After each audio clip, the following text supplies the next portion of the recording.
The manhwa commenced with an adventurous party making their way into the dungeon. As one person supported an injured companion, he reassured, "You just need to hold on for a bit longer." However, the injured person collapsed, prompting another to exclaim, "How many people have collapsed at this point? The healers won't have enough mana at this rate. Won't we just die at this rate?" Undeterred, the injured person insisted, "It's fine, we have the Empire. Hero Burn is with us." Let's aim for 500 likes on this video. If you haven't subscribed already, consider subscribing. Burn reassured them, saying, "You guys must be still fine if I can hear your voice from here. Let's put in a bit more effort." Another party member echoed, "Yes, Hero." Burn revealed the challenges, stating, "My party members are starting to waver. When we first departed, we had 74 people in our subjugation party. But now, we only have 43 people left with me. We didn't lose 31 people, 43 people simply survived. We were just unable to protect our 31 allies, even though everyone gave it their all. Because this place is one of the 7 malevolent dungeons, the core of the ancient." His thoughts were interrupted as someone pointed towards a large dark room, saying, "Sir Burn, look over there." Burn thought. Finally they had arrived. This was the end of the dungeon, the end of the core of the ancient. They had reached the finish line of their adventure after making so many sacrifices. Countless unimaginable treasures were stored here. If they were lucky, this place could also hold the greatest fruits of humanity, the 36 virtuous masterpieces. Not to mention, this was also the resting place of the dungeon's master. As they heard rumblings surround them, Burn commanded, "Everyone, get into formation. Swordsmen and those with shields to the front, magicians create light. We need to prioritize our vision." As the rumbling suddenly came to a stop, the magician said, "I'll shine a bit more light. Everyone, keep your guard up." As the magician's magic illuminated the area, they saw a huge monster in front of them, its gaze fixed on the intruders. Seeing the monster open its mouth as if to devour them, Burn shouted, "Run away! This is impossible!" A little later, a skeleton named Patrick asked, "So, to summarize the situation, humans entered in droves while you were asleep, and since you fought them despite your tired condition, you did plenty. Am I getting this right?" The boss monster, named Swallow, replied, "Yup. I faced 2 enemies at the same time, both humans and my exhaustion." On that note, Patrick, could you please calm down? Patrick exclaimed, "Calm down? Do you think I'd be able to calm down in a situation like this? How could someone who's supposed to be the boss monster doze off until humans were right in front of him? How does it make any logical sense for you to carelessly yawn in front of them? This is a matter of mindset." Patrick turned to Renee and asked, "What do you think?" Renee replied, "But he overwhelmed humans with just a yawn." "I am shocked by your grandeur once more, Lord Swallow." Patrick, irritated by Renee's remark, retorted, "Yeah, let's just give up on everything. This dungeon is screwed." Swallow advised, "Don't be like that." As he explained, apparently, worrying too much is bad for one's bones. This place is known as one of the 7 malevolent dungeons that humanity has deemed impossible to raid, referred to as the core of the ancient. Most dungeon raids end with humans as the victors because the relationship between the humans, who can attack whenever they please, and the monsters, who must be prepared to defend whenever, is not equal. This repetitive warfare only weakens the dungeons. However, during a period when countless dungeons were raided and created, there were exceptions. There were dungeons that humanity could not raid, which was an obvious fact. These dungeons were known as the Malevolent Dungeons, specifically the 7 Malevolent Dungeons. Humanity temporarily placed these 7 dungeons on hold and deemed them impossible to clear. Among these notorious dungeons, the core of the ancient was the most diabolical. It had numerous monsters defending the dungeon, along with the dungeon's guardians protecting the 3 different paths. The left path, known as the Red Path, was defended by a homunculus known as Blade Maid named Renee. The central blue path was defended by a Death Knight named Patrick. As for the path to the right, which was infested with filth, accurate information about it was yet to be discovered. It was guarded by an unknown number of tentacles. And ruling over this impenetrable dungeon was an ancient monster, known as Swallow, which held a prominent place in the Empire's myths. Renee closed the book and said, "So it's written? After spreading books like this to the humans as you ordered, Lord Swallow, the number of intruders has definitely increased." Swallow replied, See, there's a know-how to maintaining dungeons too, you know? If we surround ourselves in mystery too much, humans won't even think about coming in. We need to give them a bit of information like this so that they start thinking, we know quite a bit about that dungeon, and things like that. They run in like moths to a flame, not knowing that more than half of the information in here is false. Still, even so, I never expected for them to come in droves like this. Was it 74 of them all combined? Renee confirmed, yes. However, the majority of their equipment was melted down by 116 black tentacles, so they're unusable. The ones that are still usable are all quite expensive. But if it was her, she would have been able to take care of them without damaging the goods. Swallow chuckled. Sure, and transform into a human. I'm sure that you would have been able to do it. Renee smiled. Meanwhile, Patrick stared at both of them from a distance and asked, Excuse me, we're gathered here for a meeting, aren't we? Did we just get together to play? So why are the two of you so excited? He started laughing and said, The mood here is so sweet that even being around you guys might give me a cavity. But I doubt it's just my teeth that would rot. I bet it would rot the rest of my skull too. Also, boss, if you're going to polymorph, why don't you do it properly? Did you even notice that you had 6 fingers when you patted Renee just now? Swallow acknowledged. You're right, he really do have 6. Patrick responded. Still, it's better than last time. You had more than 40 teeth then. When you smiled, I got chills all the way down my spine. Renee addressed Patrick. The sound of your jaw clacking is way too loud. Patrick thought to himself, I can't put up with this shit anymore. I should just quit being a fucking guardian. Renee then stated, Then we will get to the main points. She is sure that all of you already know, but humans have finally started going through the right path. The problem is that during that process, 116 black tentacles who defended the right path received huge injuries. It is in critical condition. However, her talk was interrupted as Swallow interjected. Well, don't worry so much. Tentacles regeneration is no joke. We can watch over it for a while and find another guardian if it doesn't look too good. Patrick said to Swallow, Boss, in that case, could you look for 2 guardians while you are at it? I want to quit too. Swallow asked, What are you talking about? You're my slave for life. Swallow continued. Regardless, humans will start taking only the right path now. Patrick voiced concern. They could be forming another subjugation party right now. Renee added, Humans these days use communication spells a lot to message each other, so the information about the right path being opened could have spread everywhere. Swallow agreed. Alright, then we should also create an appropriate counter-strategy. Listen carefully, we're going to be changing our assignments. Swallow instructed Renee. First, you have been guarding the red path up until now, right? I want you to take the infected path to the right now. The subjugation parties will swarm in there thinking that there's an opening, so I just need you to protect that. Renee said, I can defend against any number of humans, Lord Swallow. Swallow turned to Patrick and said, I want you to take care of the red path that Renee had been defending. Patrick asked, Me? Why? Swallow replied, When the humans realize that Renee is on the infected path, they will change their direction to the red path instead. You'll be there to defend that, Patrick. If we do this, we'll be able to defend against 2 attacks.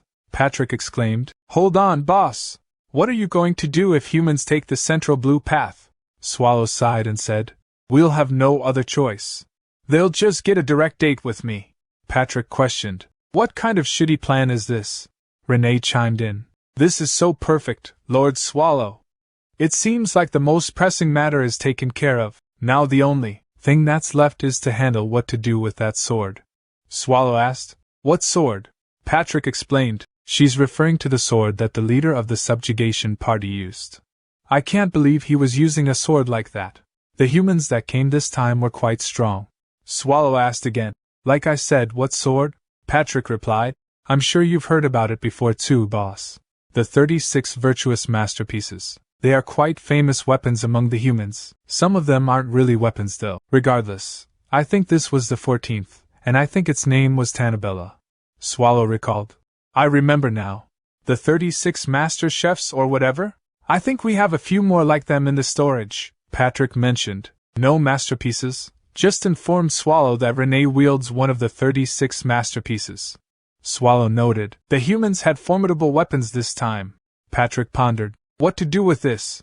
Giving it to a monster near the entrance is risky. Retrieving it from humans would be troublesome, right? Consequently, Patrick suggested, Swallow should handle this. Swallow, aware of Patrick's sword skills, suggested, Why not use it yourself? Patrick, surprised, asked, Really? Swallow confirmed, Yes. Patrick chuckled, conceding, Guess I have no choice then. Following Swallow's orders, I'll take care of it. In the core of the ancient, a domain with a formidable homunculus made, a death knight emitting deathly vibes, and a colossal ancient monster, Swallow quietly expressed. By giving Patrick the sword, I want him to discard that resignation letter hidden in his ribcage. Renee, a loyal sunflower solely focused on Swallow. Patrick, the dungeon's conscience and a boss grilling expert. Lord Swallow, an ancient monster embodying laziness. Renee asked Lord Swallow what they should do with the remaining profits. Lord Swallow replied that they should do what they usually do, using whatever they can and using anything that isn't useful as bait for the next adventurers. Renee assured Lord Swallow that she would take care of the distribution. Lord Swallow agreed. Renee then mentioned that the problem was that there weren't any monsters in particular who needed magic items. She suggested selling the mana stones instead, as it would bring in quite a bit of money. Lord Swallow questioned if that was the case and wondered if he should go to the human village. Both Patrick and Renee was surprised by his suggestion, and Swallow asked why. Patrick chimed in, suggesting that it would be better if Renee went instead, as Lord Swallow was clumsy at transforming into a human and his tail was showing. Lord Swallow agreed and told Renee to bring back lots of tasty things. The next day, Renee commented on the good weather and stated that she would be going. At the nearby town's Adventurers Guild building, a person informed Renee that they couldn't possibly buy the mana stones from her. Renee asked why not, and the person explained that the stones she brought were bigger than a B-rank mana stone, which would take an average commoner 10 years to save up for. The person mentioned that stones like hers could only be used by an Imperial Palace magician or a high-ranking magician at a magic tower. Renee thought about going to the capital, or a magic tower, but preferred not to go to a magic tower unless it was for Lord Swallow. Finally, Renee declared that she would be going. The person said, Take care, kiddo. As he realized one of the stones was left behind, he said, Hey kid, you left one behind. Renee said, That is a tip, thanks for the information, human. The person said, What a strange brat, you're a human as well, you know. As she arrived at the magic tower wing, one of the representatives of the tower said, So you're here to sell mana stones? In that case, it'd be better to consult with the guild master. I'll guide you to the office, please follow me. As Renee followed him, she thought, so it's structured so that the head of the tower resides at the top. The humans' magic towers are similar to dungeons. Her thoughts were interrupted as the person said, This way. As she entered the room, she was welcomed by the guild master saying, Thank you for coming all the way here. I'm Gromlitzammer, the leader of this magic tower wing. And what is your name? Renee thought, this human has some quite impressive mana, and she said, I'm Rin. Gromlitzammer said, I was going to ignore you since you're a kid, but the guard said you brought a bunch of mana stones with you. You're probably familiar with our magic tower wing's reputation, right? I trust you bought high-ranking mana stones suitable for our status. Renee said, See for yourself. Seeing the mana stones, Gromlitz was surprised and thought, These are A-rank mana stones? They're all of the highest quality, comparable to the highest-ranking A-rank mana stones. These aren't something a kid should have. This kid, who is she? And Gromlitz asked, Where did you find these? Gromlitz thought, Hang on, now that I think of it, that hair. There's a family with silver hair among the 8 great houses of the empire. Could it be that the daughter of that house ran away from home and secretly brought the stones here? I can't think of any other way for such a young girl to have mana stones like these. In any case, she's a noble lady and the world's a dark place. Gromlitz apologized for their rudeness and expressed surprise at the high quality of the mana stones. Their wing wished to purchase all of them, offering 50 ounces of gold for each stone and a special price of 80 ounces for the particularly good ones. Renee questioned the price, recalling what the guild representative had told her earlier about the difficulty of saving up enough gold for one stone. Renee calculated that an average commoner earns about 10 ounces of gold per year, so it would take 10 years to save up 100 ounces. Renee warned Gromlitz about the consequences of joking around. Gromlitz admitted that they couldn't afford to buy all, The stones, even if they used all of their wings' money, Renee suggested buying as many as they could. Later, Graumitz revealed that they had 2,000 ounces of gold, which was everything they had. She asked if she could offer items of value in addition to the money in exchange for all the mana stones. Renee questioned the quality of the items and expressed the need for them to be easy to sell. Graumitz assured Renee that she didn't have to worry about that and invited her to a forbidden storage area in their tower. Graumitz showed Renee various items, including a tiara made of 4-carat diamonds with embedded mana stones, a living black pearl that makes crying sounds near poison, and a work of alchemy. Renee's expressions indicated her lack of interest. Graumitz mentioning that alchemy can be seen as a dirty discipline. She then asked about a jewel called the Crimson Love Stone that supposedly makes one's love a reality.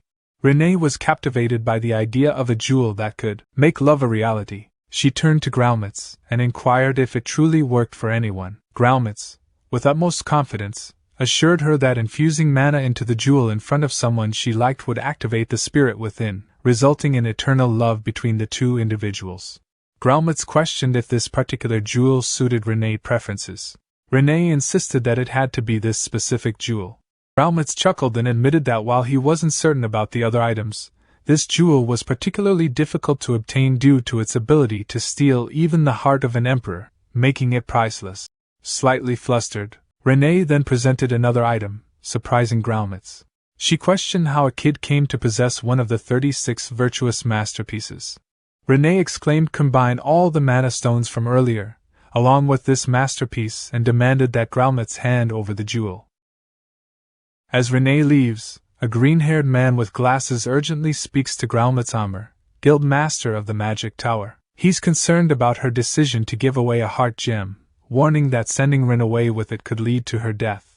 Graumitz, examining a jewel through a monocle, dismisses his concerns. She's indifferent to the fate of the noble lady who traded for the item, her focus solely on the value of the jewel despite the green-haired man's concerns. She remains unconcerned and coldly predicts the demise of the unlucky girl and the person she likes, confident that the curse will leave no evidence behind. The scene then shifts to one of the 7 malevolent dungeons Renee hates, Castle, set against a red and black sky filled with ashes. The castle itself appears ominous with multiple pointed structures stacked together. Inside, a red woman equipped with scissors and a comb prepares to trim Renee's hair, remarking on the dying ends. She snips a piece off as Renee apologizes for her unannounced visit, expressing gratitude for the woman's help. The red-haired woman, Ursabet Bathory, boss of Chait Castle, warmly responds that neighbors should help each other. She enjoys seeing Renee and finds her presence delightful. Ursabet compliments Renee's beauty, making Renee shy and blush. Picking up a comb, Ursabet playfully envies the eternal youth of a homunculus as they look into the mirror. Ursabet holds Renee close, admiring her unaging beauty. Renee, in turn, compliments Ursabet's youthful appearance, noting her paler skin and gesturing toward the extensive beauty treatments and blood required to maintain her looks, evidenced by the backdrop filled with blood, skulls, and pots.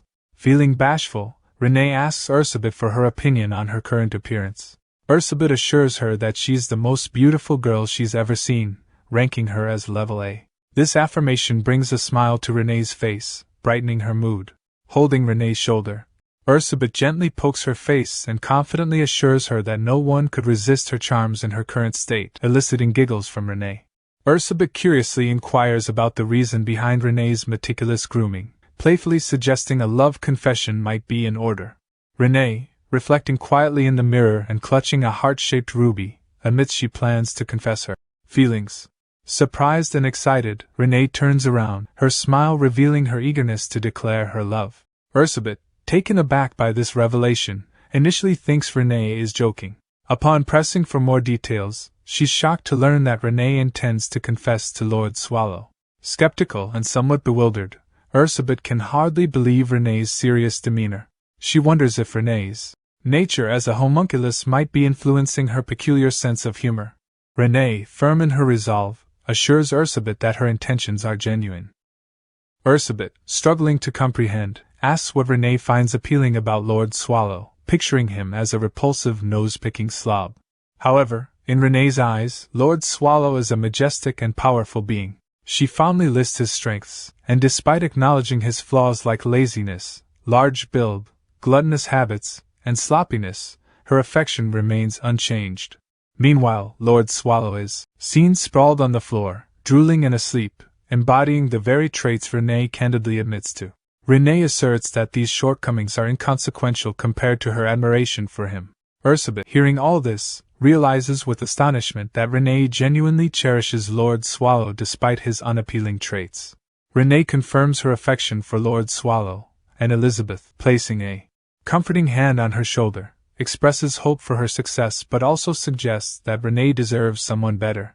She playfully winks at Renee, offering her a comforting alternative should Lord Swallow reject her. Renee thanks Elizabeth, and clutching the red heart jewel to her chest, pledges to succeed in her confession. Meanwhile, at the Imperial Castle, Lee's eyes within the dungeon. Subjugation Coalition, a blonde-haired man reports the presumed annihilation of the hero Byrne and his Towel's subjugation party. This announcement causes a stir among those gathered around the table, with one member slamming their hand on the table expressing disbelief. Questions arise since the party had supposedly defeated the Guardian, and skepticism emerges as the bodies haven't been found yet. Despite some insisting that Sir Byrne couldn't have fallen to a monster, another member silently contemplates the reality, suggesting that within a day it would be clear if they were victorious or defeated. With 2 days past and no word from Byrne, he concludes that Byrne is likely dead, and his powerful weapon, one of the 36 virtuous masterpieces, is lost. The man smiles mischievously, pondering the whereabouts of Byrne's sword, Tambella. The blonde-haired man explains that their communication magic failed upon reaching the ancient heart's core, making it impossible to retrieve Tambella without returning to that area. The group considers their next move, debating whether to venture into the dungeon in search of the lost masterpiece. Discussion intensifies as another member advises against entering the dungeon, citing the failure of Byrne's team and the need to avoid further loss of life. Contrarily, another voice argues for persistence, speculating that if Byrne, heralded as a hero, engaged the boss monster, he must have inflicted significant damage. This person suggests mobilizing their main forces to take advantage of the dungeon's weakened state. An older man at the table, weighed down by the losses already incurred, including one of the Imperial family's prized heroes and a virtuous masterpiece, grapples with the gravity of the situation. He fears the repercussions of another failed mission or the backlash of an action from the Imperial family. Consumed by doubt, he ponders the possibility that Byrne failed to harm the ancient boss monster, raising the grim prospect that the dungeon might be insurmountable.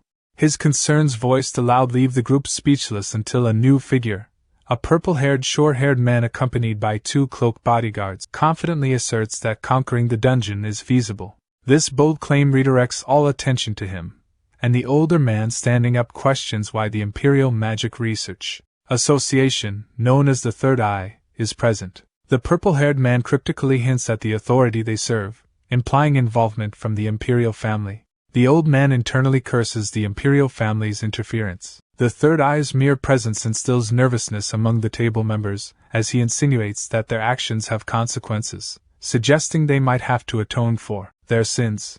The Third Eye, glaring with scorn and anger, berates the old man and his colleagues for their ineptitude, blaming them for the death of the revered hero Sir Byrne and the loss of one of the Emperor's valued virtuous masterpieces. The old men at the table, overwhelmed with fear, struggle to respond.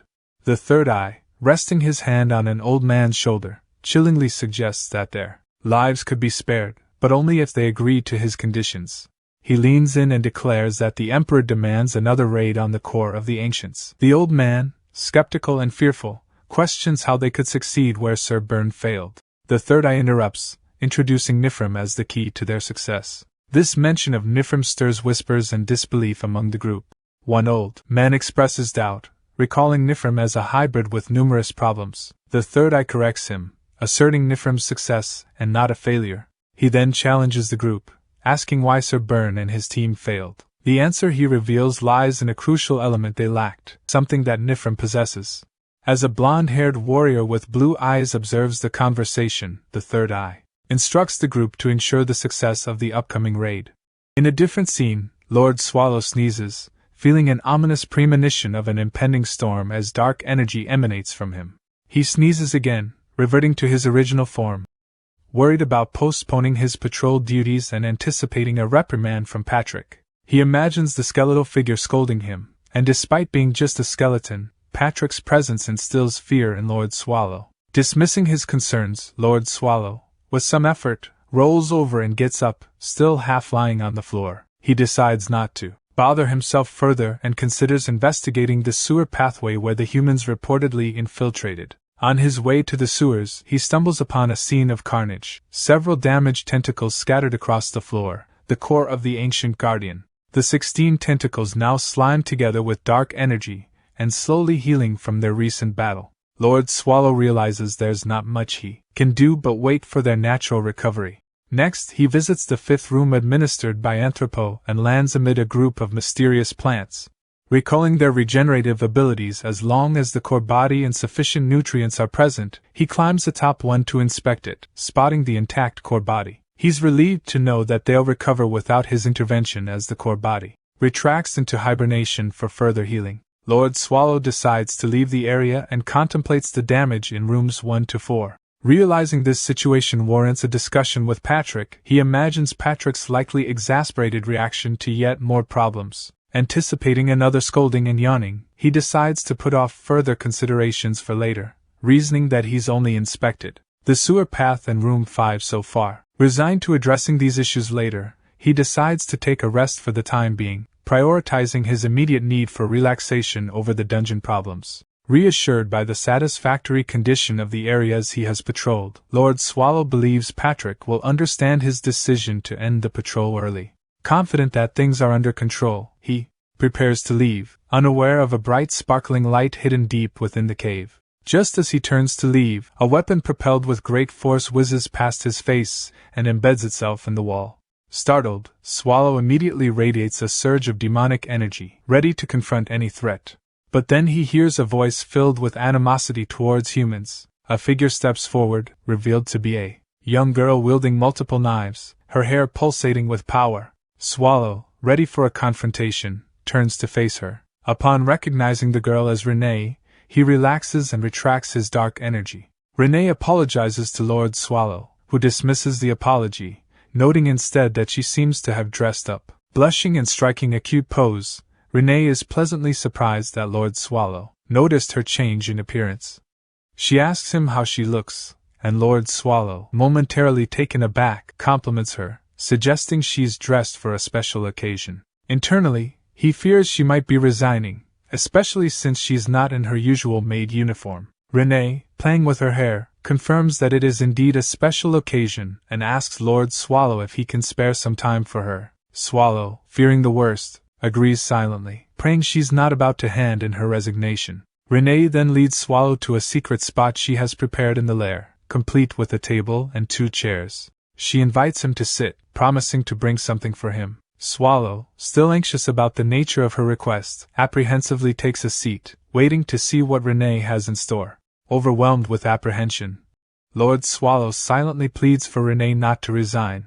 As they approach the table she set in their secret spot, Renee serves him smutty tea. Lord Swallow's nerves are palpable, his mind racing with thoughts of her potential resignation. Renee shares that the location was once her private haven, but now it's a secret they both hold. Lord Swallow responds nervously, his anxiety evident as he sips his tea, bracing for what he fears might be her resignation. However, Renee shifts the conversation to reflect on the past. She mentions it's been 8 years since Lord Swallow took her in, a fact that momentarily distracts him from his worries. He fondly remembers their first meeting amidst the chaos of dungeon subjugations and Renee's rise in status. He inquires about her right eye, showing genuine concern and feeling relieved she hasn't mentioned resigning. Renee, touched by his remembrance of her injury, expresses her joy at having been able to protect him all these years. But then Lord Swallow catches on to her phrasing, "was happy," and panics, interpreting it as a farewell. As Renee moves closer to him, his anxiety peaks, and he internally begs her not to resign. In this heightened state of worry, Renee softly confesses her feelings for him. The simplicity and sincerity of her confession catch Lord Swallow completely off guard, leaving him stunned and questioning her words, unable to process the unexpected turn of events. Renee reaffirms her feelings for Lord Swallow, revealing that she has harbored affection for him over the past 8 years. Swallow, overwhelmed by her declaration and the weight of their precarious existence on the edge of life and death, rises, his tail wagging nervously. He acknowledges her feelings but reminds her of the constant danger they face, hinting at the potential pain of loss and solitude that could follow from such a bond. Renee, visibly shaken by Swallow's response, admits she had feared this outcome but felt compelled to confess her feelings, unable to bear the burden of silence any longer. The thought of rejection terrifies her, driving her to a desperate act. She presents a heart-shaped gem that she got from the guild master of the magic tower as her solution to ensure Swallow's love. However, as she approaches him with the jewel, Swallow reacts with caution, asking her to calm down. As Renee explains the jewel's purpose, Swallow, recognizing the mana imbued in it, grows increasingly angry, suspecting malicious intent. Transforming into a shadow demonic figure, Swallow confronts Renee, accusing her of attempting to harm him. In fear, Renee drops the jewel, which shatters on the ground, releasing a terrifying curse. In the present, Patrick praises Lord Swallow, reaffirming his loyalty and admiration for him. Playfully teasing Swallow about his success in driving away the humans, Patrick highlights the respect and camaraderie that exists between them. However, Patrick, the skeleton warrior, expresses shock at Lord Swallow's uncharacteristic behavior, sarcastically questioning Swallow's conscience for driving Renee away and chastising him for biased actions. Patrick is astounded that even Renee, usually spared from Swallow's wrath, wasn't exempt this time. Lord Swallow, still in his demonic form, dismissively responds to Patrick's clanking teeth, seeking guidance on how to resolve the situation. Patrick points out that Swallow is responsible for the predicament. Examining the shattered pieces of the red ruby gem Renee brought, Patrick reflects that while not all the blame lies with Swallow, he did play a significant role in the current chaos. He smashes the gem in his skeletal hand, confronting Swallow about his part in the incident. Swallow, confused and anxious, denies remembering anything, leading Patrick to offer to help him recall the events. Flashback to the moment of Swallow's rage. Patrick intervenes to prevent Swallow from harming Renee. Swallow, engulfed in fury and about to attack, is grabbed by Patrick, who attempts to calm him down. Observing Swallow's chaotic half-human, half-monster form, Patrick realizes the severity of the situation. Turning to Renee, Patrick finds her in despair and confused about the consequences of her actions with the ruby. He urges her to leave, but she's too distraught to comprehend. Recognizing she's a hindrance in her current state, Patrick reluctantly decides to use force. Drawing his sword, he propels Renee away, inflicting significant damage and rendering her unconscious. This drastic measure reflects the urgency and danger of the situation, with Patrick acting to protect both Renee and Swallow from further harm. He manages to create some distance by launching Renee away, then turns to confront the frenzied and chaotic Lord Swallow. Swallow, overwhelmed by his demonic transformation and confused, questions if Patrick is also trying to kill him. Flashback reveals the intense, chaotic events that transpired, leading to Swallow's current state of remorse and confusion. In the present, as Patrick recounts the story, Swallow cringes at the memory. Patrick questions if Swallow truly doesn't remember the incident, to which Swallow, burying his face in his hands, admits his guilt and confusion.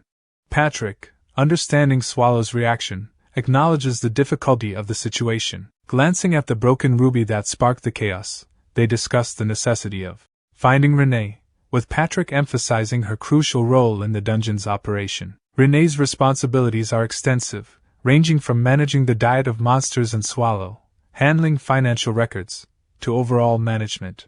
Patrick stresses that losing her would be a greater loss to the dungeon than Swallow himself.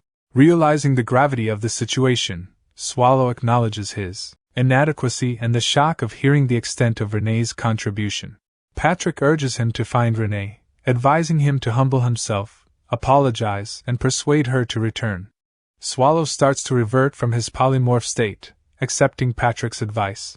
Patrick emphasizes the urgency and importance of the matter, even suggesting Swallow go as far as to kiss Renee's shoes to win her back. Swallow, understanding the seriousness, agrees to take action to rectify the situation and bring Renee back to the dungeon. As Swallow prepares to leave in search of Renee, Patrick hands him an item called Dura, a bracelet designed to stabilize mana. The bracelet, adorned with a green emerald, catches Swallow's attention. Patrick explains its significance, noting that it's an expensive item and may not be entirely effective on Swallow due to his strong mana reflux and unusual number of fingers. Patrick emphasizes that the Dura might help prevent severe fluctuations in Swallow's polymorph state. Intrigued by the level of preparation, Swallow half-jokingly questions whether Patrick foresaw the incident. He learns that Patrick found the Dura on the floor and is reminded to handle it carefully due to its fragility. Swallow dons the bracelet, promising Patrick to take care of it and to manage the dungeon in his absence. Patrick, however, clarifies that Swallow isn't merely going for a stroll but must return within 5 days. Anticipating the human return, Patrick stresses the importance of Swallow's timely return, as he alone might not be able to fend off intruders while Swallow is away. He assures Swallow that the dungeon can be secured for at least 5 days. Swallow acknowledges this time frame and magically dons a human-like cloak with a hood, intending to blend in with humans if necessary. Patrick advises Swallow to avoid drawing attention if he ventures near a human village, as it could be problematic if a dungeon monster is spotted there. Swallow jokingly suggests causing chaos if things would not go right, but Patrick, focused on the seriousness of the situation, urges him to stop trying to act cool and to focus on the task at hand, finding and returning with Renee within the 5-day window. Patrick reflects on the escalating complexity of their situation. The revelation that Renee had unwittingly acquired a manstone containing a curse, which nearly led to her death at the hands of a berserk Lord Swallow, weighs heavily on him. He notices a flyer announcing the auction of the 34th of the 36 virtuous masterpieces, the beheading Fang. Patrick worries about the potential consequences if Lord Swallow learns of this auction. He envisions a catastrophic scenario where Swallow, in a fit of rage, could unleash an apocalypse, devouring humans and causing widespread chaos. As Patrick processes these thoughts, he stumbles upon another critical piece of information. The Dungeon Subjugation Coalition's plan to raid the core of the Ancients has been accelerated. Initially advising Swallow to return within 5 days, confident he could ensure the dungeon's safety during that period, the new flyer indicates the raid is now scheduled to occur in just 3 days.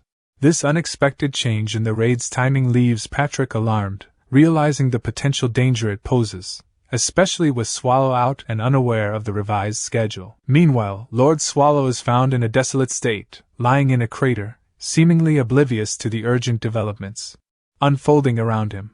The scene underscores the gravity of their predicament, highlighting the potential for disaster if Swallow doesn't return in time to confront the impending human invasion of their dungeon. Reclining and gazing skyward, Swallow finds himself in a huge crater, lamenting his accidental teleportation for the second time. He recalls his skeleton knight's warning about the chaotic nature of his mana and advises against using magic. Observing the magic seeping from his hand, he ponders if it's the cause of his teleportation mishaps, yet decides to give it another try. Lazily placing his hand on the ground, Swallow focuses on the location where Renee went to sell mana stones, channeling an intense surge of dark mana. His body begins to levitate, surrounded by a dark aura, and he swiftly vanishes. In a dramatic shift, the scene introduces a regal demonic queen with purple hair, horns, and wings perched on her throne. She addresses a human warrior who has managed to reach her, promising them a magnificent demise. The human warrior boldly steps forward, challenging the queen's arrogance. Brandishing his sword, he declares that his group, the Season Dawn Tiger Mercenary Party, the 32nd rank subjugation party in the Empire.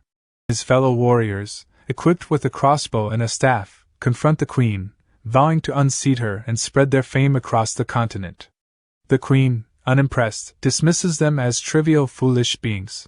Rising from her throne, she reveals her lineage as the 17th descendant of the Demon King, Asmodeus. Emitting an intense dark energy, her wings radiate a fearsome pinkish-green aura. She introduces herself as Malevolent and declares their doom for having the honor of hearing her name.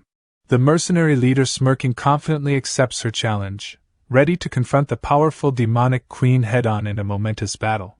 The mercenary leader, filled with determination, confronts the demon queen head-on, boldly declaring, "Give them right back to you, Demon King!"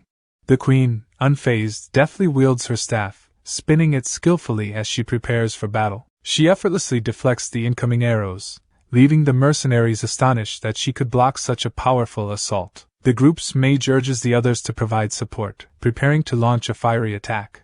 The Demon Queen, disdainful of the humans, proclaims their insignificance and summons a wave of demonic flames, and she aimed a demonic flame at his party members, providing cover with long-range attacks from behind, hitting them, and then redirected it towards the mercenary leader. In response, the mercenary leader acts swiftly, stabbing his sword into the ground and raising a barrier of debris to shield himself from the flames at the last moment. Sensing the air growing colder, he turns to find ice shards. Looking up, he realizes the queen has already cast another spell, amassing a large cluster of ice above him ready to strike. Reacting quickly, the mercenary leader grabs a handful of rocks and hurls one at the queen to disrupt her balance. Seizing the moment, he leaps towards her to mount an offensive. The queen, however, counters by launching a bar of ice shards at him, but a protective barrier forms around mercenary leader, shielding him from the onslaught. The queen, surprised, wonders who activated the barrier, having believed the party's mage to be incapacitated. In a moment of realization, she discovers that the mage and archer, though gravely wounded, are still alive. The mage, using his last reserves of magic, conjured a barrier to protect. The demon queen mustered her magical strength and lunged towards the mercenary leader. The leader, equally determined, charged towards her. At that instant, the ceiling of the demon castle shattered, causing someone to plummet to the floor, sending both combatants flying backward. Dazed by the unexpected interference, the leader bled from his mouth, and the demon queen was equally astonished, suspecting an unknown presence had intervened. A fellow mercenary rushed to check on their leader, who reassured them of his well-being. Curiosity arose among the group about the identity of this mysterious new arrival, as they hadn't anticipated any other subjugation parties in the area.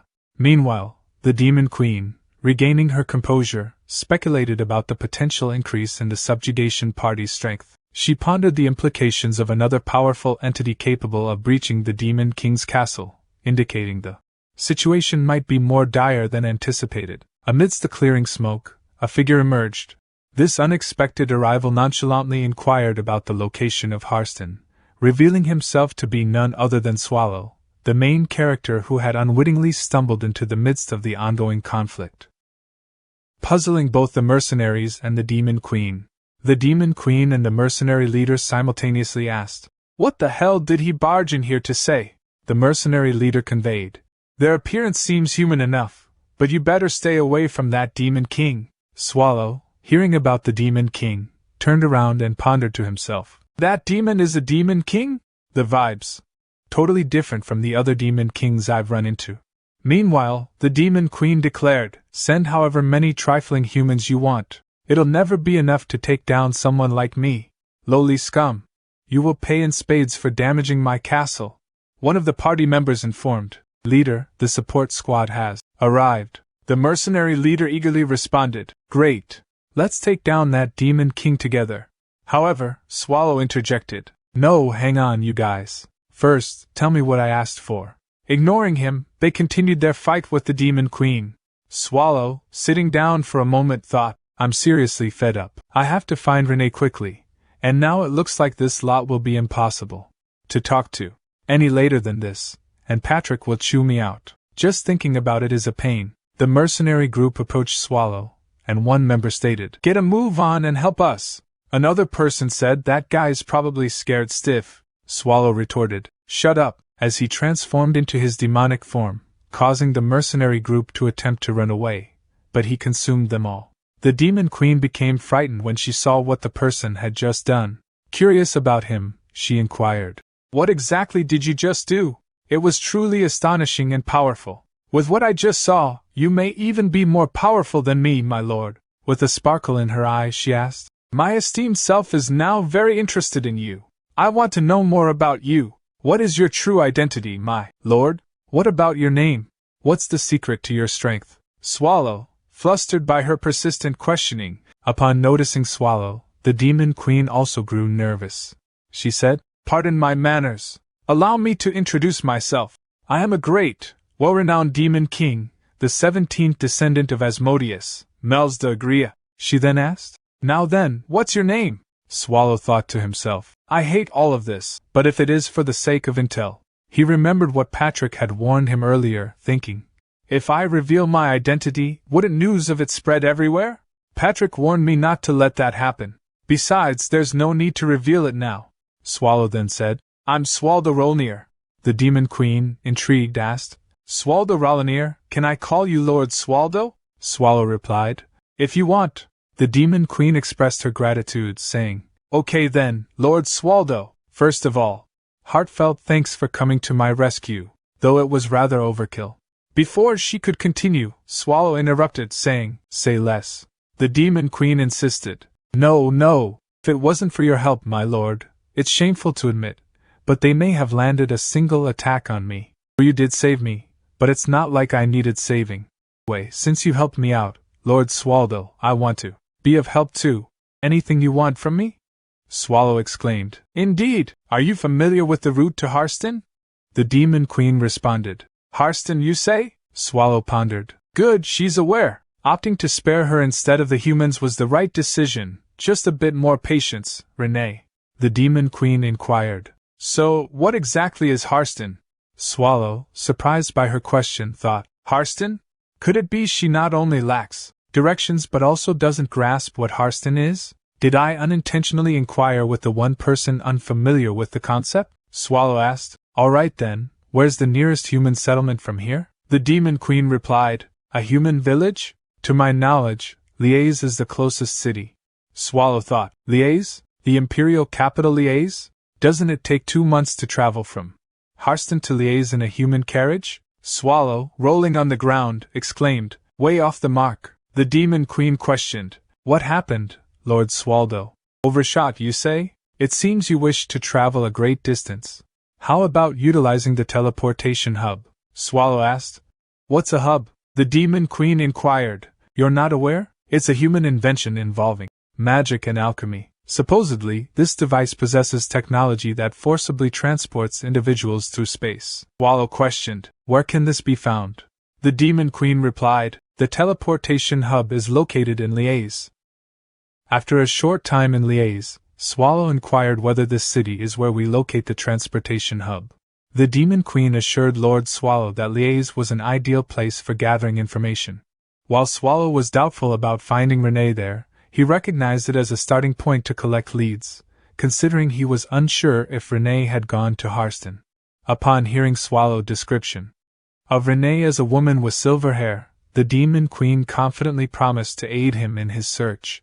Swallow, puzzled by her willingness to help, questioned why she, as the ruler of the Demon King's castle, would leave her domain. The Demon Queen, with a hint of pride, declared that her physical location was irrelevant to her rule. Wherever she stood was her domain, and the demons by her side were her soldiers. This proclamation was accompanied by an aura of powerful malice, showcasing her dominance. Swallow, intrigued, asked if her ability to command demons was a unique power of the Demon King lineage. The Demon Queen boastfully affirmed, though she admitted she had never actually tried it herself. Her confidence, however, remained unshaken, as she believed she could emulate her father's feats. She then casually mentioned that the Demon King's castle, a legacy from her father, was partially destroyed, which explained her current freedom from its confines. Swallow, feeling a bit awkward and responsible, apologized for the damage. The Demon Queen nonchalantly shrugged off the significance of the castle, expressing frustration over the constant chaos caused by humans. As they continued walking down the alleyway, an unlikely partnership formed between them in their joint quest to find Renee. Unbeknownst to Swallow, the Demon Queen's eagerness to assist stemmed from a burgeoning crush on him, adding an underlying personal motive to her newfound alliance with Lord Swallow. At the tavern, amidst the vibrant atmosphere of celebration and chatter, Lord Swallow and the Demon Queen Mel settled down with 2 beers. Swallow observed his brimming mug, contemplating their situation, while Mel savored her drink with evident pleasure, highlighting the refreshment it brought her. Swallow, somewhat perplexed, inquired about their purpose at the tavern given their quest. Mel's, wiping her lips after a satisfying gulp, explained the strategic importance of such places in human villages. Pubs, she noted, were hubs of information where adventurers and locals congregated, sharing news about everything from gossip and monster sightings to equipment and raid strategies. The conversations in these settings were rich sources of unpolished gems of information. She pointed out that the key was in selecting the right conversations to eavesdrop on. As Swallow scanned the room trying to understand what she meant by pick and choose, his attention was drawn to a board full of flyers. Approaching the board, Mel's commented on its significance as a nexus of information. Seemingly surprised by its presence, Swallow examined a flyer, which Mel's identified as a list of subjugation parties currently involved in dungeon activities. She explained that the system was in place to prevent multiple parties from entering a single dungeon simultaneously, as it could lead to conflicts over payment distribution. Swallow, absorbing this new information, realized the practicality of their location. Amused by the sight of humans voluntarily venturing into danger for greed, Mel's mused on their likelihood of success, which she deemed low if they didn't work together. Swallow expressed it better for us. His comment piqued Mel's curiosity, leading her to ask what he meant by us. Swallow began to sweat anxiously. Mel's, with a sharp inquisitive gaze, leaned closer to Swallow, suspecting his demonic nature. She questioned how he, presumably a dungeon demon, could roam freely outside unlike her, the demon lord confined to her castle. This discrepancy struck her as peculiar. Swallow, attempting to dodge the inquiry, claimed the explanation was too complicated and pleaded for her to drop the subject. Mel's, sensing the multitude of secrets he harbored, chose not to probe further, respecting his privacy. However, Swallow's attention was soon drawn to a message board with a flyer about his dungeon. Relieved to see that the subjugation list was empty, he realized there was still time. Mel's, playfully teasing Swallow about his height, demanded to see the flyer for herself. Swallow, finding her antics somewhat annoying, complied and handed it over. Mel's excitement was evident as she read about the raid advertisement for the 7 malevolent dungeon cores of the ancients. Swallow, surprised, asked if she knew about this dungeon. She replied that of course she does. Then told him that it has every dungeon's strengths in one, and even the foolish humans can't help but admire its power. He told her to wait, and asked her if she was allowed to take it. She sat down happily, shouting that it was what every demon strives for, and told him that among the 7 malevolent dungeons, the core of the ancient is the strongest of them all, and its ruler, Lord of Creation, God's guardian who punished those consumed by fear, is the zenith of all core monsters, none other than Lord Swallow, making him wonder if isn't he closer to a landlord than a ruler, one that is always struggling with evil residents. She also told him that her favorite dungeon is the core of the ancient, and she wants to be stronger because if she gets stronger, she'll be able to meet Swallow in the future, making him sweat hard knowing that she was meeting him right now. She asked him if isn't it wonderful because it was unapproachable strength, and told him that she wants to be like it. She also told him that, of course, her father was strong as well, and he was a true demon king fit for the throne, unlike her. And it was just that there are humans, stronger than her father, and they are a fairly young hero named Burn or something. He asked her if Burn is the hero who defeated the Demon King and told her that he really doesn't want to go near Burn, thinking that he was the one who swallowed that hero with a yawn. She told him that she doesn't want to spend her life managing dungeons like her father because she just wants to enable her demons to make their dungeons, which is why she is going to get stronger, and asked him if isn't it wonderful. He smiled, thinking that it was nice to be young, and that it was. He remembered that he was like it once long ago, further back than he can even remember. There was a time when he, full of vigor, led armies powerful enough to rule the world, and he tried to master all the world's knowledge and was more serious about it than anyone else. He associated with humans that he saw as pathetic and got emotional with them. There was once a time when he devoted everything to them, but at the end of that path, he realized it was all in vain. So now his life goal is to sleep all day. While he was firmly decided on his new goal, Mel's had succumbed to the effects of alcohol and fallen asleep at the table, snoring loudly. Swallow, taken aback, questioned whether she was genuinely asleep amidst the bustling tavern. His inquiries went unanswered as Mel's continued to sleep soundly. A moment later, he heard a man asking his friend if that was another subjugation request, and the man's friend replied yes. It came in yesterday, but he forgot to put it up. The man asked his friend how could he put yesterday's stuff up now, and the other man asked which dungeon it is. While Swallow was holding Mel's and busy asking the waiter where the rooms were, the man's friend put the paper on the board, telling everyone to just wait because he was putting it up now, and they should see it for themselves. The man teasingly asked his friend if he never changed it, and told him he'll get fined if the Empire's inspectors catch him. But the man's friend replied that he is changing it now. Then, they all saw that the quest's rank was the 7 Malevolent Dungeons core of the Ancient, and it was an underground limestone cave within Grapenia Forest near Harston, west of the Empire. The quest warned that only those who have been recognized for their ability to subjugate an official Imperial S rank or equivalent dungeon are allowed to enter. Also, they should be warned that it contains malevolent levels of danger. Then, it showed that the participating subjugation party was the Fimore Subjugation Party of Fimore du Belli with 31 members, under subjugation party leader Nifrim, and its subjugation expiry date was within 72 hours of the date issued. The next day, in some room, Mel's woke up with a headache and sat up, saying her head hurt. Yawning, only he asked her if she was awake, and she told him that she didn't have any memories. He told her that he guessed so, but he slammed into the ground in shock, making her ask him why he was so surprised. He just asked himself if his eyes were going bad and inquired why she looked like a little kid. She was shocked and stuttering, shouted that she was not a little kid. He asked her if it was rejuvenation, but she just continuously punched him while shouting, asking him if he thought it was too impolite. He asked her who told her to suddenly become so young and told her that he was surprised and it hurt. She still continuously punched him while replying that she didn't become younger. He covered his face and told her to stop already. Then she explained to him that her appearance yesterday was her version 2 so that the lowly humans do not look down on her, and her current appearance is version 1. He told her that what she was saying was that her real appearance isn't the one from yesterday but the current one in front of him. She replied yes and asked him why his face was like that and if he ate a midnight snack without telling her, making him just look at her in disbelief. She shouting told him that transformation magic is originally magic that projects the user's future appearance. So in other words, when she grows up, she will look like her splendid version 2 self, which he replied okay. Shouting only asked him if he understood. He replied okay. But she still told him that there was no heart in his response. He told her that it seems they'll need new clothes first. She told him not to keep treating her like a kid, to which he replied all right, but she still told him that she wouldn't forgive him for it.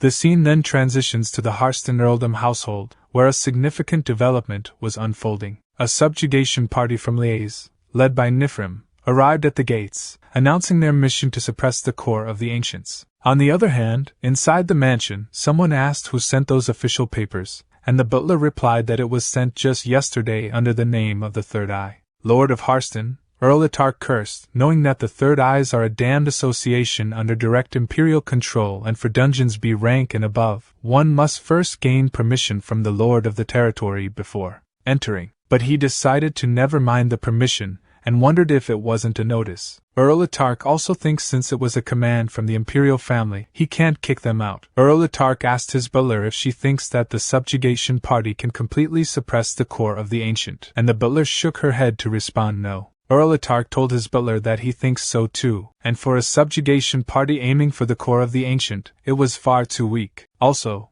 as for the subjugation party leader, Nifrim, he has never heard of them before, and he asked what on earth those bastards from the Third Eye are thinking. Then he asked himself, won't his territory be the one having a crisis if they touch the core of the Ancient half-heartedly, and wouldn't it be better for him to ask a stronger subjugation party to raid the core of the Ancient? But he knows that if he does it, he needs a trustworthy subjugation party. His butler told him that he might find the answer closer than he thinks, making him realize that his butler was talking about the Magic Tower wing. He thought if it was the wing, then it was completely possible. Then Earl Itark remembered that he heard.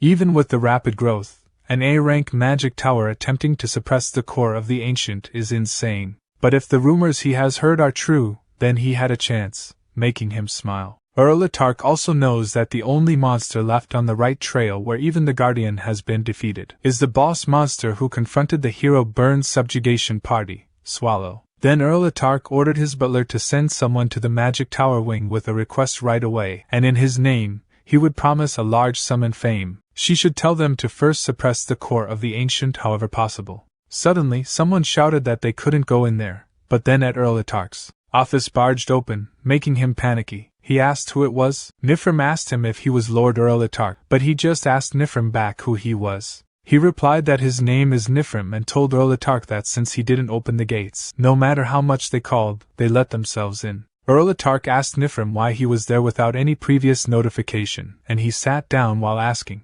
Urlatark if he didn't get the official papers from the imperial family, and if there is a reason they can't come. Urlatark, shivering, replied no while feeling the bloodthirst from Nifrim. The lady asked Urlatark if she is right that they are guests, and what is with his face, then told Urlatark to smile, and that she wants to eat something sweet, so he should give her some tea, snacks and chocolates. Urlatark clenched his hand in anger but then ordered his butler to hurry and prepare them. A moment later, Urlatark asked Nifrim why he came looking for him, and he replied that they had come to crush the core of the ancient. Urlatark told him that it had only been a day since the official papers had arrived, so he was quite fast, and asked him when he was going. He replied that they were actually planning on going today, but something just came up, so he thinks they'll go tomorrow, and asked Urlatark if it was okay. Urlatark asked him if tomorrow wasn't too soon and if it wouldn't be better to go after fully recovering since it was an important task, then told him that he will provide shelter and amenities, so they should enjoy to their heart's content. But he tells Urlatark that it is all right even if he isn't so concerned about them, and they will just visit the magic tower wing and head off immediately. Urlatark worriedly asked him why he was going to the wing and if he had an acquaintance there, but he replied that it was not for such a courteous reason because he would go there to just kill them all. Urlatark stuttering asks him what he means, and he replies that for an earldom's security to be so flimsy, eavesdropping with magic was too easy, so he heard it all on their way there. Then he asks Urlatark if he is going to entrust the subjugation to the magic tower, and if he thinks they would obediently give up when they also came to that border for subjugation, so he thinks they should get rid of everyone who'd be a disturbance. He also tells Urlatark that it was quite beneficial for him since between them and Wing, the stronger party would go to subjugate the core of the ancient. Urlatark apologized to him for his lapse, and told him that he would not request any other group, so he should start the raid whenever he wished. He grabbed one of the cookies while asking Urlatark if it was so and bit on it while telling Earl that he was beside himself seeing the Urlatark favor. Meanwhile, in the core of the ancient boss dungeon, the stones formed as humans stood still. Then Patrick slashed their heads easily, and he knows that it's almost time for their arrival. Meanwhile, in Liaise, Swallow and Melz are walking in the street. Then he saw something and thought that it seemed familiar to him. Melz tells him that it must be there. He tells the guard that he wants to go to the teleportation hub, and the guard informs him that if he means the hub, then he has still got a long way to go.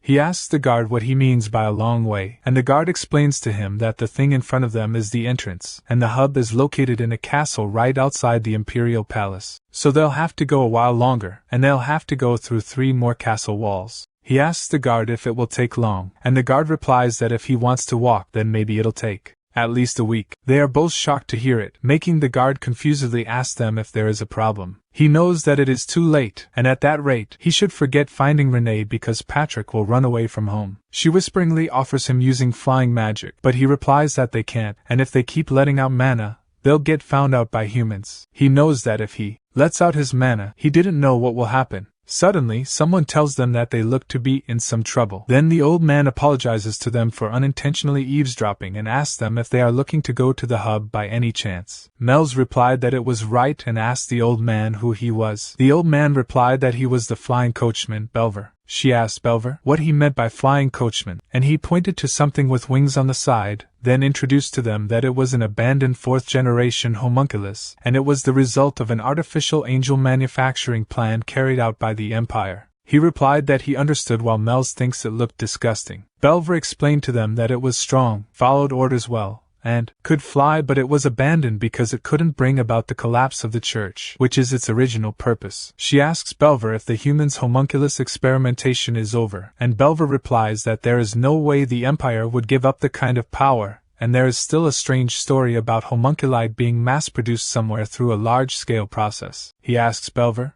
if aren't they usually incubated in giant flasks, but Belver replied that it was from ages ago, and it was for the 1st-generation homunculus incubation done 150 years ago, making him wonder if it has already been that long since Renee was born. Melz goes on the carriage while telling them that it looks durable enough. She doesn't think Belver is lying and asks how long will it be until they reach the hub if they take it.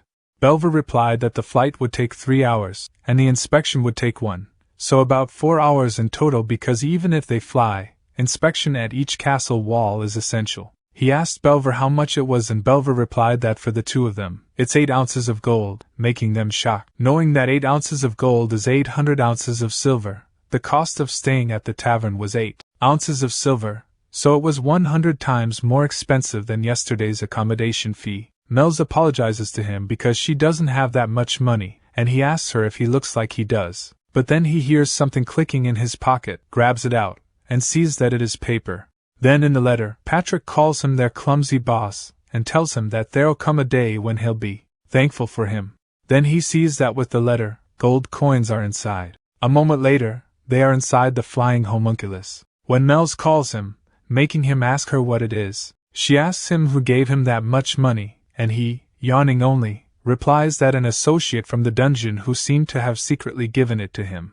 She tells him that now she is thinking about it, and asks him if isn't he a monster from a dungeon, and how is he able to go around so freely. He asks her if saying he got kicked out is a suitable response, making her ask him if the associate he was looking for is someone who also got kicked out, and he replied that it was something like it. She tells him that she is jealous because even after leaving the dungeon he cares for his associate right to the end, and she wants a colleague like that as well. Also, she wants to live a life like him. A life where he has someone to take care of him, and he takes care of them. But he just asks her if it is so. Later, in the Street of Gold and Pleasure Survey Rose, he asked the man if he was telling him that they couldn't use the teleportation hub now. The man replied yes and apologized to him for the inconvenience. Mel's tells him that she didn't think it would happen and that she was ashamed. The man tells them that if it was not urgent, they should come back at around 8 p.m. today because the hub had been shut down today to ensure the security of today's auction. After the auction was over, VIPs would use the hub, so the higher-ups will allow it if they are interested. They should take the paper. He asked the man if he said they were closing the hub because of the one auction, and the man replied yes. Then explained to him that it was because quite a rare item was exhibited this time, and the beheading Fang that had an unknown whereabouts for a long time was suddenly put on display a few days ago. So they closed the hub for an hour to prevent infiltration into the auction house by abusing the hub. She replied that she understood and told the man that it was a really well-made drawing while he was busy looking at the beheading Fang picture, thinking that he had seen it before somewhere. Then he remembered that it was the same as what his associate used.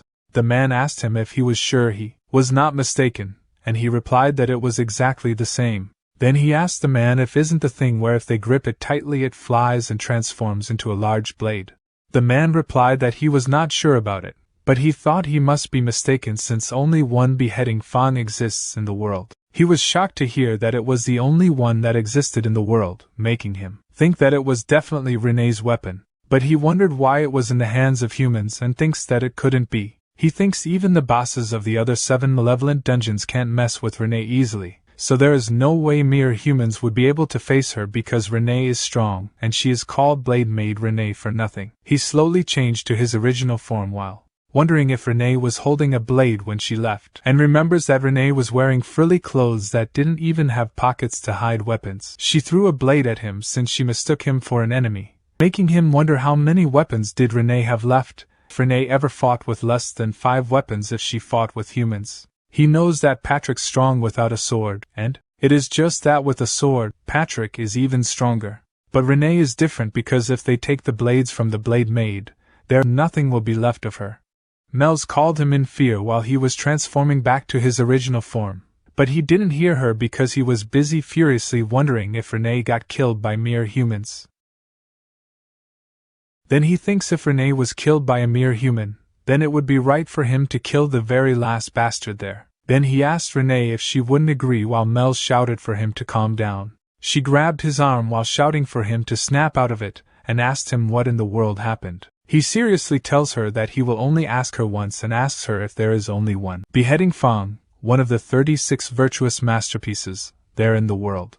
She sweating replied that according to the principles she knew of, it was the only one, and asked him why he asked all of a sudden. He replied that he had been looking for it, and it belonged to his friend, so he had to find it. Then he takes his arm back while telling her that she doesn't need to help him anymore, and as short as it was, he thanked her. Then he tells her that he knows the way back to Harston now, and he can make his own way there from there on out, so it would be best if she got out of there as fast as possible. She shouting calls his name and asks him if that person, the friend he was referring to, is the demon that takes the form of a silver-haired woman and a warrior who wields the beheading fang of the 36 virtuous masterpieces, the Blade Maiden Lady Renee. She shakingly tells him that based on his reaction, it seemed she was correct, but he just tells her that it was enough with the provocations and asks her how much she wants to know. She tried to laugh while shivering in fear and telling him that there was no need to tell her the whole story, and even if he used that vicious voice of his, he could not scare her, especially since she had already figured out who he was. She also tells him that Renee is the guardian that protects the great core of the ancient, and she is the highest of the highest, so if he claims that Renee is his friend, then he must be the master of the core of the ancient, the great Lord Swallow, making him surprised, and his anger disappeared. He admitted that he was Swallow, and she proudly told him that she was sure of it. He sighed, but the truth is he felt disgusted. She laughingly tells him to look at his face, and she caught him red-handed, but he shouldn't worry because her deduction skills were supreme. She shyly continued by telling him that she knew what kind of dangerous thoughts were crossing in his mind at that very moment, so she would help him, and he would not object. He asks her if she is sure she can go off of such simple reasoning when he is someone who claims to be nearly on the level of the Demon King. She replied that it was not the logical demon who became king but the Demon King who dictates logic, making him sigh thinking that it was taking a bit too far. Then she called him Swall that she knew and told him that he was super and duper scary just now. There were all those weird things shooting out of his back, but she was glad he was back to his normal self and told him that she shall assist him from now on so he shouldn't worry. She also tells him to promise her never to use that voice to say such things ever again. Later on the day of the auction, at the front entrance, the nobles arrived. On the other hand, at the same moment, at the back entrance, the guard expected it but he didn't see a single soul, making the guard ask himself what was the point in guarding a place like it. Suddenly someone said hello to the guard, and Mel's in her version 2 tells the guard that they were looking to join the auction and asked if they could come through that entrance. The guard, stuttering, replied that they could right away, but first, he'd have to ask them to identify themselves and ask them what their names are. She replied that she was Mel's of House Agria, and the man behind her, her attendant Swallow. The guard tells them to wait a moment and check on the list, but then the guard apologized to her because she was not on the guest list for today. She replied that it was strange and asked Swallow if he, by chance, happened to have the invitation on him. The guard confusedly asked them what invitation, and he walked closer to the guard while saying that he had it there. But the guard tells them that there were no invitations sent out. Suddenly, he punched the guard in the face and told the guard that it was his invitation to the afterlife. Then he asked her if she couldn't wear something different, but she just asked him back why and if he was afraid he'd be charmed by her fabulous self. He tells her that she was a kid, so she should dress like one, making her pissed and shouting, telling him not to call her a kid. He tells her okay, and they should get going, but she still shouting tells him to take it back right that instant. Meanwhile in Chait Castle, Renee was lying on the bed, thinking that she could no longer return to the core of the ancient. The setting transitioned to 80 years ago depicting the Grapenia forest ablaze. Swallow expressed remorse for the incident, apologizing to Grapenias and expressing disbelief that humans would commit such a bold act. Swallow wondered if the forest would recover quickly and if the forest's joy would return since they had returned the favor to the humans.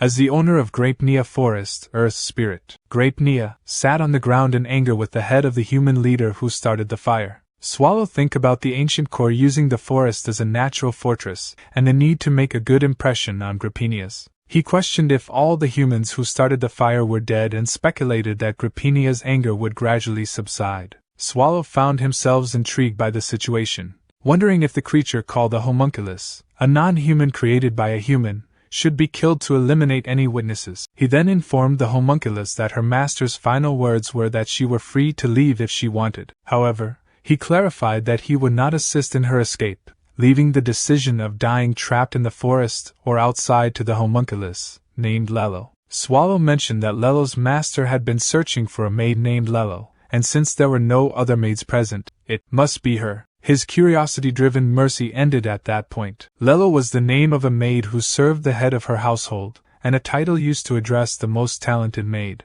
The current Lelo was a middle-aged head maid, and this homunculus had never been called nor addressed by that name. because objects like her didn't have names. However, because of that, she was experiencing something like that, and she said Lello. Back to present at Chait Castle, Rene was sitting on the rock outside thinking about his past memories. His thoughts were interrupted as Ursabet said, "Rene, I heard the subjugation party sent by the Empire is heading towards the core of the Ancient." Rene replied, "Even if Ursabet says that, she won't go back to the core of the Ancient." Ursabet said, "I'm not telling you to go back. I value Rene's happiness, but I prioritize choice and freedom more. Shouldn't you make sure you settle all your problems? If it's those two, they'll look for you everywhere. If they find out you were tricked by a human and ended up like this, what do you think Swallow and even Patrick will do afterward? If you're going to keep living in the shadows, erase all your tracks forever? It doesn't have to be perfect. Even if it's clumsy, Patrick will know your intentions and take care of it. Because of the subjugation party, the core of the Ancient will be busy with cleanup for a few days. If you plan to tie the knot, it has to be now." As Rene contemplated her next move, she turned to Ursabet and informed her that she was planning on going somewhere far away to get some fresh air. Ursabet expressed concern, noticing that Rene's right eye seemed to be getting blurry, and asked if it was okay for her to go alone. Rene reassured her, saying that she was fine and thanked Ursabet for her concern. She then inquired about the whereabouts of her blade. The scene then shifted to an auction house, where Swallow confronted Guard and asked them to divulge everything he knew about the beheading Fong. The guard, feeling pressured, revealed that it was submitted by the magic tower of Harston, specifically the wing. He pleaded ignorance regarding any further information and begged Swallow to believe him. Swallow think that it was indeed Harston, and confirmed with the guard that he had mentioned the magic tower of Harston's wing. Thanking the guard for telling the truth, he decided to spare his life. As Swallow and Melz began to leave, the guard whispered to himself, expressing frustration and anger at the situation. He questioned why he, a mere guard, had almost lost his life and cursed those responsible. Suddenly, Swallow appeared behind him, stating that he had done nothing wrong, startling the guard. Swallow clarified that the guard had indeed done nothing wrong, but had unfortunately caught his attention. He questioned the guard about the terms used when stepping into his territory, mentioning words like massacre or slaughter. Swallow pointed out that they often use fancy words like raid or subjugation, and questioned if the guard had ever felt sorry for the monsters he killed. He asked if the monsters had done anything wrong to deserve being killed. He then declared that the guard was just his enemy, which was why he was taking action. In the auction room, the auctioneer declared, "Someone has bid 35 billion ounces of gold." Following suit, participants chimed in with bids of 38.4 billion, 39.8 billion, 50 billion, 60 billion, and 70 billion. Afterward, the auctioneer proclaimed, "We have 70 billion on the table. Is there anyone else?" and repeated the inquiry. The girl with blue hair named Win Historia, an executive hero of the Black Tiger's Order, said, "I'm bored. Should we join the bidding too? We can do it just for fun and fool around a bit." The girl with red hair named Garrett, an executive tracker of the Black Tiger's Order, asked, "What? Get a grip, Ms. Win. We're here for auction security, not to participate." Win replied, "Yeah, she can't seem to joke around with her." Garrett reminded her, "You shouldn't forget our purpose. Anyway, let's finish this up and go get something delicious to eat." Win suggested, "Maybe a salmon sandwich or a pumpkin tart. I also want some pudding." The auctioneer inquired, "Does no one else wish to bid? I will make the third call and conclude this auction." In that instant, Swallow emerged on the stage questioning, "By whose permission?" Employing demonic power, he swiftly dispatched the auctioneer, declaring himself as the one to conclude the auction. Witnessing Swallow's formidable abilities, both Win and Garrett were paralyzed with fear. Simultaneously, Swallow addressed the gathering, asking, "Are all of you here to buy the beheading fawn?" In the Empire, there were 3 warriors known as the Warriors of the Empire. However, when one of them, Bern Hishtoltz, died while attacking a dungeon out of personal interest, public criticism arose. People questioned how a warrior, whose duty was to protect the Empire, could die in such a manner. Unable to blame the late Bern, the finger of blame was pointed towards the remaining 2 warriors. One of the 2 warriors believed that it was essential to instill trust in the people of the Empire. They wanted to suppress their survival instincts and ignite their fighting spirit. However, as Wun prepared to rush forward and attack, she was stopped by Garrett. Fear filled her eyes as she looked at Swallow and pleaded, "You can't go. Absolutely not. That thing is far too dangerous. With a sigh, Swallow responded. It was just a hunch, but it's actually real. I can feel Renee's traces emanating too strongly to call it a fake. As expected, Renee was done in by those human bastards, he continued. Though the situation is too complicated to explain in detail, this item actually has an owner already. So I'll be returning it back to its original owner. What a shame. It would have sold for a high price. Well, since you've gotten to see it. Before he could finish speaking, a person from the crowd interrupted, shouting, Guards, what are you doing? Stop that bastard, Swallow responded. Right, it looks like you have no intention of sending me off nicely. It's fine, I feel the same way. I'm going to rip you all to pieces and bury you with this blade. As Swallow said that, Wen rushed forward to attack, saying, You think I'd allow that? Swallow looked at her and thought, That's quite the fast-flying squirrel. He observed her decent movement paired with decent battle gear, but unfortunately noted that she had no talent for it, and no weapons other than those gauntlets. In that case, he decided to grab her hand and smash those gauntlets to pieces. However, he couldn't help but be impressed by her skills for a human. As she rushed again to attack with her crushing blow, he stayed still and tried to grab her gauntlet. Her attack hit Swallow's hand, surprising him with a display of formidable attack strength and causing him to crash into the wall behind him, creating destruction with the impact. She's a bit fatigued, took a deep breath and stood still, while he laughed and said, So you weren't just any old kid? She wondered, He's still alive? He's not dead? That can't be. That technique destroys most dungeon bosses without even leaving a trace. Even the replica of the Apocalypse, said to easily withstand any 3 blows, was once destroyed by a single blow from that technique. Black fluid, no gas? So he's not a human. But he's no ordinary monster either. Just what is he? He replied, What? A pity, and attempted to eat her with his demonic power. However, at that moment, Garrett rushed forward and tried to save Wen. She tore the scroll, using scroll magic to teleport her out of harm's way. A little later, Mel's asked, Sir Swallow, are you safe? I was worried. Swallow reassured her, saying, Well, I'm fine. Mel's questioned further, Are you really okay? I thought you died a helpless death. Swallow pondered, I wonder, I'm still alive. And he thinks that the attack earlier is not something that a human is capable of delivering. If something like that had hit his heart, he might have been so surprised that it could have undone his polymorph. And if his polymorph got undone, then Patrick would have definitely. He doesn't even want to think about it. He'd probably take death over that. But more importantly, he missed them all. There weren't 1, but 2 flying squirrels, that redhead especially. While he was distracted by Blue Hair, she evacuated everyone, cast several layers of protection magic on Blue Hair, and escaped the clutches of his magic at the same time. Interesting. As the scene shifted to a little distance from the auction house, where Wen teleported, she fell to the ground. An old person exclaimed, Something fell over there. A second person reacted, What on earth is happening? Hey, there's someone here, the old person asked. Are you awake? She's very injured. Call the guard. No, the healer.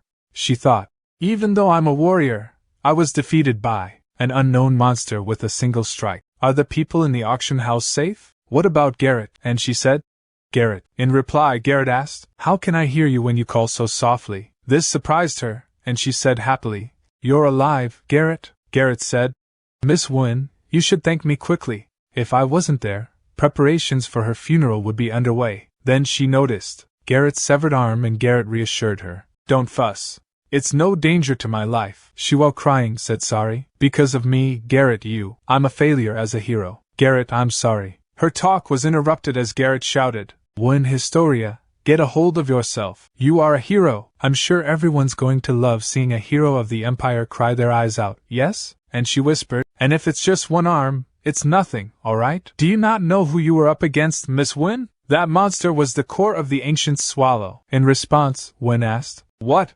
What are you talking about? Don't make fun of me. There's no way a monster like that would come here. Garrett replied, I don't know the reason either, but I'm certain. He really is Swallow. That black calamity is the ancient monster Swallow. On that monster's foot were traces of hero Bern Hishtalt's fresh tracks that looked to be less than a month old. It's more serious than we thought, Miss Wen. If this continues, the Empire might fall. Wen exclaimed, If it's really Swallow, we must make more efforts to stop him. This is the territory of the humans. We have the upper hand, Garrett interjected. Miss Wooen, this is not something we can figure out with our strength. You felt that immense power right in front of you. We have no chance of winning right now.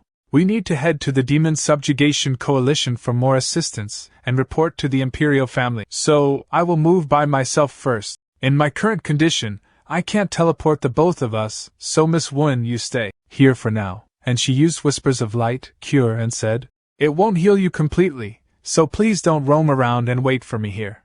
Wooen asked. Wait, but we don't know when that monster will rampage again, Garrett pleaded. You should still wait, please, and use teleportation to disappear. Then the scene shifted to inside the auction house, where Swallow thought, so annoying, should I leave the ones who escaped and go to Harston? Or should I follow them and remove the risk factors? What should I do? Since I safely recovered the beheading Fong, let's just leave it at that. Moreover, I have a goal I must not forget. I should at least find Renee's body. Swallow turned to Mel's and said, let's prepare. She, looking gloomy, replied, okay. He asked, is something wrong? She responded, no, there's nothing wrong. He questioned, what is it? It doesn't look like it's nothing. She addressed him as Sir Swallow and continued, you truly are strong. She thought she knew it due to what she saw back at the Demon King's castle. But the more she learned, it seems you're stronger than she expected. Though you said you're one of Ms. Renee's friends, you're much stronger than she thinks she was. Am I wrong? Or is Ms. Renee much stronger than she realized? Please tell me, Sir Swallow. She then inquired, who actually are he? He lightly hit Mel's on the head and called her a brat, saying why she was depressed over something like that. He is just Sir Swallow. Once everything is taken care of, I will tell you the truth, okay? Mel's nodded in response. Swallow then said, now let's finish things. Show them a power of the Demon Kings. She cast aside her hooded cloak and transformed into her version 2, saying, alright, Sir Swallow.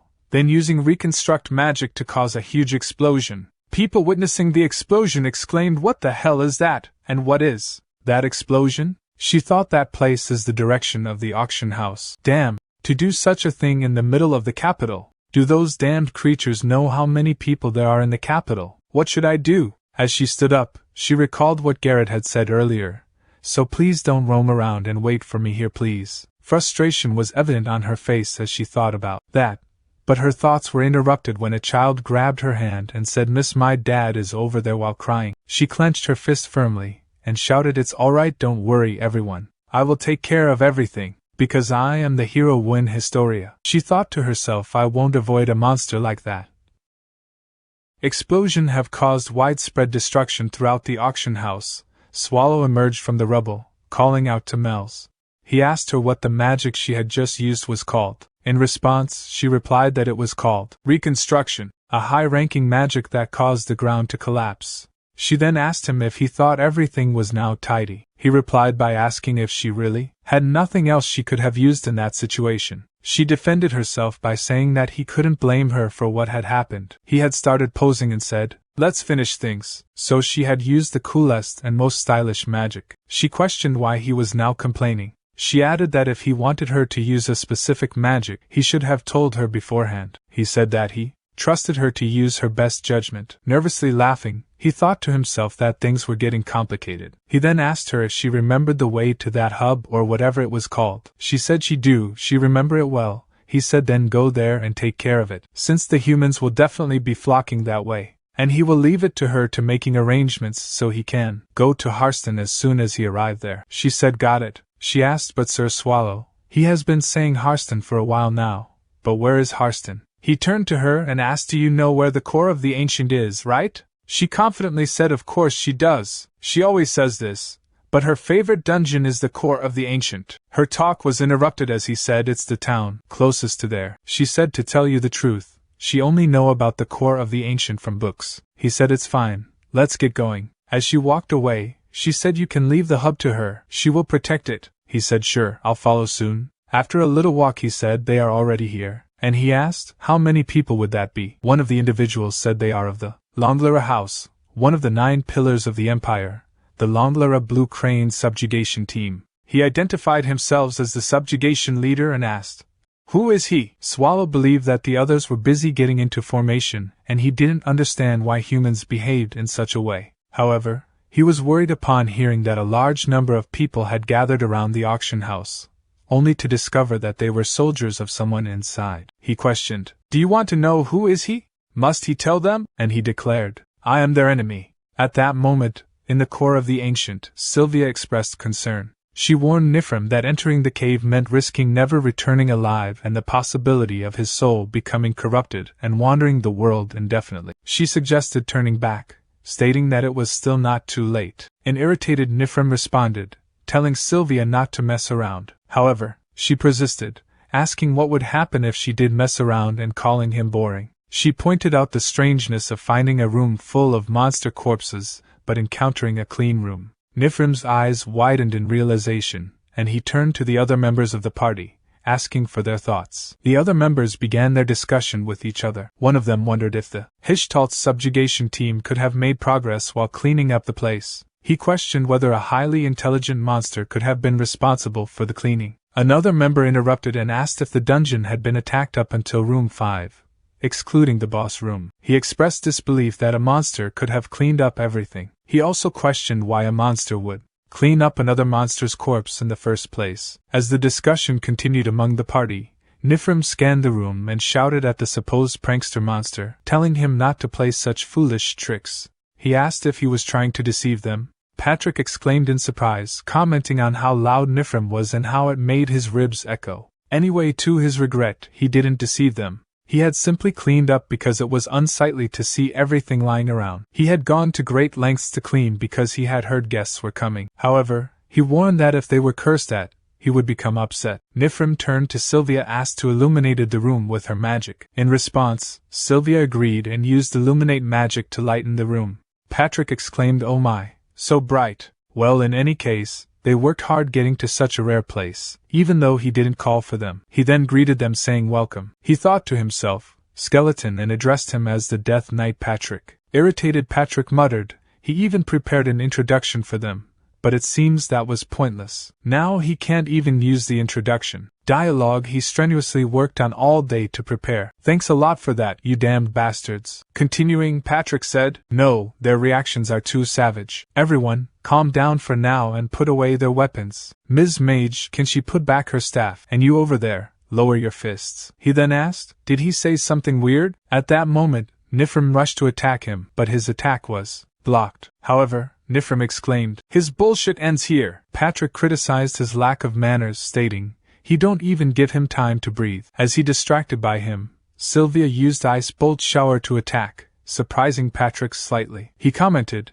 "He feel this every time. 1 versus all is definitely too much for him. Even though he will win, of course." Seizing the opportunity, Nifrim swiftly moved forward to launch an attack. Although most of the attacks were blocked by Patrick, one strike succeeded, causing him to lose grip of his sword and drop it to the ground. He thought regretfully that this outcome was unexpected and commented, "For a human his strength is good." Sylvia employed multiple buff spells on Nifrim, including Strong Body, Reading Omens, Light Feathers, Step of Silence, Boiling Blood, and Bone Ashes of Famous Warrior. He asked, "The secret to his strength was buff magic, isn't that quite unreasonable?" He also thought to himself that those buffs wouldn't last long, only 1 minute. If he could last just 1 minute, he might have a chance. Then Sylvia used multiple restraining spells on Patrick, causing him to freeze in one place. Patrick commented, "This is a bit problematic." In that moment, Nifrim caused Patrick to crash to the ground and stepped on his back, demanding,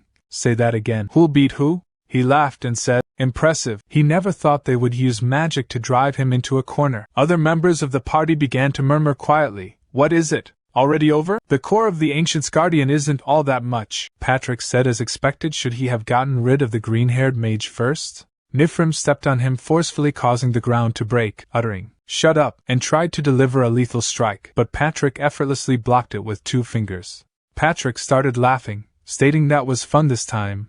He was really immersed in his acting. "Sorry." This caused Nifrim to sweat nervously. Patrick continued by saying he didn't plan to mess around at first, but he had been bored for the past few years. Even if it was just acting, he wanted to experience the feeling of crisis once. He thanked everyone for playing along to his rhythm. A little later, Nifrim shouted in confusion as he woke up and asked, "What just happened?" Patrick, noticing Nifrim's awakening, asked, "Oh, you're awake?" He replied it only took him just a few seconds to wrap things up after he collapsed. He said to him that it would be quicker for him to see it by himself. Out of all the humans to have encountered him so far, not one has ever survived, not a single one. He believed he knew these details since he knew his name, but it seems all he knows is his name, and nothing else. He threw the girl toward him and said, "Oh, still, that green-haired magician was quite challenging to deal with. Using wide-range divine magic makes his bones itch just thinking about it." He continued, "Anyway, is he Nifrim, right?" That magician kept calling out that name, until the very end. She called for him so desperately. He said that he had hoped for a more emotionally charged reaction, but his response was quite boring. Nifrim was quite ruthless. He said that now it was time for a survivor question and answer session. Even if Fimor was a moron, he wouldn't have sent just 30 people. And honestly, he was sorry to say this, but this subjugation party was subpar. And he asked, "So tell me, what is he hiding?" He said that since he was a very kind and generous skeleton, he was going to offer him some choices. If he was willing to answer, he should raise his right hand. If not, he should raise his left, he said. A wise choice. If he tell him everything, he will grant him a clean and painless death. He can't believe he was cursed in this way too. He said that he would respect his decision, and asked him to please die slowly. He thrust his sword into his back, as he walked away saying, "When will he ever clean up all of these?" Still, he guesses it'll be easier than before? A little later, he wondered if he was gone. He looked closely at the dead body of Sylvia and apologized, but acknowledged that he had to continue living. He began to consume her lifeless body, causing unsettling crunching sounds to reverberate. Patrick, who was hiding nearby, heard these sounds and thought to himself, "What an unpleasant noise." He had suspected that there was something hidden beneath the surface. He questioned whether consuming corpses made him stronger, and aided in healing his wounds. Furthermore, he pondered if this ability accumulated with each meal and if it was limited to human corpses only. He also questioned the source of this ability, whether it was alchemy or magic. As Nifrim continued with the gruesome act of eating, Patrick persisted in his thoughts. Since there were plenty of corpses available, he believed he should take his time to test this ability. Nonetheless, he wondered where his boss was and what he was doing, hoping that he wasn't engaged in any strange activities in an unusual location. The scene shifted to Capital Liaise, where Swallow stood upon hundreds of lifeless bodies. One approached him and she asked, "What is this?" Turning toward her, he asked, "Is she here to die too?" She replied, "No, she is wooing Historia, the hero," he stated. He never asked who she is. Well, he like her spirit, but she can't defeat him. As she rushed forward, thinking, even if that's true, she have to stop him. She employed a crushing blow once again to attack him, but this time he effortlessly blocked her assault. With a sigh, he apologized and said, "But she will only get to land one attack on him." He tightened his grip on her gauntlet, and said, "Go on, try to escape again. If you can, that is." She thought to herself, she can't defeat him, but can she buy some time? As he slammed her to the ground, the impact caused the ground to collapse, and she coughed out some blood from her mouth. She persisted in her belief that she is a hero, and thus, her duty as a hero is to protect. Lifting her from the ground, he asked, "Is it over?" She responded, claiming to be a hero named Win Historia, expressing her refusal to be defeated. She declared her determination to protect her people from him. Despite her efforts to attack him, her strike proved ineffective. She asserted that being a hero meant she had to protect innocent people. He congratulated her, acknowledging that her sacrifice was not in vain. He promised to remember her name, although he was uncertain for how long. He expressed respect for her perseverance, and offered her a painless death. However, before he could deliver the final blow, someone intervened by attacking him from behind, saving her from harm. Turning around, he questioned the identity of the individuals, comparing them to sausages that continued to appear one after another. One of them explained that she had taken drastic measures to save Ms. Wynne and apologized for their rude actions. He sarcastically asked if she would forgive someone who apologizes after hitting her on the back of her head. She expressed, "Allow me to extend my greetings, however belated they may be." She introduced herself as Arl Ethelbria's Gal Livison, a member of the Ethelbria's Black Tigers Order, and expressed her honor in meeting the almighty Lord Swallow.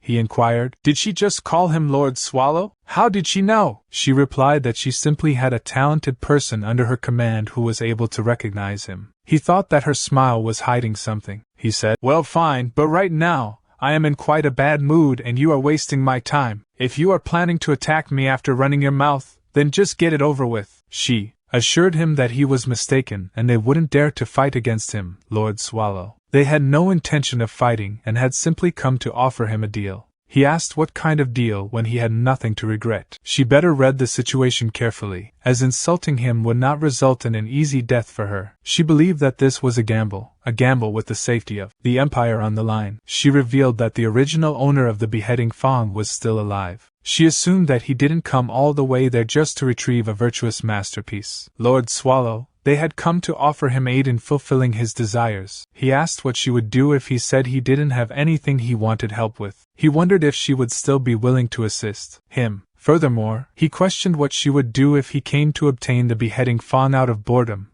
but in reality, his true intention was to exterminate all humans. He pondered how she would react in that situation. This caused her to nervously sweat as she asked if he planned to destroy everything in the end, implying that it might not be worth trying to help him. He confirmed that she wanted to avoid destruction and instructed her to immediately find out where the owner of the item was. She agreed to follow his command and asked Garrett to step forward. Garrett acknowledged her request, addressing him as Lord Arl. She mentioned that he might have met her once before. She explained that in order to locate someone, she needed to examine the traces they had left on objects. She asked for permission to inspect the beheading Fong, if he was okay with it. He warned her that if she did anything foolish, she wouldn't just lose one arm. She assured him that she understood. She sensed someone who had left an overwhelming amount of traces. They were too far away to determine their precise location, but the person was moving west, in the direction opposite of Lie's Imperial Palace. He thought, "West, that's towards Harston," and he said,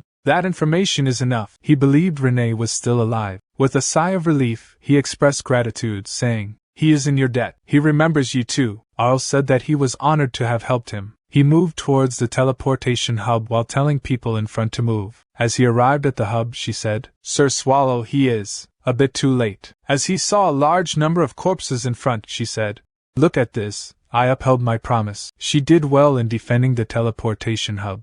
With this, she thinks it's enough to say that the favor has been sufficiently returned. He said, "Yeah, it's enough. She worked hard," and he thanked her. "Let's see, is this how he use it? The cords are to Harston, and if he infuses his mana." But as he infused his mana into the teleportation hub, it exploded. He think it couldn't endure his mana? He was pretty confident, since his polymorph was quite stable though. If he used Demura's mana suppression function for transfer magic, wouldn't he be able to safely use teleport then? He would have to undo polymorph for that, but if he did, he would practically be announcing his existence to all the living things around him. Screw it, he had already screwed things up past the point of no return. It was too late to end things smoothly. As he removed Demura's mana stone, he destroyed the hub building as he reverted back to his original form. He think the coordinates are Harston, Magic Tower Wing. Then the scene shifted to Harston Magic Tower. One of the representatives of the tower said, "Welcome to the Magic Tower Wing. Your affiliation and house can be confirmed through a simple verification process." She asked, "Can I use transfer magic here?" He replied, "No, our magic tower has a resistor that surrounds the entire premises, so you cannot enter without going through the verification process." She said, "Then it looks like you can't escape death," and used her blade to kill him. She think, "When I first got here, I had a thought that the humans' magic towers are similar to dungeons." Sure enough, magic towers are basically dungeons made up of humans. They're just weak monsters. A little later, she continued with her thinking. She killed all the humans she could find on the first floor. All that was left was the top floor of the tower. Amr asked, "Oh my," she prepared quite a bit. "I wonder who the opponent was. But is it that noble young girl from before? So she wasn't a human?" She inquired about the location of the beheading Fong. Amr said that's already her property. She sees there's no point in telling her where it is, but she is curious about something. How is she still alive? As she assumed the stance to attack, Amr couldn't help but exclaim, "Oh my, she is carrying around a weapon that doesn't match her cute face?" As she employed a magic shield, she asked, "But does she really think she can face the Magic Tower Guild Master with nothing but a blade like that? What does she plan to do using a blade with no attributes?" Her thoughts were interrupted as her shield was broken apart by Renee's attack. She couldn't help but think, her defensive magic in one go. This brat, no, this monster. Just how strong is she? Even so, this was a magic tower erected atop a spring of mana. If she used all the mana flowing in this place, she could definitely win. Renee asked, "Where's the beheading Fong?" "Hurry up and tell me," she replied with disappointment. "What a shame. The Beheading Fong is no longer here. It's been a while since I put it up for auction. She used magic realm and think. She seems quite strong, so I will go all out from the start. She unleashed various spells, employing Lance of Longinus, Divide, Chase, Accelerate, and Depravity of Holy Light. Amr said try piercing through this. Following his words there was a sizable explosion as the spell took effect, resulting in destruction and a cloud of dust. As the dust settled, Amr saw Renee being pierced by multiple magic blades and coughing up a lot of blood on the floor. Amr said exactly this is what happens when a monster dares to pretend to be human. Amr thought this is top-class magic that not even most dungeon bosses can withstand. There's no way someone like her can handle it. However, Amr's thoughts were interrupted as Renee cut off both her hands, and she crashed to the floor in pain. She said it hurts. How did this happen? Renee continued, all I did was cut off her hands. Don't make such a fuss, human. She voiced her unwillingness to die, emphasizing her determination to live as she crawled on the ground and urgently pleaded, save me. She thinks it's over. Any trace of her has been erased. Now what is she supposed to do? What's left for her? She is tired if she falls asleep now. But her thoughts were interrupted as someone said, Leader? She turned around and saw a green-haired person named Hyam. Said, Leader. How did this happen? Get a hold of yourself. She said, it's Hyam, right? He said, just hold on. You have to. But his talk was interrupted as she said, it hurts. Hurry and treat. No, kill that bitch. He turned around to find Renee gravely wounded. He said, calm yourself, Leader. You have lost too much blood. And he asked, do you see what this is? She asked, what is it? I can't see it clearly. He said, oh my, you can't see it? It's a mana stone with high-rank magic that allows you to escape from here. But I don't have enough mana to activate it. You have to imbue your own mana to activate it. She thinks that's the same thing that's in the love stone. How could she forget that unpleasant feeling? Amr said thanks, now she can live. As she imbues her mana into the stone, the curse activates and she starts screaming in pain. He says she has too many enemies. How bad must it be for Rin to come and seek revenge? Even in her own family, within the grommets. How bad must it have been for them to give the order to get rid of her the moment she acted suspiciously? Turning to Renee, he asks, isn't that right? He says he is grateful to her for doing his job for him. But at this rate, she might come after him this time. Isn't that right? So this is a form of insurance that'll buy him enough time to escape. Goodbye then, he says. Renee thinks she can't see out her right eye anymore. That's not an opponent she can beat with a completely battered body and without a proper weapon. But that's enough. Pathetic. She will pay the price here. She will erase any trace of herself forever. She said, still don't you dare try to cover Lord Swallow's scent with those dirty hands. Not even if I die. She leaped onto her adversary, driving her blade into her eye. In response, her adversary hit back, thinking, if he finds out she died, will Lord Swallow be sad? At that moment, Lord Swallow teleported there and caused the magic tower to collapse. He asked, is she okay? When she was first saved, it was a similar situation to this. Her body and mind were sapped of strength, and she couldn't find the meaning of life. The one who appeared before her was Lord Swallow. Renee looked at Lord Swallow with surprise on her face, wondering why he was there. After they landed, he released his grip on her, and she moved away from his arm to sit on the ground. Lord Swallow instructed her to wait for him there. She questioned if this was her delusion. Lord Swallow turned to face Amr, who was cursed, and approached her. He asked Amr how dare she do that and threatened to show her who she was messing with. Shifting into his combat form, Lord Swallow swiftly attacked, delivering a punch. He remarked that she didn't know her place, and using his demonic power, conjured multiple spears that penetrated her body, visibly traversing from the inside out. In retaliation, Amr attempting to consume him, she started coiled around his arm. Enraged, he lifted her with his arm and forcefully slammed her to the ground, causing the earth to crack beneath them. However, her wounds healed quickly, and in another attempt to consume him, she once again began to coil around his fist. Frustrated, he slammed her to the ground once more, disgusted by her. Her blood splattered on the ground and understanding dawned on him. Wondering how she continuously regenerated herself, he discovered that her power source was the magic tower's mana. Meanwhile, she regenerated her body again and launched her attack. In response, he stood still and remarked, well then, it's easier. He stated this and reverted to his original form, consuming her alive. After swallowing her, he uttered, yuck, she tastes bad. Looking at Renee, he became a little nervous and sat beside her. He said, there were a lot of things he wanted to say when he got to meet her, but now that we're here, his mind's gone blank. If he knew this would happen, he would have written it down or something. Also, he met a green-haired human on his way here, you see? He did kill him, but that won't cause a problem or anything, right? In response, Renee remained silent. He said, Renee, he is sorry for what he did a few days ago, Renee stated. No, there's nothing Lord Swallow should be sorry for. It's Renee who doesn't have the right to face Lord Swallow, he said. But the core of the ancient needs a guardian named Renee. To him she is also a necessity. Renee questioned, Isn't Lord Swallow resentful of her? He stated he don't resent her. She questioned, Does Lord Swallow hate her? He stated he don't hate her. Standing up, he said, Oh yeah, he have something for her. It's the item she left behind. He handed her the beheading thong, and she tightly hugged it, starting to cry. While sobbing, she uttered she was scared of being abandoned and hated by him. He assured her that he wouldn't abandon her, and didn't hate her. Let's go back, Renee. Back to the core of the ancient. Renee reminisced about the past memory when Lord Swallow had taken her into the core of the ancient for the first time. Swallow exclaimed, That's a homunculus? He had met her during the previous arson case that had happened in Great Nia. But then, he had encountered her again at the lab, so he had decided to bring her along since it seemed like fate. Patrick asked, Then, that means this small body holds all the knowledge about homunculus research? Moreover, seeing how she was completely unfazed inside the room of the strongest boss in the core of the ancient, also known as the lair of demons due to the thick dark energy flowing in this dungeon, it implied she had the mental strength and physique to handle anything.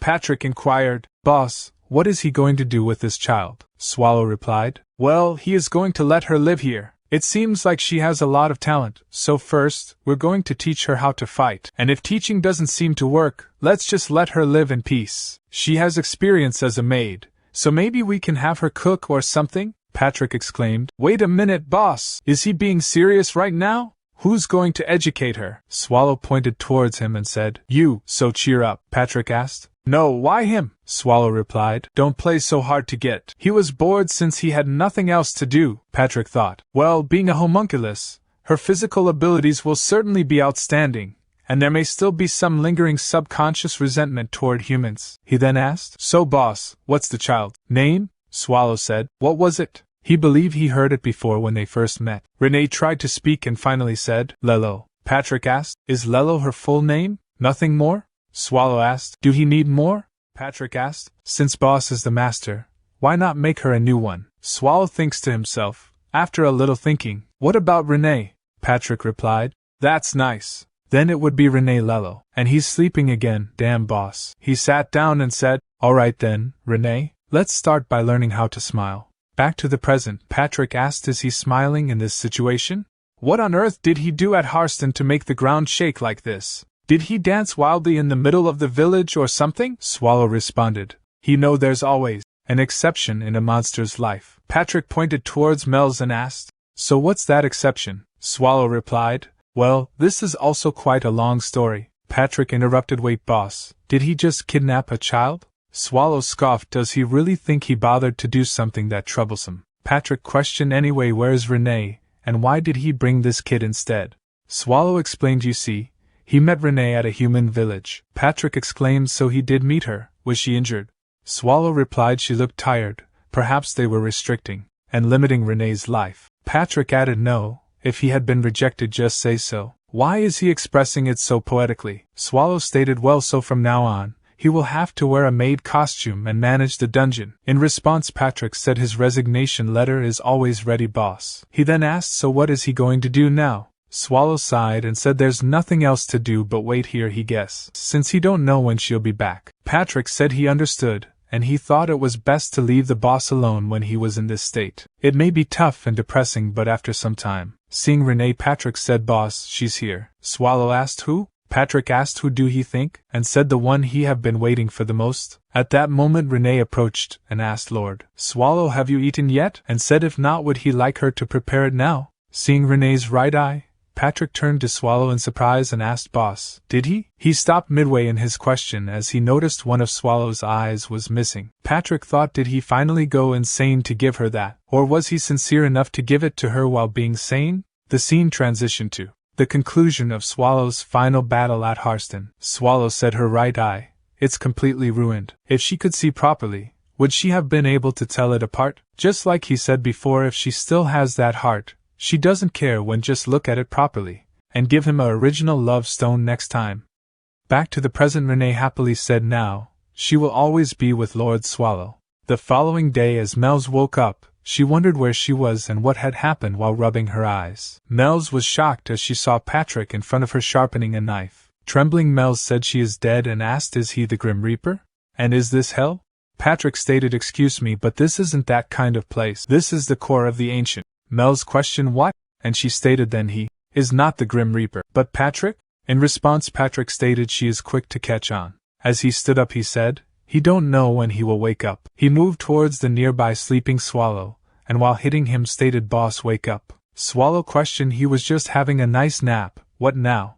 Observing Mel's wakefulness, he understood why Patrick had awakened him. Mel saw Swallow and became frightened, sweating, nervous. Kneeling before him, she stated, "Greeting to the owner of the core of the ancient and the embodiment of all things, the guardian of God who punishes those trembling in fear, the ancient beast that stands above all things, Lord Swallow." "Mel's," said the king. "No, that's not it. My apologies. Let me introduce myself." Swallow stated, "She is the 17th descendant of Demon Asmodel's, Mel's d'Agria." He already memorized it. She questioned, "How does Lord Swallow know her name? Did Swald tell him this? By the way, have he seen Swald?" She definitely remembered him punishing the humans in Liaise and retrieving the beheading fawn.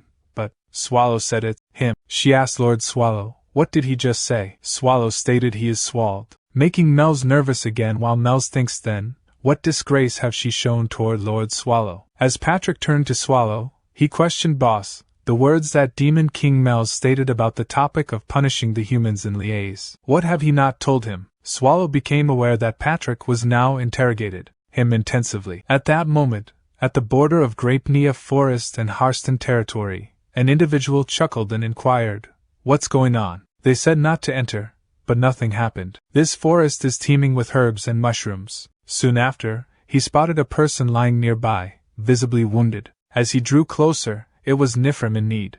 Attempting to aid him with herbal remedies, Nifrim unexpectedly attacked and started devouring him. The scene then shifted to Hastings Wall, a distance away, where a person in ragged attire laughed and casually stated that he had to go. At the core of the ancient dungeon, the battlefield was set. To survive in such a hostile environment, there were several virtues one must possess, and one of those virtues was maintaining a minimum level of tension. Renee sternly told Mel's, if she truly consider herself a demon king, please stay still for a moment. She has mentioned multiple times that silence is a basic rule in Lord Swallow's room. Mel's defiantly replied no. She refused. She is a free dungeon monster. Furthermore, she lived here in the core of the ancient before becoming the Demon King. She came here to speak with Lord Swallow. Renee sighed and explained she already told her that Lord Swallow is resting right now. Mel's argued that is exactly why she is needed. Until Lord Swallow can comfortably fall asleep, she planned to stick close and share her warmth by Lord Swallow's side. Renee is too conservative in this aspect, too inflexible, like a boomer. An irritated Renee exclaimed, did she just call her a boomer? Renee chased after Mel's, shouting, just die. Meanwhile, Mel's laughed and ran away from her. Patrick, who had been observing the situation, thought to himself, maintaining a minimum level of tension is like hell. His thoughts were interrupted as Swallow spoke up. They're so noisy that he can't sleep. Patrick replied, he is not in any position to be saying that, boss. Thanks to a certain someone, the outside is in chaos right now. Swallow questioned, why is it that bad? Patrick retorted, have he not read any of the newspapers he gave him? It seems that due to forcefully mobilizing troops to strengthen Imperial capital Liaise defense, villages on the border are being devastated by monsters. Additionally, the Lord of Harston has committed suicide, and as a result Harston is now completely paralyzed. Swallow acknowledged, that does sound serious. Patrick continued, also he have searched through all available human newspapers for the past 3 weeks, but there are only 3 articles related to Harston. Do he know what this means? Swallow stated he didn't know. Patrick questioned if he even thought before he talked and mentioned that he was ready to give him his resignation letter at any moment. Nervously, Swallow apologized and said he was sorry. Yawning, Swallow then questioned Patrick what he is thinking. Patrick replied that he wasn't sure and didn't have any information to share. From what he could guess, Harston seemed to be cut off from all interactions with the outside world, possibly because he was the one who caused havoc in the entire village. Patrick remembered the amount of damage he had caused. The complete absence of any news from a village that suffered catastrophic damage was not a good sign. However, The core of the ancient needed Harston, so if they kept an eye on Harston, they would be able to know the size of the subjugation party and when they would challenge them. Patrick felt the need to hurry and head to Harston,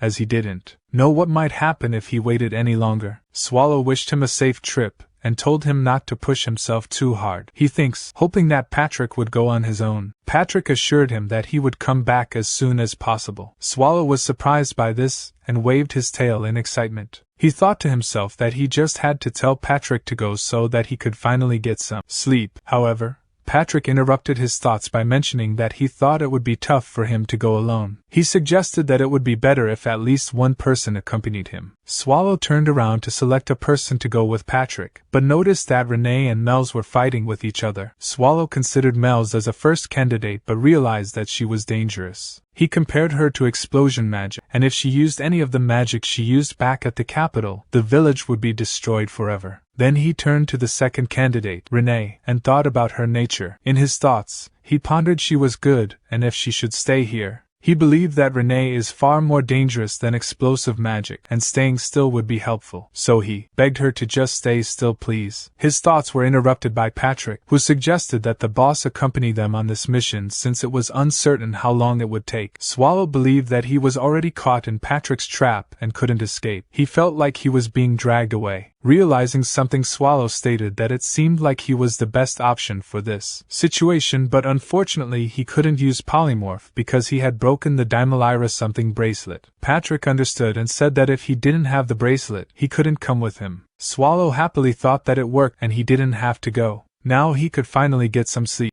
A little later, Swallow reverted to his human form and said that he was really going to die painfully. Patrick, wearing full-plated armor, laughed and informed him that he was already dead despite going through the trouble of cursing him. Swallow mentioned that Patrick had that side to him as well. Patrick questioned if Swallow had said at first that he couldn't go since he didn't have the Demura bracelet. In other words, if he had it, he would be able to go right away. Swallow exclaimed. That wasn't the point and called Patrick a freak. As they reached the village, Patrick announced that they were reached their destination. He remarked that the boss had caused even more damage than he had anticipated. He explained that there were 4 simple ways to know how active a human village was. Swallow asked what they were, and Patrick explained that the first way was to see how crowded the market was. Swallow observed that there was no one there and suggested that they go back. Patrick continued by saying second is to check how much smoke is being produced from the chimneys. We should have tried checking for this before the humans ate dinner, but we're too late for that. Swallow asked, so since it's late, can we go back? Patrick said third is to see how many mercenaries and subjugation parties are at the subjugation request board, but since Harston doesn't have one, let's move on. Swallow requested, let's just go back please. Patrick added, and lastly the inn and pub. Today we're checking this. His talk was interrupted as Swallow asked, what's the hold-up? Let's go. As Swallow opened the door of the inn, Patrick said, but he think it's wise not to expect too much from this. Swallow asked the host, are there any rooms? As they saw the destruction inside, Patrick commented, this is the worst.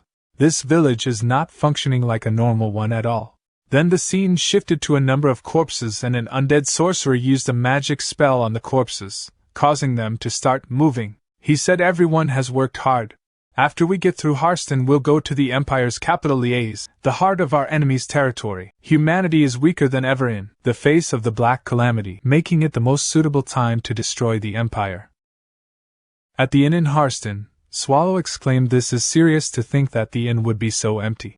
Patrick observed, it looks like Harston has been completely isolated. Curious, he inquired, who is he? The person responded, he is the owner of this inn. An owner questioned, for what reason have he come? Patrick explained he is a knight of the Patarian Black Dogs subjugation team from Natrange. Patrick suspected he's suspicious that we may be assailants. He stated they require a simple meal and a place to sleep to relieve their fatigue. The inn owner apologized the customer, sorry about that, but they have no food here to serve a night. In fact, it's not just him. There won't be anywhere in this village where he can find a place to eat. Patrick questioned, is that because of the Black Calamity? An owner acknowledged, so he knew about that. Then he trusts that he will understand. He is sorry, but they don't even have a room ready. He asked for his understanding. Patrick thought, well, in this current situation the price of water is more expensive than the cost of lodging. He tossed a gold coin towards the inn owner and instructed, take this. Patrick inquired, what do he think, are the rooms still not ready? Upon seeing the gold coin, The inn owner's behavior changed and he respectfully replied, "Please right this way up these stairs." "See Swallow," he asked. "Sorry, but the person behind him, who is that?" Patrick clarified, "He's his slave. Even though he's his slave, he helps him a great deal, and that's why he is treating this slave so well. So this slave can stay in the same room as him." "Right where?" "Did he say the room where this slave and he will stay is?" As Swallow entered the room, he exclaimed, "It's better than he was expecting. This bed's mine. This is way better than the place he stayed at in liaise with Mel's." Patrick responded, "Right, it's a good room." Swallow pondered. Now that he thinks of it, was slave the only thing he could think of? Patrick replied, "Of course, boss. Aren't the clothes he is wearing now the most comfortable? If he keeps wearing those shabby clothes, he will be treated like a beggar. It's better to be treated like a slave instead. If he acts like a beggar, he doesn't know when and how someone will pick a fight, but a slave is the property of their master, so others can't mess with them as easily. Since he can't even be bothered to change clothes, it was a reasonable judgment for him to make, wasn't it?" He asked. "Boss, don't he want to move as little as possible?" And he said, "Then it's in your best interest to listen to what he says." Swallow exclaimed, "What he is saying is reasonable, master." Patrick stated, "Then he will be stepping out for a second rest up, boss." As Patrick began to leave the room, Swallow advised he don't recommend pushing himself that hard from day one. Patrick reassured, "Don't have to worry about him so much, boss. After all, it's nighttime. There are places he can roam around as much as he wants, right?" A little later at the city square, Patrick pondered the reason the Black Calamity descended on Harston's Great Square. The Imperial family vented their anger over the attack of the Black Calamity, and must have needed someone to take responsibility for their successive failures in subjugating the core of the ancient. However, before the Imperial hand could extend its reach, Harston's Lord Count Atark died. So who is the Lord of Harston now? He had been quite curious all this time. Patrick thought it was obvious that the royal family had lost their chance, and would direct their anger at the family. Given that, would Count Atark's descendants really inherit the title? At Lord of Harston's castle, Patrick said, "Well then, let's go take a look at the new lord's face, shall we?" As he tried to enter the castle, Patrick realized he was in trouble. Security was tighter than he had thought. He could kill them or knock them unconscious, but that would just lead to more of a mess when the sun rose, wouldn't it? Sure enough, it was wiser not to rush. He had a specific place in mind when he came here. It seemed that humans couldn't sense it, but he could. To think that the strong lingering scent of corpses would be here. "Let's go this way first," he decided. Back at the inn room, Swallow thought, "Well, it's nice to sleep well in a cool dungeon, but this isn't so bad every once in a while either." At that moment, someone knocked at the door. Swallow thinks, but they never let him sleep comfortably. The inn owner shouted, "Sir Knight, is he inside?" Swallow replied, "No, master went for a night walk." The inn owner said, "I see. Then would he come downstairs?" "It's been served a little earlier than normal, but he prepared a meal. They say starving his customers is something an inn owner should never do after all, and since Sir Knight paid a very high price, he have to at least pay in kind as he can." Now that he think about it, they haven't even introduced themselves. "His name is Novin Hedeker. Please feel free to call him Mr. Novin." Swallow said, "He is Swald." Mr. Novin replied, "Right, Swald." He hoped he is not disappointed when he go downstairs. There was so little food that he wasn't able to prepare much. Swallow asked, "Is the situation in Harston really that bad?"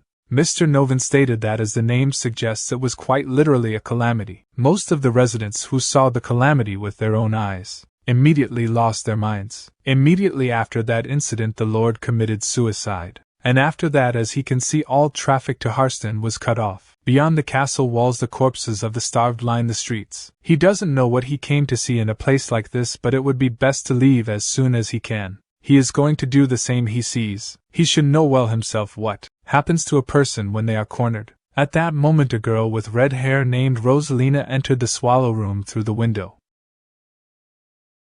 She thought to herself, observing the room, "They're definitely outsiders choosing to stay in this village despite its current state. And to top off it, they're staying in the most expensive room at the inn. They must have a lot of money," she mused. She mentioned that she needed to take anything she could sell for money. As she picked up the Swallow coat, a foul odor emanated from it, causing her to pinch her nose. "Disgusting," she muttered. She wondered if the customers here were not as wealthy. If she held on to the coat, she could use it instead of a bindle. She began searching through the room for any valuable items. After a while, she grew concerned when she found nothing. This isn't good. Did they take everything and leave? She questioned. Opening one of the drawers, she reassured herself that they wouldn't have taken everything. Her eyes nervously fell upon something Patrick had left behind. A little later, Patrick returned to the room and mentioned that he had gone for a quick peek at the Lord's castle. He questioned him what he had been up to. Exactly what he see him doing now, Swallow replied. He explained that he had planned on catching a glimpse of the new lord's face, but the security was tighter than he had anticipated, so he returned empty-handed. Boss, did he discover anything? He inquired. Swallow asked if he really expected that of him. Patrick clarified that he was just asking out of politeness. Apparently Harston has been cut off from the outside world. Even the owner doesn't know much, Swallow informed him. This revelation shocked Patrick. Curious, Swallow asked what was going on with him. Patrick confessed that he was shocked that he had actually done something. So that's how it is. Harston has been isolated from the outside world, he exclaimed. He suggested that they learn more about it the next day. Patrick proposed. Swallow told Patrick to do it on his own. Patrick responded by saying they needed to do it together. He noticed that both windows were open despite his request to keep them closed. He expressed concern about the possibility of getting robbed. Swallow was confused and denied touching the windows. Patrick laughed at the idea of a ghost being responsible, and Swallow suggested that someone must have opened the windows. They quickly checked their belongings and discovered that Swallow's coat and Patrick's belongings were missing. Swallow mentioned that Renee had made the coat for him. Patrick revealed that his rib was also stolen. As Rosalina reached a narrow back alley, she expressed relief and questioned if it was good enough. Suddenly someone called her name. She turned around and was surprised to see Toth, who questioned her whereabouts and warned her about wandering around at night. She explained that there was a valid reason for her actions, as it was for the well-being of everyone involved. Toth disagreed, suggesting that it was pointless and only resulted in hunger. She disagreed and asked Toth to open the coat bind. At that moment their boss approached them and advised Toth not to be too harsh. Both Rosalina and Toth were surprised by the boss's intervention. The boss explained that thieves shouldn't fear the dark, but wandering around without informing anyone was a mistake. He emphasized the need to think before acting and consider the harm it could cause to others. The boss also mentioned that their current situation was different from their old house, which had warmly embraced Rosalina. She said, "Okay, she will be careful, boss." The boss stated that he thought she understood and asked what she did. She exclaimed, "Hang on, look at this." The boss inquired if she stole it. She replied, "Yes, boss." She felt like she had to pull her own weight too. The boss asked where she got it from. She replied he knows the inn on the main street. She got it from a really expensive room. It was clean and being stored deep in the drawer. So it's gotta be a really expensive artifact. The boss stated this is the rib of a human. She exclaimed, "Wait, it's a human's bone?" She didn't know. Toth asked if she by any chance robbed a grave. She denied it. The boss said it can't have been a grave, otherwise she wouldn't have shown it off so proudly. She agreed, saying, "Yeah,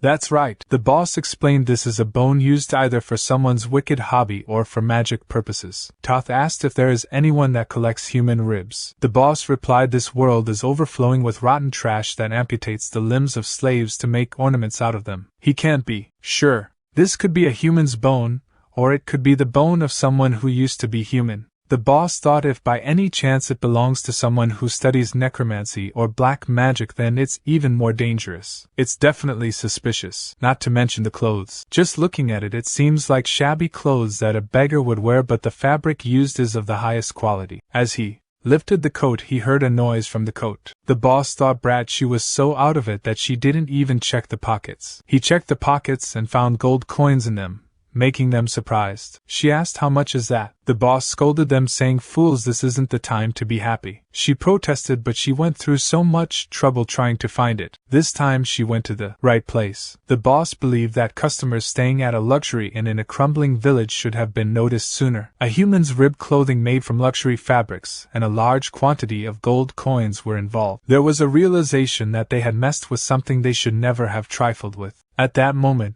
Patrick remarked, "It seems his precious items are doing well." He made a declaration to the thieves, "Hello there, we've come to collect back our things."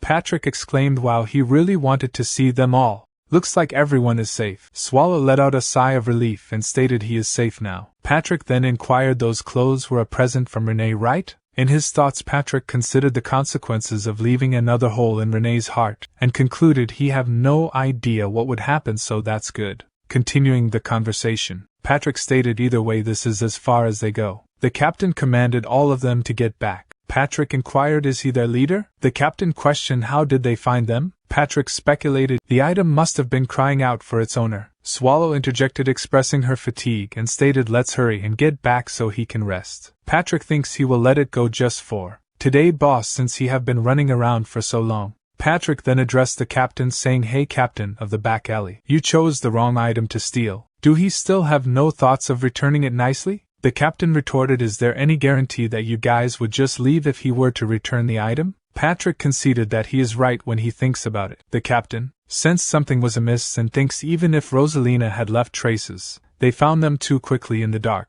It would be impossible unless there were some kind of monsters. Could it be and check the bone and continue with his thoughts that a dark magic? The captain then inquired are you guys ones who live in the dark? Patrick replied well he guessed the cave is pretty dark. In his thoughts the captain concluded they must be dark magicians. He then inquired this rib bone must be really important to you guys. Patrick affirmed that's a given. It is a part of his body. The captain stated so you treat it with as much importance as a part of his body. Patrick clarified nope, it is a part of my body. Stop stalling for time and return it. Then bones were thrown into the air by the captain and, as Rosalina and Toth were ordered to retreat with the people who couldn't move well first, Patrick swiftly moved towards the bones exclaiming my ribs. Patrick leaped forward at full stretch seizing the falling bones. In the shadows a hidden figure quickly positioned himself and struck at Patrick's head with such force that the weapon broke upon impact. Patrick turned his gaze towards the assailant, surprised him and the attacker believed he had caused no damage. On the other hand Swallow yawned and remarked was that a rock just now? The condition of this place must really be bad. Suddenly someone approached Swallow from behind and attacked with a dagger, which also broke upon impact with Swallow's body. He swiftly grabbed the attacker by the neck and lifted him into the air. He exclaimed whoa, he guessed they do have decent weapons. What should he do with this master? Patrick replied wouldn't it be fine if they dropped the act now boss? Swallow told the attacker hey stay still. Patrick suggested well how about they knock them all out first? Swallow questioned he want to let them all live. Patrick clarified he is not saying they should let them live but to treat all of them the same. Swallow shrugged and stated whatever. He is so tired that he's not sure if he can control his strength properly. Patrick proposed well wouldn't it be fine if he is just tried?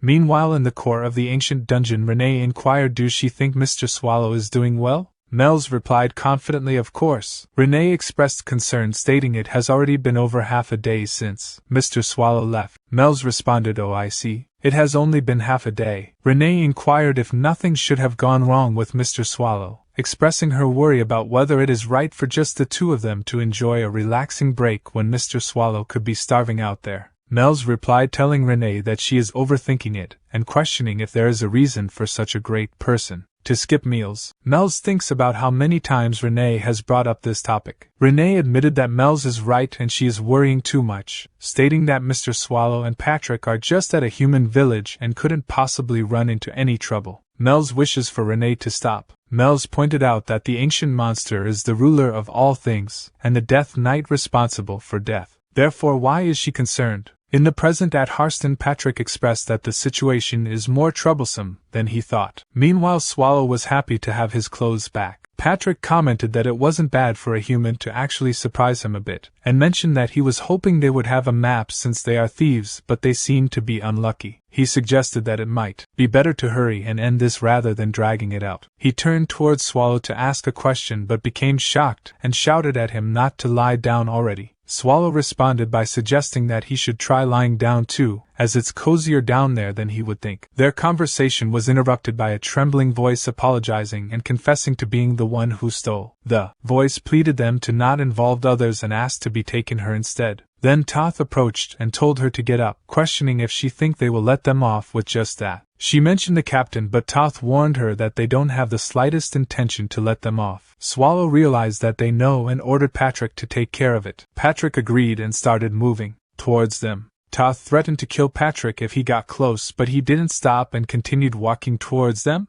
She pulled out a pendant and started praying causing mana to circle around the pendant. Noticing that Patrick trembled a little, he quickly approached her and inquired where she got it from. Patrick thinks a rosario in the shape of a phoenix that resembles a reverse cross, with mana leaking out from it. It is mana for surveillance to have a surveillance magic on a resident of the slums. He quickly moved towards Swallow and exclaiming, "Boss!" Swallow inquired, "What is it?" Patrick replied, "The people of Haston are being spied upon by someone. Once that young lady prayed with the Rosario surveillance, mana started leaking out. That means that the Rosario will activate under special conditions. If they can find out what those conditions are, they will be able to figure out what the person who gave her the Rosario is up to." Swallow responded, "It's not like Haston is a city known for magic. First a magic stone and now an item with magic in it." Patrick stated he will try to get the humans to cooperate with them, "So please cooperate, boss." Swallow inquired, "Why? How is he going to get them to cooperate in this situation?" Patrick confidently stated, "Of course, he have something amazing thought up in here, boss." Patrick apologized for before, stating that it wasn't because they had stolen their things. He explained that they had received a royal decree to not leave any traces of conflicts behind. Toth questioned the royal decree and asked who issued it. Patrick honestly replied that they were from a secret organization called the Fog of Roano and are called Shadow Knights, who took direct orders from the Empire's royalty. Nervously, Toth inquired about the Shadow Knights, to which Patrick laughed and assured him that they had no intention of causing harm. Toth then asked why they were in Haston, and Patrick explained that they were there to save the city. He went against the royal decree to keep everyone alive because he needed information to analyze the situation and send necessary supplies and manpower. He inquired for Toth's help in recovering peace in Haston. People around them started discussing, expressing their support for the royal knight and their relief that the king hadn't abandoned them. One person shouted that they should help Sir Knight, while another exclaimed that they were finally done with their current life. Patrick believed that the persuasion had been successful and commented on how easy it was to deal with humans. Swallow inquired if they were going back, but Patrick stated that they were just getting started, as he was starting to notice more and more strange points. Swallow thinks that although he appreciated Patrick's efforts, things had become more problematic because of him. Swallow mentioned the importance of being cautious of enemies around him. Confused, Patrick asked what Swallow meant by that sudden statement, but Swallow brushed it off as nothing. Patrick urged Swallow to get up and start working as the situation had escalated. Swallow sarcastically remarked that he seemed unusually fired up and questioned if he couldn't handle things on his own. Frustrated, Patrick inquired, "Is he serious?" He stated he will keep an eye out on the captain, who is the most suspicious, so he should stay with the people and try to get close to them. Swallow began sweating nervously and inquired if he was being told to get close to the humans. Patrick replied that they have no choice, boss. Between the knight in full armor and the beggar-like boss, who do he think will have an easier time getting closer to the people? Swallow questioned, "Did he just say beggar-like boss?" Patrick clarified he was just making an educated guess. "Make sure to get close to them before he get back to him. Try mingling with them by following what they do." Swallow thinks like the humans? First, they must spend most of the day asleep. Most of the ones who are awake are in a daze. Even when working, they probably just half-ass it. He cannot see them having any motivation. "This is really good," he stated. "He just have to act as he have always done." Patrick responded he is not sure how he came to that conclusion, but it won't be that easy. Also, the religion that passed out the Rosarios needs to be investigated. Please don't forget that. In other words, he is asking him to suck out all the information from these humans. The faster they finish, the faster they go home and rest, right? Swallow replied, "Yes, master, of course." Patrick added, "Oh, and he is telling him this just in case. He have to keep his composure even if the humans are a bit rude. It won't be easy to get close to the humans." A little later, one person inquired, "Sir Knight, he said he were part of the Fog of Roano, right?" The second person questioned if he is a knight of the Empire's royal court. He must have come from Reyes, right? The third person asked, "I heard Reyes is a place full of milk and honey. Is that true?" The fourth person inquired, "Sir Knight, how come the other knight has full armor on but he isn't such clothes?" The second person replied, "You dummy, it's probably a disguise. Do he think he usually walks around like this?" The fourth person replied, "I see." Swallow thinks, "Damn it, why is it so difficult to get close to them? He can't even breathe. If he had a choice, he would have just devoured them all." "That's right, he have to get close to them and be friendly." Swallow then inquired, "So what is he so curious about?"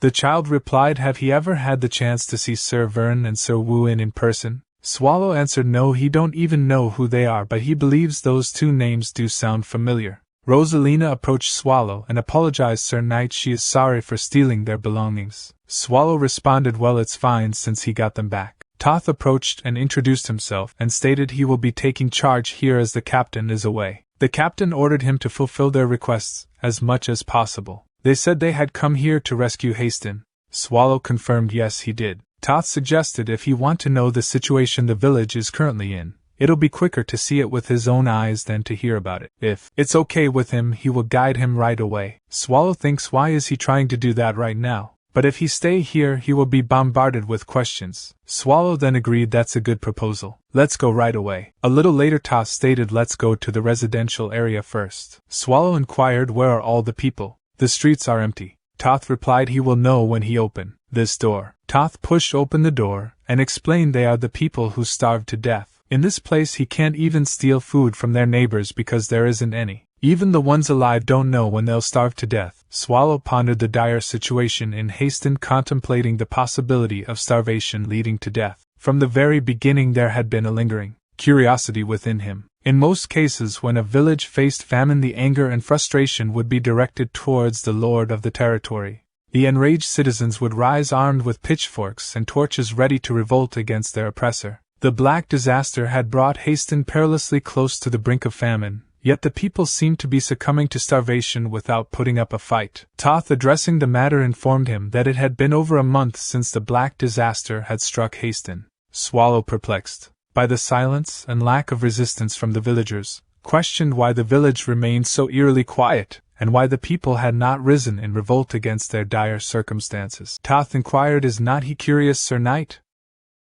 In the present, at the core of the ancient Mells expressed a strong desire to go to Haston with Mr. Swallow, finding it boring to stay in the dungeon. Renee reminded Mells that Mr. Swallow had entrusted them with the dungeon, and questioned if there could be anything more important than that. Renee believed that Mr. Swallow trusted her more than Mells, referring to Mells as a thieving cat. Mells realized that Renee's statement was true, and Renee emphasized the need for Mells to stay focused at all times, as they never knew when humans would invade. Mells assured Renee that she were checking regularly and even used a mid-rank magic observer's eye to confirm. Renee agreed that it was a good idea since she would be cleaning. Mells then informed Renee that someone had invaded, deducing that it was likely a single person based on the observer's eye reaction. Renee urged Mells to get ready as the invader approached. Later an intense red aura rushed towards them and the person questioned why they were all so jumpy. Renee was surprised upon seeing the person, while Mells asked what was wrong. The person was the boss of Chite Castle, the great evil dungeon, Elizabeth Battery. Elizabeth inquired Renee if she had been well, to which Renee apologized for not having much prepared if she had known ahead of time about Elizabeth's visit. Elizabeth reassured Renee that there was no need to be bothered and jokingly suggested that Renee could give her blood if she really wanted to prepare something. Renee firmly replied that it wouldn't be possible. Elizabeth expressed disappointment, and then inquired about Mells, wondering if they were someone new. Mells proudly declared herself as the ruler of the monsters, the 17th descendant of the demon king Asmodeus, Mells the Agria. Renee stated she forgot to introduce her to Mells. This person is the boss of Chite Castle, Lady Elizabeth. Elizabeth stated she is a young demon king? No wonder the aura around her was interesting. Mells whispered to Renee, will she be able to see all the dungeon bosses if she live here permanently? Renee stated Lady Mells she sure say some funny things, talking about mooching off them here forever, she sure have no shame. Elizabeth inquired if she is saying she's mooching off her, does that mean she isn't a member of Primordial Core yet? Then where's Patrick and the dull guy? Renee replied the two of them stepped out for a moment. With a worried face Elizabeth inquired what for them to be absent at a time like this. Renee inquired did something happen? Elizabeth stated the villages near Chite Castle have all been destroyed. All of the humans must have died since the village was sprayed with blood, but there were no corpses, none at all. She don't think it was something done by the humans. The blood on the floor was all flowing one way as if a path had been made, and at the end of that path was Haston.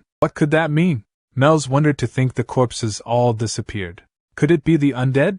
Elizabeth replied yeah, but there aren't many who could do something like this. Most undead do not have intelligence. The ones that do have the special title of Elder and are of a higher tier. The army of the dead moving together means that someone must be controlling them. The lord of the undead, immortal King Erivos. He's the most suspicious one. Trembling Mells exclaimed the name Erivos while covering her mouth with her hand. Elizabeth stated she don't have concrete evidence, but she need to notify that dull guy. Do she have any monsters that can send messages? Renee replied no, the dungeon is currently empty. Elizabeth inquired if there should be some form of communication available. Renee responded by saying that there wasn't, but she believed in Mr. Swallow's decisions. Elizabeth privately thought that believing in such a person was unfortunate and commented that it was a good thing Patrick was resourceful. She expressed concern and stated that someone needed to inform him. Renee inquired what they should do, to which Mel's agreed and suggested that it was time for this great one to step up. She concluded that it couldn't be helped. Meanwhile at Harston, Toth explained that the Black Disaster was the catalyst for all the troubles. Shortly after the disaster, someone set fire to the fields, destroying all the crops that were ready for harvest. The fire spread rapidly, reducing everything to ashes. During this time, a rumor began circulating that the crops in the area affected by the Black Disaster were contaminated, and consuming them would result in painful consequences. As a result, Harston became a cursed land. When news spread that even the Emperor had given up on Harston, the people fell into despair. However, within that despair there was a glimmer of hope. A wealthy commoner couple stepped forward and generously distributed their unaffected crops to the residents. Some individuals even proposed that they should unite under the couple's leadership. Just as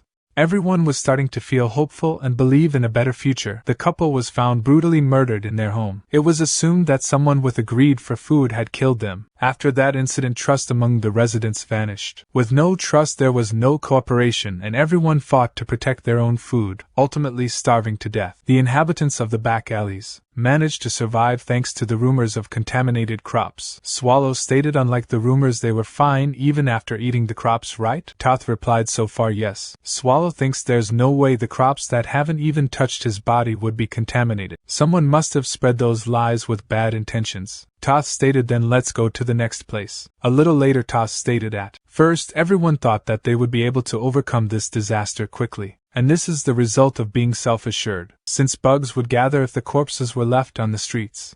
They dug holes and started piling them up like this. Swallow inquired they don't burn them. Toth stated of the people who lost their family there are many who are still unable to let go. It's more about nobody wanting to assume such a troublesome role. Swallow inquired can't they do it? Toth stated he didn't tell him earlier, but the couple that was killed had a daughter. Swallow inquired what about it? Toth stated he is saying that Rosalina's parents are also somewhere in that pile of corpses. Swallow stated I see and inquired do those soldiers always stand guard there? Toth stated yes, they guard in 2 shifts. They aren't really protecting but controlling it. Swallow thinks soldiers controlling the gates in a situation like this. They must be following the Lord's orders, right? Yeah, the Lord of this place is suspicious. Meanwhile the scene shifted to Patrick, who thinks there isn't a better way than to directly meet him in such a situation. They won't be able to see through his plans with normal means. For that reason he stole a harpy egg. The harpies should come after this egg, right? That's when he will appear and to get rid of them, allowing him to meet the Lord. It's a brilliant plan. He must be a genius. A little later Patrick stated that was the plan, but damn it, he didn't expect so many of them to come. The scene shifts to a girl exclaiming no, it can't be happening, as she sees her brother who committed suicide. Then his brother stated Lala, she has to survive. Don't forget she has to live. Frightened, she wakes up from her dream. Her maid questions, did she have a bad dream again, my lady? She the Lord of Haston Lalison of Veritark, and replies no, it's nothing. The maid inquires, do she want to sleep more? Lalison of Ver states that she will go and get some fresh air. She thinks it has been a couple of weeks since she obtained this position. She can still recall the day his brother died. His family members ran away with the family's money without restoring Haston. In such a situation there is only one way for her to survive, to restore Haston. A little later in the throne room she inquires about the promised salvation. The person named Uhumo replies that's right. Lalisanavir shouts just take a look outside. Is this the salvation he spoke of? He stated he do not break his promises. Soon he will put to sleep all the problems that the people of Haston are facing, so she shouldn't worry so much. She thinks this person never speaks in detail about his plans, but right now she have no choice but to believe this person. He stated everything is going according to plan, so my lady just keep living her comfortable life like she have been, and he thinks soon all the problems will disappear. She stated fine. She will believe her for a bit longer and wait. The maid enters the room and stated my lady, she have something to report in regard to the security of Haston. Lalissaniver questioned, what is it? The maid stated according to the guards there was an assault by a group of harpies, but a knight appeared out of nowhere and took care of it in one hit. Surprised, she questioned, in just one hit? Who is he and which knight order does he belong to? The maid replied the Northern Gates guard asked but was met with silence. Lalissaniver stated she will ask him herself. Where is that knight right now? The maid replied she have guided him to the reception room in the castle, my lady. Hummel interviewed, warning, my lady, please reconsider her choices. She can't rule out the possibility that he could be an assassin disguised as a knight. She stated him being a suspicious person doesn't negate the achievement of saving Haston. To reward that effort is what the Lord of Haston should do. She ordered, bring the knight over. Patrick stated the wandering knight greets the Lord of Haston. He was worn out from the rough travels to get to Haston, but seeing the noble lady alone seems rewarding enough for the hard times. She exclaimed she was told that it was due to his bravery and honor that Haston was protected. She thanked him on behalf of all of Haston. Patrick replied it is his blessing and thinks he can tell she's not fit to be a lord just by looking. Based on her age, she seems to be the younger sister of the previous lord. She questioned, so which family's knight is he? But Patrick remained silent. Then she inquired about his name. Patrick stated he regret to inform her, but he is unable to state his name either. He requests that she be understanding. She exclaimed, is that so? He sure is keeping many things hidden. Will he deny her request for him to remove his helmet as well? Patrick stated this face of mine is riddled with battle scars. Half of the skin on his face was sliced off, making it unpleasant to look at. But if it is okay with her, he will take it off, my lady. She stated forget it, she will let it go. She may not be able to offer him much, but she would still like to reward him with something. She inquired, is there something he desire? Patrick responded then he would like to request for food. He pondered. The most crucial necessity in Haston at the moment is food. Through her responses he will be able to ascertain the current state of the castle. She assured that will not be an issue. She instructed the maid to prepare it, to which the maid agreed. Patrick expressed his gratitude, thinking, oh wow. She responded without hesitation. This implies that the castle is not lacking in food, so why would the lady leave the people of Haston in such dire circumstances? Additionally, the energy he sensed from him indicates he is an undead. That man exudes a sense of familiarity. Patrick inquired, my lady, may he pose a question? She inquired, what is it? Patrick queried, there is something that has been troubling him for some time. You there, what is his true identity? After a little later Patrick reported, well, something of that nature occurred. Swallow questioned, shouldn't the lady have taken action instead of remaining passive? Patrick responded when he asked out of genuine curiosity. She allowed him to depart. Swallow remarked, such a casual approach. If he sensed familiarity, shouldn't he be an undead? Yet he chose not to intervene. Patrick explained, did he expect him to engage in a confrontation there? Moreover, just because he felt a sense of familiarity does not necessarily indicate he is an undead. He can discern such energies from necromancers as well. Humans who practice dark magic, depending on the level of dark energy accumulated in their bodies, also emit undead energies. Swallow inquired, how is it possible to meticulously inspect each individual in such a manner? He would have. Patrick responded, their purpose here is to rectify the chaos he caused, not to exacerbate the situation. Is he suggesting that he should resign? Swallow expressed regret, stating he apologized for his actions. Patrick dismissed the apology, saying let them move on. Have he gathered any information, boss? Swallow reported the locals here believe that the crops are contaminated with a deadly disease. This explains the eerie silence in the village, as the inhabitants refuse to consume the tainted crops and succumb to starvation. As for the thief Rosalina, she proved elusive, evading his attempts to approach her. Patrick mused, if only they possessed mind control abilities. Perhaps bringing Mel's along would have been beneficial. Swallow retorted he suggests this after coercing someone unwilling to join him in the first place. Patrick countered they have other options at their disposal. Look at the provisions he received from the lady. Swallow, feeling hunger pangs, remarked, is he suggesting they dine before discussing their next steps? Patrick proposed no, let them attempt to win over Rosalina with this food offering. A little later Swallow spoke, addressing Rosalina, you there? Rosalina responded yes. Swallow inquired, why is she becoming so surprised? Before Rosalina could reply, Swallow interjected, take this wafer. Let them partake in a meal together. Upon noticing a mark on the wafer, she exclaimed, is this not the communal wafer bestowed by the priest? He pondered, but Patrick gave this to him? and questioned, "Who is the priest?" Rosalina remarked, "So he also have faith in that individual, Sir Knight." She did not anticipate encountering a fellow believer. She is pleased. None of those around her share her beliefs. Is it not peculiar? Everyone appears so foolish. All one must do is have unwavering faith and salvation will be granted. Do he not agree, Sir Knight? He simply replied yes. She guided they have arrived. For some reason this place always feels eerie. It is dim, so tread carefully. Swallow acknowledged. The priest proclaimed the calamity that has befallen Haston is a test presented to humanity for their wicked deeds. Furthermore, that individual possesses the power to overcome this predicament. As believers who have earned his favor, they should be celebrated as the chosen ones. Rosalina directed, "Please take a seat." As the assembled individuals voiced their concurrence with the priest continued, "Never forget the divine message that has been bestowed upon them.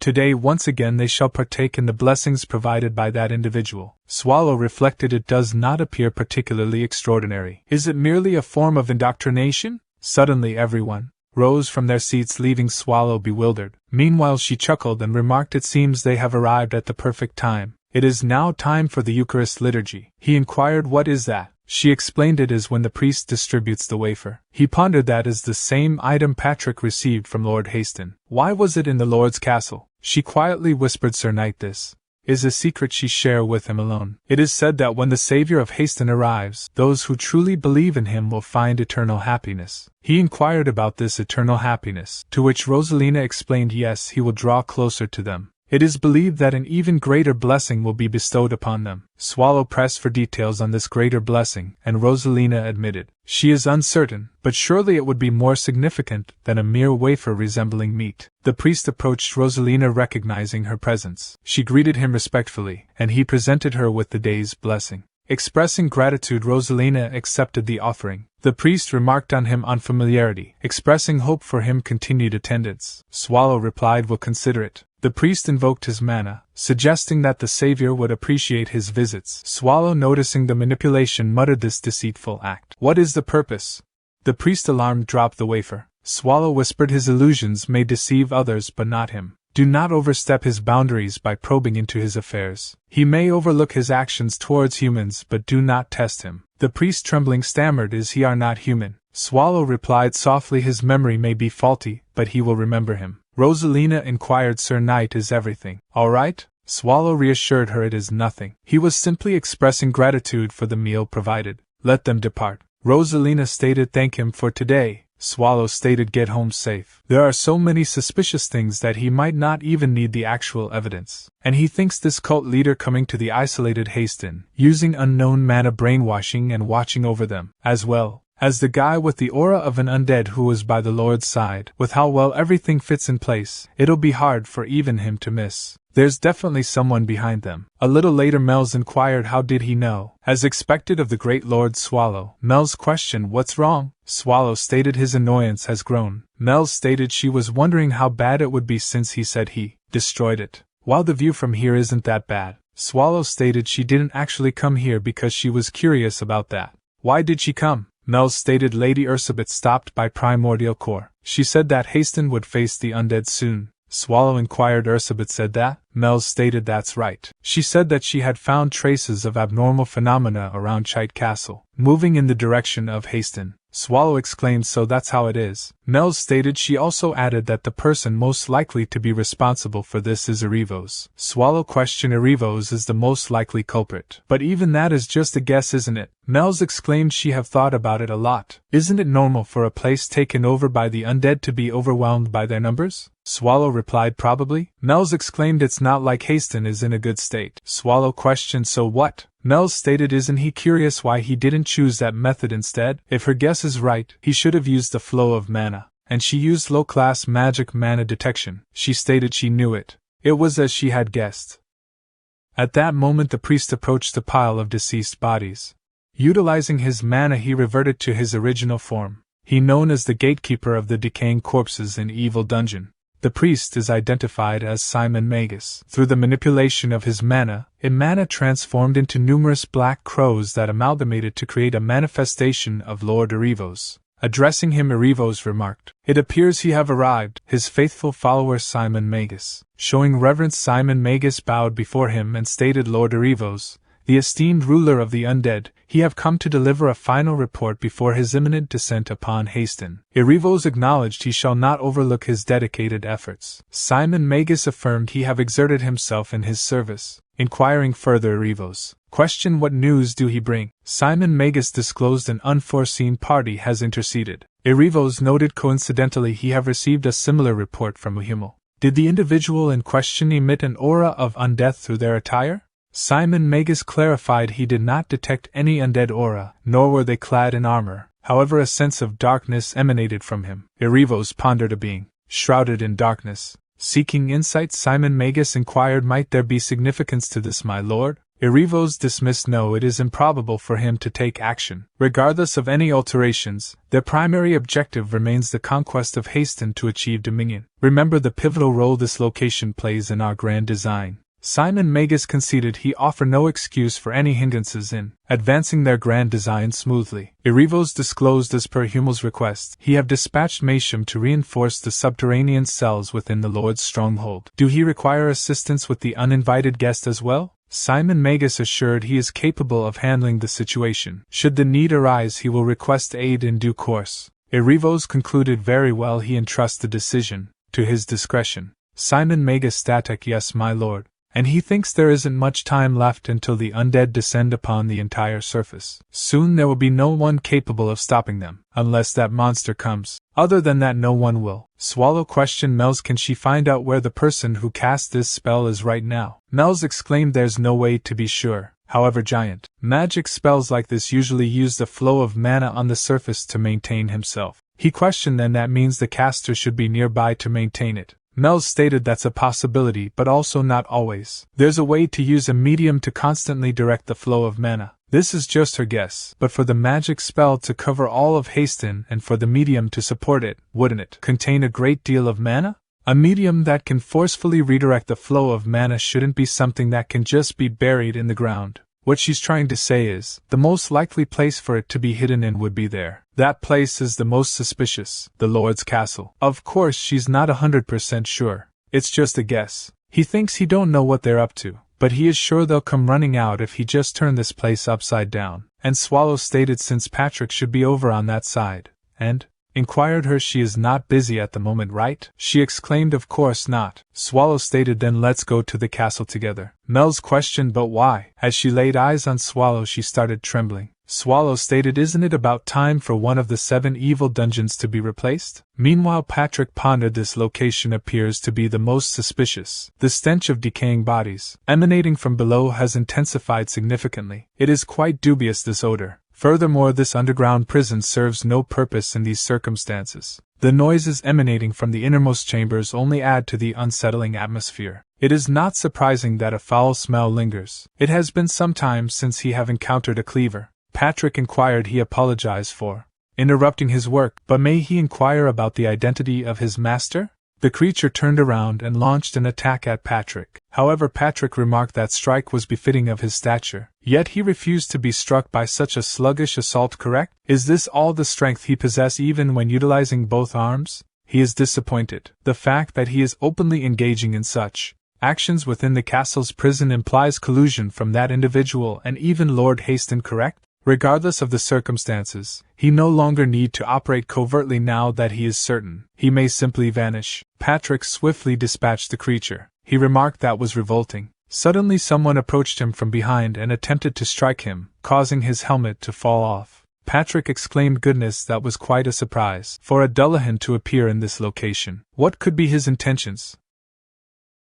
Patrick inquired, hey, you there? Whose orders is he following to guard this place? The Dullahan remained silent, and instead launched an attack at Patrick with its sword, which he deflected using his left arm. Observing the weapon closely, Patrick realized that sword. It's the evil sword. It's tricky to handle as it corrodes the opponent's weapon. It's quite powerful, unlike a Dullahan. Patrick then attempted to negotiate, asking can they resolve this peacefully as fellow undead? However, the Dullahan ignored his words and continued its aggressive advance, prompting Patrick to evade the attack by bending backward. Patrick stated refusing to engage in conversation as an undead with intelligence, sought to uncover the reason for his presence. With a sigh, he remarked that the Lord of the place should have all the answers. Using low glass magic, Patrick caused the Dullahan to slip and fall to the ground. Seizing the opportunity, he picked up the short axe and cast a strengthening spell on it, and delivered a decisive blow. Since the Dullahan seemed unwilling to talk, Patrick swiftly ended the confrontation, showing the sword that he grabbed from Dullahan back and stated he will borrow this sword since it seems like he is not using it. Employing both a heavy sword strike and a great axe strike, Patrick swiftly defeated the Dullahan. Later, in the Lord's room, Lala awoke feeling cold, only to find Patrick standing before her, and inquired about her sleep. She widened her eyes in surprise. Then, she angrily exclaimed, "How dare he intrude here in the middle of the night?" Patrick responded, "Isn't it obvious that he has some business with her?" He then asked was her name Lala, and then he greeted her, and stated he would give her exactly 5 minutes. Summon the man who was with her earlier. After 5 minutes, Patrick apologized for calling them so late at night, but he happened to pick this up on his night walk, as he placed the Dullahan head on the table, which startled Lala. She inquired, "What is this?" Patrick questioned, "Do he really not know what it is?" "This is the helmet of a Dullahan, Lord of Haston Lalison of Veritark." "Why is he working with an undead?" Lala asked, "What is he talking about? What undead?" Patrick expressed his disappointment. "Is she going to keep up the act until the end? If she isn't acting, is she really unaware of who she is working with?" Well, he is not surprised, seeing as she is the unfit lord of this place who does not know what is going on in this land of hers. Ahumel raised his voice and declared, "My lord, there is no value in listening to more of this nonsense. Summon the guards and apprehend him."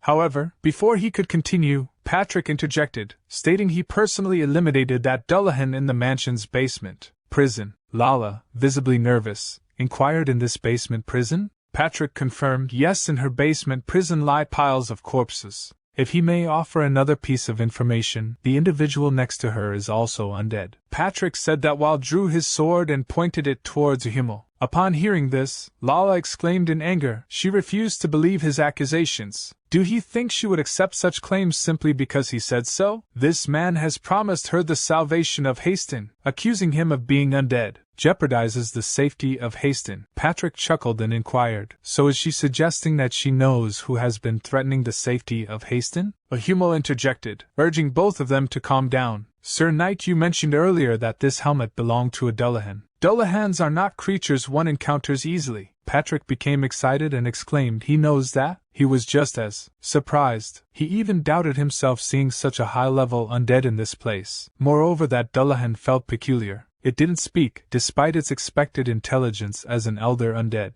Its movements during the fight were also abnormal. So, after burning its soul, he investigated further and found a mind control magic circle engraved on the inner side of its armor, along with the name, Masham. It appears to be the name of the vice-captain of the raid force, Masham and Harda brothers, who gathered to raid a brutal undead 30 years ago. It was rumored that he was a formidable knight, but he vanished after the raid. Now, for the question. Who does she think was the brutal undead they were attempting to raid? Lala inquired about the identity of the individual. Patrick, with his sword directed at Ahumel, said he will pose the question in a different manner this time. He would like him to respond from in her place. "Where can the brutal undead known as Arrivos be found, Mr. Undead Underling?"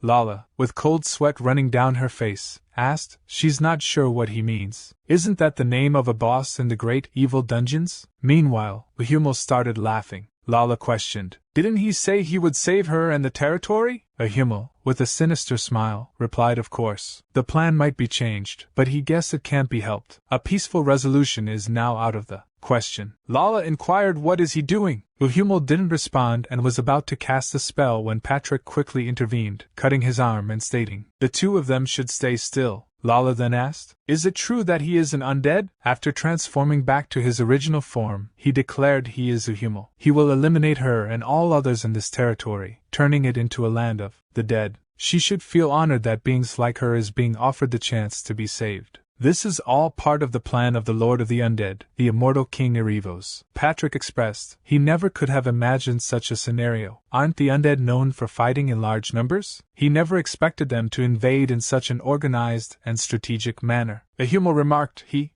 took an interest in Patrick from the moment he saw him. He commended him for exceeding his expectations by defeating Masham. Patrick responded, "It's the first time someone has praised him for defeating their subordinate." Ahumel noted, fascinating. He is becoming more intrigued by him. He is undead like him. Why isn't he serving Lord Arrivos? Lala inquired. Is he also an undead like him? Patrick believes that he may have been discovered. They still require a leader to manage the land and collaborate with them. He didn't intend to harm her. Patrick then mentioned that his mood suddenly changed. He proceeded to sever the other arm of Uhumel and advised that it would be in his best interest to follow his commands obediently. Uhumel inquired if threats would be effective against an undead being. Patrick responded, stating that threats would not work, but Uhumel should consider the consequences of not cooperating. He warned that the individual accompanying him is much more powerful than Uhumel realizes and could disrupt their plans easily. Uhumel found this information intriguing and suggested that it could also impact humans. Patrick clarified that they are not aligned with humans, and urged Uhumel to divulge information instead of wasting time. Additionally, Patrick requested details about Uhumel's superior, Irivos. Uhumel agreed to provide an answer and posed a question about the origins of an elder. Patrick emphasized the importance of continuous dialogue without questioning. Uhumel elaborated on the rare phenomenon of becoming an elder, which requires either a supernatural occurrence or a significant amount of hatred. Elders possess the ability to single-handedly combat 1,000 zombies, and Lord Arivos can create them using his magic. The isolation of Hasten and the establishment of a religion serve the purpose of creating elders. Humans with weak souls are sought after to gather fellow undead, with isolation and weakening of resolve being key tactics. The creation of the religion serves a similar purpose in this context. Patrick exclaimed, he finally understands. But why are there so many corpses in the underground jail? Uhumel replied, it's to create more elders. They are planning to destroy the Empire. Patrick expressed concern, thinking that's not right. If the Empire is destroyed and all humans turn into undead, Irivos will gain great power, targeting the 7 great evil dungeons. Uhumel stated realization often comes too late. As he began casting a powerful dark curse spell, he asked did he think cutting off his arms would stop him from casting magic? How foolish of him. Patrick laughed and complimented Uhumel, saying he is quite skilled. He can cast spells with just words. Uhumel retorted, did he really think he would tell him the truth? No being can oppose Lord Arivos. The only one who could is an ancient monster who slumbers for years after moving. Nothing can thwart his lord's plans.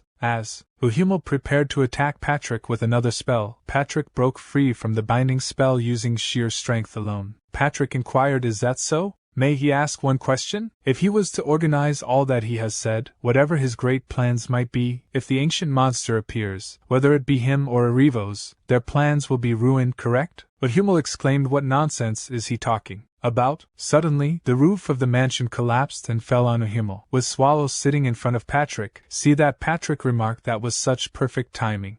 As the dust settled, Lala observed Mel's whining and Swallow sitting on the rubble of the collapsed mansion. Patrick remarked on Swallow's impeccable timing. Swallow modestly replied that it was nothing and inquired about Patrick's findings. Patrick responded that he had discovered nearly everything. Confused, Lala looked toward Swallow, who sighed and gazed upwards. Suddenly, Uhumel launched a spell at Swallow, but he effortlessly deflected it and swiftly captured Uhumel using his power. Uhumel, witnessing Swallow's strength, was shocked and pondered on the source of his power. Patrick interrupted Uhumel's thoughts by reminding him of their companion's underestimated strength. Uhumel, surprised by the turn of events, questioned how the ancient monster had appeared and why he couldn't sense the crystal's energy upstairs. Determining that Mel's was a demon king based on her energy, Uhumel resolved to delay and inform Lord Arivos. Uhumel then questioned the ancient monster's presence, recalling rumors of her hiding after the incident at Liège, as he said that he was struck by an attack that caused an explosion on impact. As the dust settles, Uhumel lay on the floor coughing and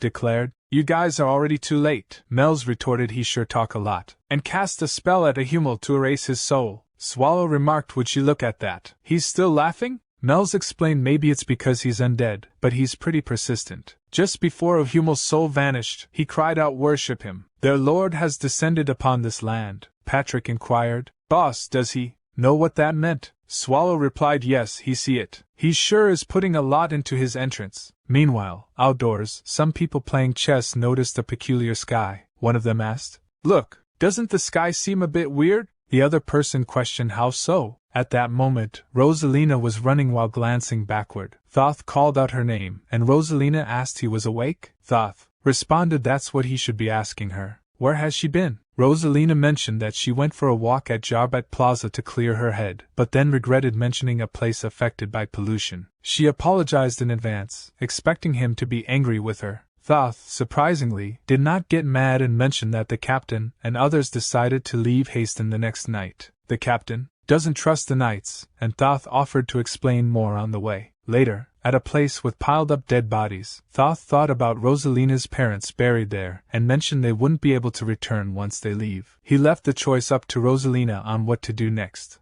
She mentioned he should know that, but she didn't understand why the captain wanted to leave Haston. She questioned if Haston could still be saved and suggested waiting a bit longer. He responded by saying he wouldn't try to convince her about religion being a personal choice. He pointed out the uncertainty of waiting for salvation while her parents were in a difficult situation. He emphasized that actions, not just belief in a specific God, could bring salvation. This made her question how she could contribute to salvation and strengthened her determination. She agreed with Thoth's perspective, took his torch, and confidently moved towards the dead bodies to set them on fire. However, she was interrupted by Simon Magus, a priest they knew, who inquired about her activities in that late-night setting. Thoth asked for his identity, but Simon focused on questioning Rosalina's intentions. Rosalina inquired about Simon Magus's presence, but he remained silent. She then urged him to stop, but the torch accidentally set fire to his clothes. Thoth, concerned, advised Simon Magus to let go, while Rosalina suggested he put out the fire. Ignoring their pleas, Simon Magus pushed Rosalina, causing Thoth to catch her before they both fell to the ground. As the fire consumed Simon Magus, revealing his undead nature, Thoth and Rosalina were shocked. Thoth identified him as undead, but Simon Magus silenced them, and he used his spell to make dead bodies start moving. Confused, Rosalina asked what was happening, prompting Thoth to urge her to run to safety. Shortly after barricading the entrance, Thoth remarked, "This should buy them some time." However, Rosalina suddenly fell to the ground, stating she can't move anymore. Thoth turned to her and acknowledged they don't have a choice. While staying inside may be safer than venturing outside, the first floor isn't secure either. Let's head to the second floor. Rosalina agreed, but expressed difficulty in moving her legs. Thoth then offered her to climb onto his back. They need to move quickly. Grateful, Rosalina thanked him, noting his potential fatigue. As Thoth glanced out the window, he pondered, "Can they both make it out alive?" Before he could dwell further, Rosalina remarked on the foul smell in the room, questioning if it was due to the corpses. Concerned about their safety, she asked, "Are they safe now?" Thoth responded, "No, it's still dangerous here. Stay focused if she wants to survive." Rosalina inquired, "What does he mean?" However, Thoth remained silent and proceeded to approach a nearby corpse, soaking his scarves in its blood. Rosalina then asked, "What is he doing?" Thoth continued without responding, advancing towards her with a weapon that he'd taken from the corpse. He swung at her, prompting her to shut her eyes. Upon reopening them, Rosalina witnessed Thoth clutching his pendant, and declaring, he is only telling her this now. But this thing has been bothering him for a while. She should believe in something more believable from now on. Rosalina questioned, why didn't he warn her? That scared her. Suddenly, the sound of a door breaking open was heard, leading Thoth to remark, the door must have given in. Rosalina inquired what should they do. Thoth responded, what else can they do? Rosalina decided that she needed to find an object that could also be used as a weapon. Thoth didn't respond and headed towards the door. Seeing this, she asked, "Where is he going?" Thoth smiled at her as he looked towards her, then left the room and he used his scarf that he dipped in the blood of the corpse to close the door. He thought if he do this, they won't be able to find Rosalina due to the smell. Rosalina, scared, stated, "What is he doing? Don't leave her. Please don't. Leave her here." Thoth replied, "For how long will she depend on others? She has been a burden long enough. Listen well, don't make any noise, no matter what you hear. Don't make a sound and don't move without thinking." She immediately covered her mouth. Thoth stated, "She is finally listening, that's good." He thought it's better to do this than to die together. He charged towards the incoming zombies, apologizing for picking on her all this time, followed by a bone-shattering sound. Simon Magus ordered his minions to attack.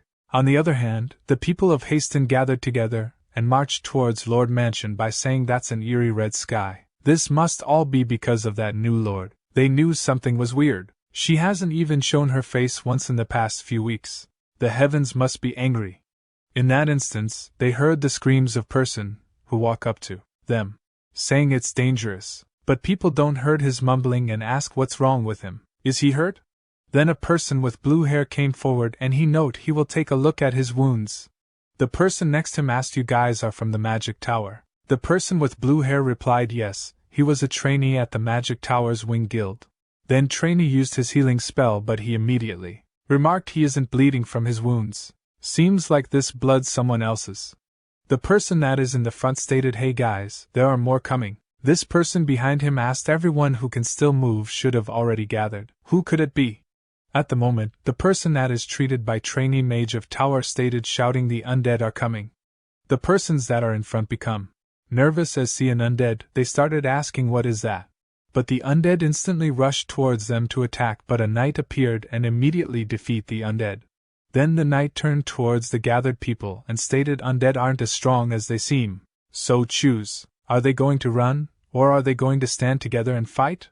Trainee mage immediately agreed that he and his party will fight. The knight asked, who are you guys? Trainee explained they were once trainees of the Magic Tower's Wing Guild. On the day of the Black Disaster, they were out on assignment and were able to survive. They would like to be of some help, even if it's late. The other persons started to agree one after another to fight the undead. Then knight order all those who have the strength to pick up a weapon to the front lines. Everyone else should work on setting up a perimeter defense. They will defend Hasten till the last man. A while later, knight hearing the sound of footsteps and stated they're coming, and order the mages to ready their magic. As the mages attack with their spells, an explosion occurs. Hearing that, Novan thinks, damn it, what is going on out there? Thoth and Rosalina, where could you guys have gone off to at such a time? At the moment, he saw Rosalina sitting nearby with the support of wall. He quickly approached her, asked is she okay, and asked what happened to her. She replied Thoth, he told her to stay put, but she came all the way out here, because she was afraid. She said, Captain, Thoth, he is dead because of her. Novan asked, did Thoth resent her when he died? And he stated no, he's not the type of person to do that. So, Rosalina, it isn't because of her, it's thanks to Thoth that she was able to live. She note, Captain, those weren't normal undead, they need help. Novan asked, what is he saying? They need the help of those knights. Novan remarked, those guys are probably in the Lord's castle. She asked, Captain, what is he doing? He replied, she probably don't even have the strength to walk, drink this, and make the trip. Novan stated, he is the captain, he can't just leave his comrades to fight. Rosalina, go bring those knights, they will hold them here, and he is sure the inner parts of the castle will be safer than this place. Thoth, he can't put Rosalina, whom you've sacrificed your own life to save, back in danger. However, Patrick note they really made a mess of things. He should come take a look as well, boss. It's no joke. Mel's added, they're really struggling out there. Swallow replied, why would he take a look when it doesn't have anything to do with them? Patrick stated it does have to do with them, and he is already lying down. There goes his habit of giving up just because things got a bit troublesome.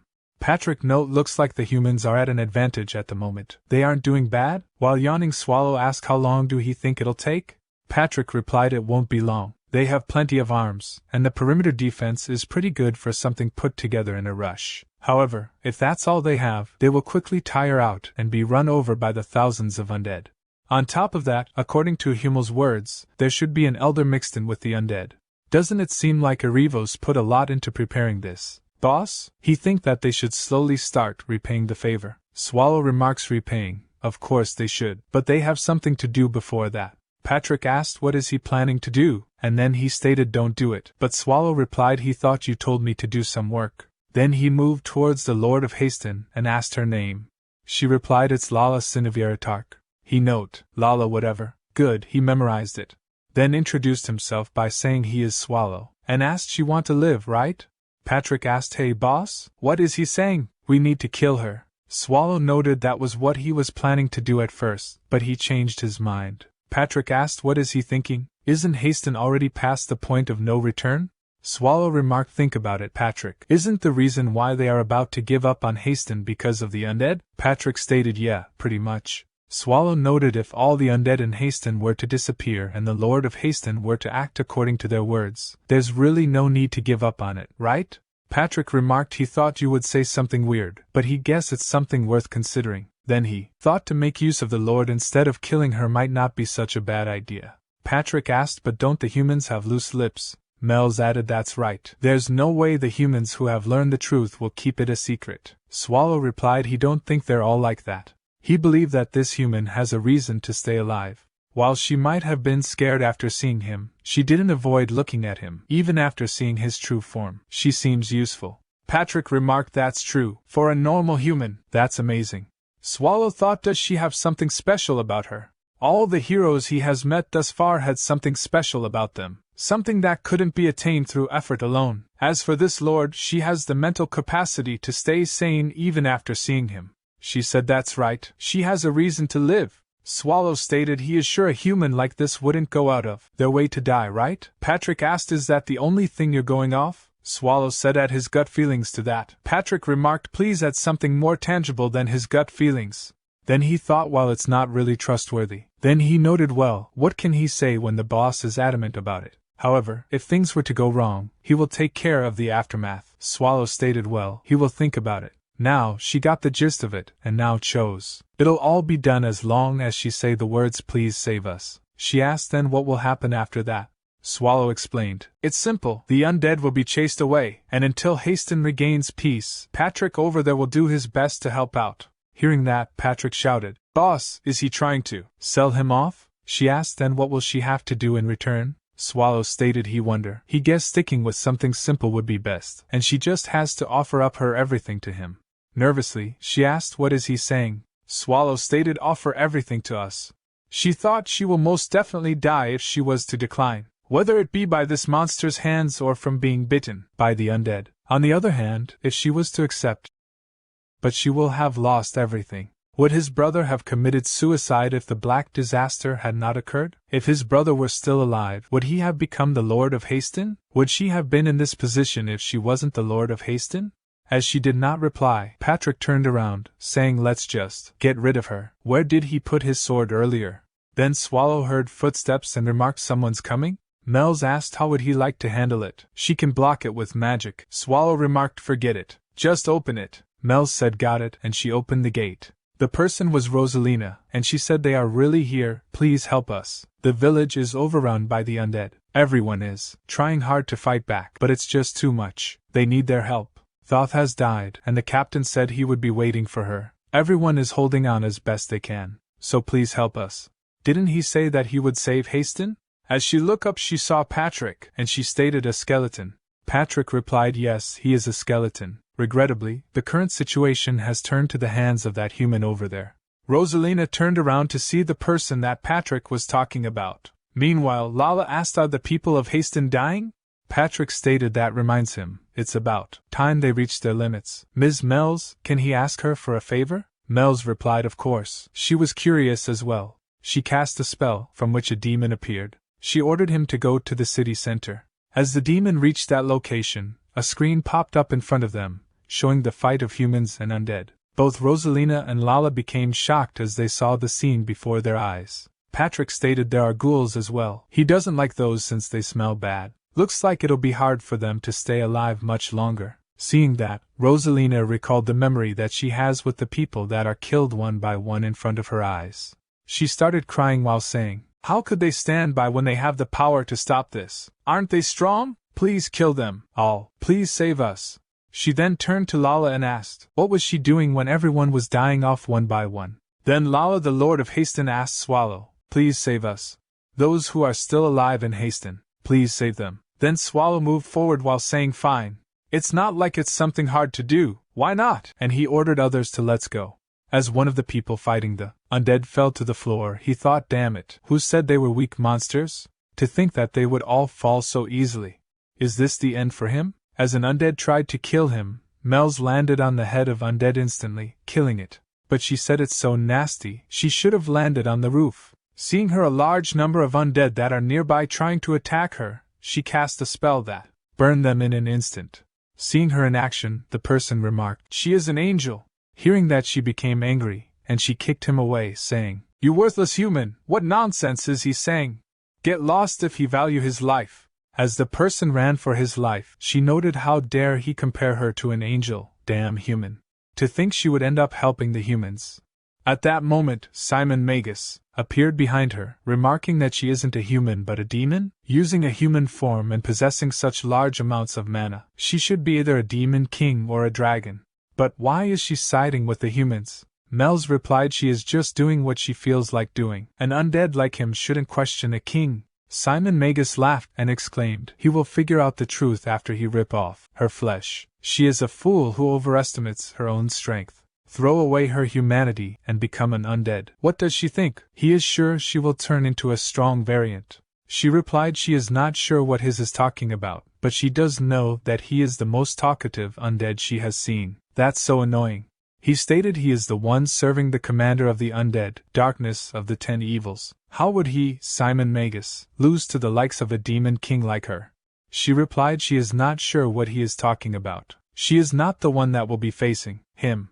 At that moment, he noticed the presence of Swallow from behind. Swallow grabbed him by the shoulder, saying he found him, you bastard, and swung him towards himself, punching him hard and causing him to crash to the ground. Then he said he told him that he did make sure to remember him. That wasn't a bad feeling. He think if his guess is correct, the one over there should be the gatekeeper of the undead army, meaning he should be a gatekeeper of the 7 great dungeons. And he remarked, hey, you wouldn't die from that punch, so get up quickly. Meanwhile, Mel's think taking down someone like that with just a punch. On top of that, it seems like he was holding back. Did she see it wrong? She asked him. You seem to have a grudge against him. Is he someone he knows? Swallow think a few hours ago, he tried sending his mana to him to look into him without permission. He replied, well, he just don't like him. He should hit him some more. Anyway, nothing good will come of staying here for too long. And he asked, does she think Arrivos is in this village? She noted, probably not. That's a barrier made to trap those who are inside it. Swallow remarked, so that's a barrier? He just thought that it was a crimson sky. She explained, so that would mean the caster is most likely on the outside, though she is not sure what he's up to. Regrettably, she doesn't think she can break this barrier. Swallow remarked, well, he was going to take care of it himself. And he asked, can she take care of all the extras from now on? She asked, is he talking about those undead? Swallow stated, yeah, it'd be good if she could minimize the loss of the humans, although it might be a bit late. There needs to be a certain population of humans for this village to function. She exclaimed, it won't be perfect, but if it's just that, she thinks she will be able to take care of it. Swallow noted, as expected of our demon king, she is awesome. Then he will clean this place up a bit before heading to have a one-on-one with the Arrivos. She replied confidently, he can leave it to her, sir. And as she saw the undead force, she asked, sir, can she ask how long he will take? He replied, about 15 minutes. Maybe 20? She stated determinedly, if it's only 20 minutes, she will be able to hold out just fine. Swallow noted how reliable. She remarked, then have a safe trip, sir. Swallow stated, now then, he should finish things up here. Simon Magus remarked he had a guess, but is he an ancient monster? Swallow said he wonder. He is partially right. Simon Magus asked, then just who is he? Swallow replied, probably Patrick's slave. Simon Magus stated, what nonsense, ancient monster. Did he think that he would foolishly wait here without preparing anything? He is Simon Magus, one of the pillars of Lord Arrivos' forces. He has yet to disappoint him even once so far. He needs to take this chance to get to Lord Arrivos. But as he saw Swallow, he became shocked, and Swallow stated, this bastard. He keeps annoying him. Simon Magus think, damn it. Really, he didn't get any injuries. The great evil dungeon Swallow. It'll be dangerous at this rate. He must tell Lord Arrivos, and quickly. Meanwhile, Swallow tried to eat him, but Simon Magus was quicker than Swallow thought, and he used teleportation spell to move away from him. Swallow thought he was trying to eat him up in one bite. Looks like he couldn't get everything. It'll be a pain to go looking for him, but he can't just let him run. Recalling his promise to Mel's that he would finish in 20 minutes, Swallow worried about Mel's. So he can't waste time here like this. That bastard probably went to look for his mommy, and Arrivos should be somewhere outside the town, so he should have run toward the walls, right? Well, whatever. He is sure blasting the whole area in the direction he ran off and should take care of him. If it's just this, the village won't be too badly damaged. Then he heard a voice, and he thought, is that Patrick's voice? He must be imagining things. He found the corpse. Wait, should he call the corpse he killed that was once alive a corpse?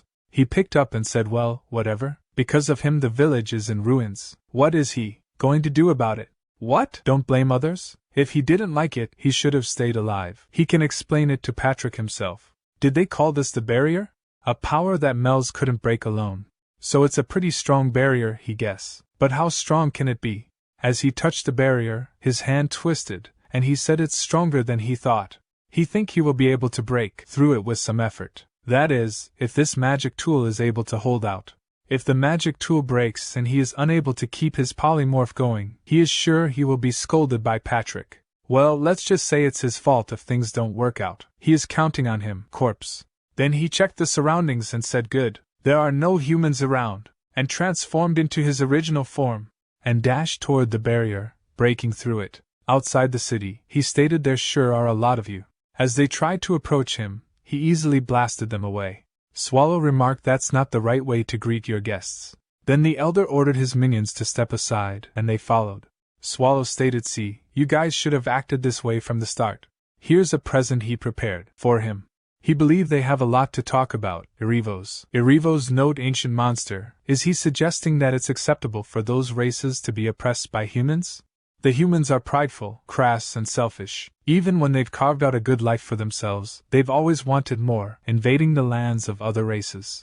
Swallow stated he is talking too much. Get to the point. Irivos remark human needs to disappear, and he has the power to easily get rid of the Empire. He had always thought that taking down the Empire would be impossible unless they were able to take Riez down, until he heard that the Black Disaster had hit Riez. If only he had mentioned the thought of wiping out the humans, all of the demons would have been willing to put their life on the line. Swallow asked why do he talk so much? Keep it precise and get to the point. Irivos stated I'm saying that if you weren't so hands-off, so many demons wouldn't have had to die. We could have even wiped out the lowly humans. Swallow notes so you're saying, you doing all this because is all my fault? Irivos remarked that's right. You are the root cause of all of this. Swallow stated he is going to wipe out the humans, so don't get in his way, is what he is saying, right? Irivos remarked that's disappointing. He cast a spell, summoned forth the rotten taper. From the abyss, emerge a colossal undead beast to assail on Swallow with relentless fury. On the other hand, Mel's think there are so many. She enchant with the flames of retaliation, igniting those who dare rush forth to assail her. And she continue with her thoughts, with them spread out like this, she guessed she has no choice but to move busily.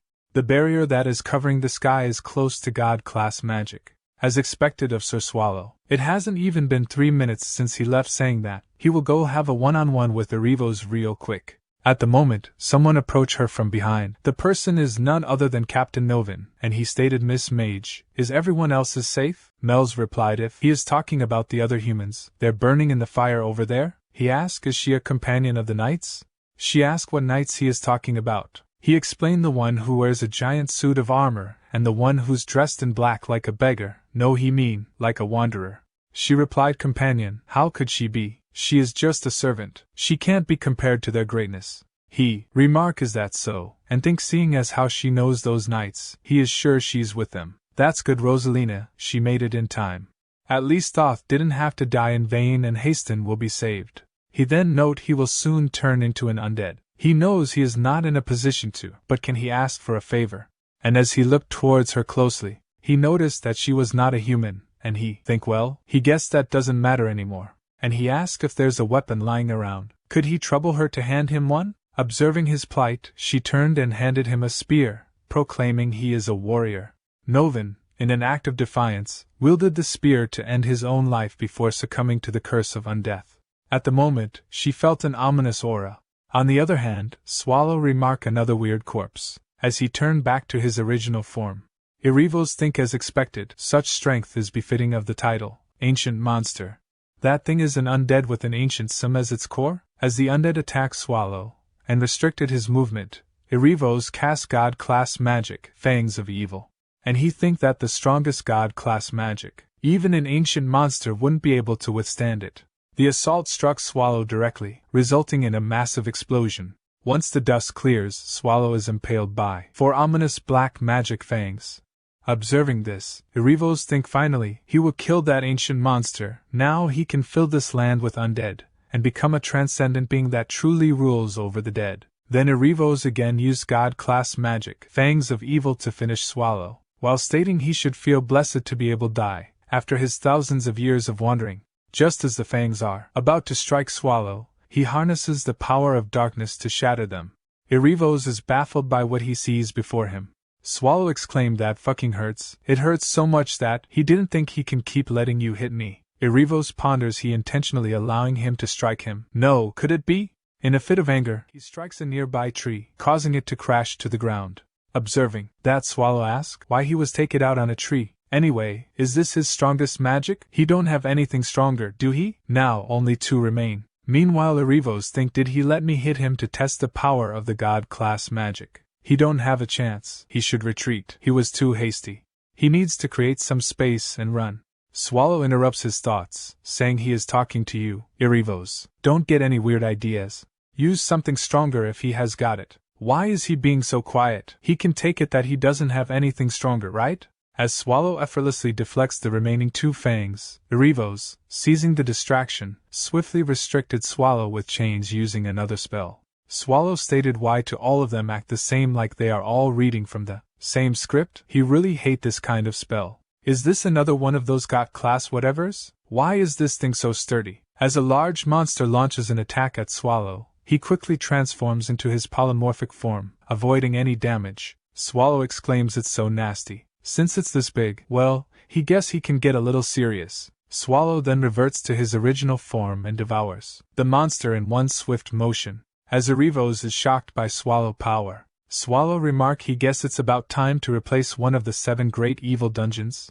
Meanwhile at Lord Castle, Patrick muses aloud, "Just what is he thinking, boss? Just how excited are you? Please do not forget that he is a disaster. Or is it because he can't comprehend that? The reason why he is the boss. Still, wouldn't it be nice if he could take it down a notch? It's not like he can beat him up. He is sure he'll have him take care of the aftermath. Should he start writing him letter of resignation? Irivos, that damned skeleton." "Oh right, he is a skeleton as well." She asks what is happening out there.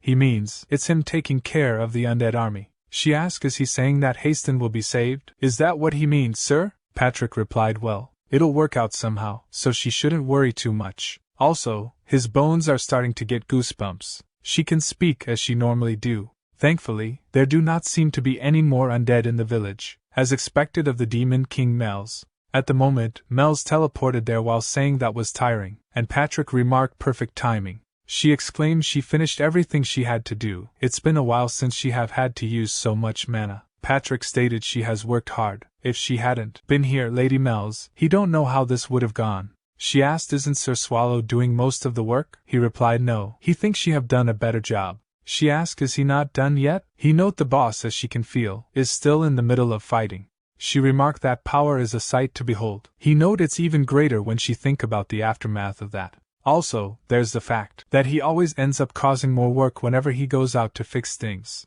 There will be a lot of work for him after this for sure. All he has to do is stomp on them a couple of times. Why is he dragging things out like this? He really has no consideration for him, the one who has to clean up after him. Then he turned around and asked her for name. "Is she Rosalina?" She replied yes. He stated the territory lord was the only one they promised to keep alive, so he should clean things up here first. He stated there's no point in keeping anyone alive other than the lord of this place. Lala remarked, "Wait, Sir Patrick, this one is also one of her subjects." He stated, "Of course, that's no reason to kill her off. He is just joking. And think it's not like she can do anything by herself when those back alley thugs have all died off. More importantly, with her mind in such a state, there's no point in doing anything to her. If killing her happens to affect the lord of this place somehow, it'll be a loss for them. Well, let's just say that everything has been taken care of on this end." And he asked Mel's, "Can she put someone to sleep?" She remarked that's not a problem, but who he wants to put to sleep. He stated he did like to speak with the lord alone. So she cast a sleeping spell on Rosalina, and put her to sleep. Patrick note, "Now then, shall they get started?" As she can see, they have been doing their part in saving Haston, so she should do her part and keep her promise. She asked what do she has to do.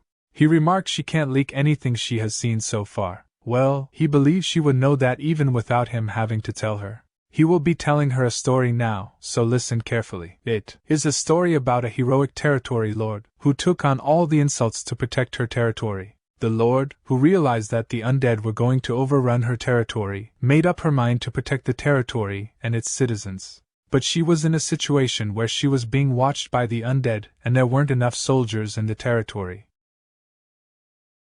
However, even before help could arrive, the people of the territory started insulting her in rage, faulting the Lord. As the people were dying to the undead while waiting for reinforcements, the Lord had no choice but to hold steadfast. After what seemed like a century, the reinforcements from the Empire came, drove the undead away, and saved the territory. She is not a scaredy cat of a lord who was in hiding. She is a lord who sacrificed herself to save the subjects of her territory. She asked, is he telling her to lie to his subjects? He replied, didn't she say that she wanted to live? Go and hand out all the supplies in the castle to help the subjects that are still alive. Soon after, aid from other cities will come. She asked, how is he so sure that the aid will come? He note, not that he is sure of it. He will make it happen, since they will be taking care of making the young Lord of Haston a hero. If it's so quiet, the boss must be done with everything.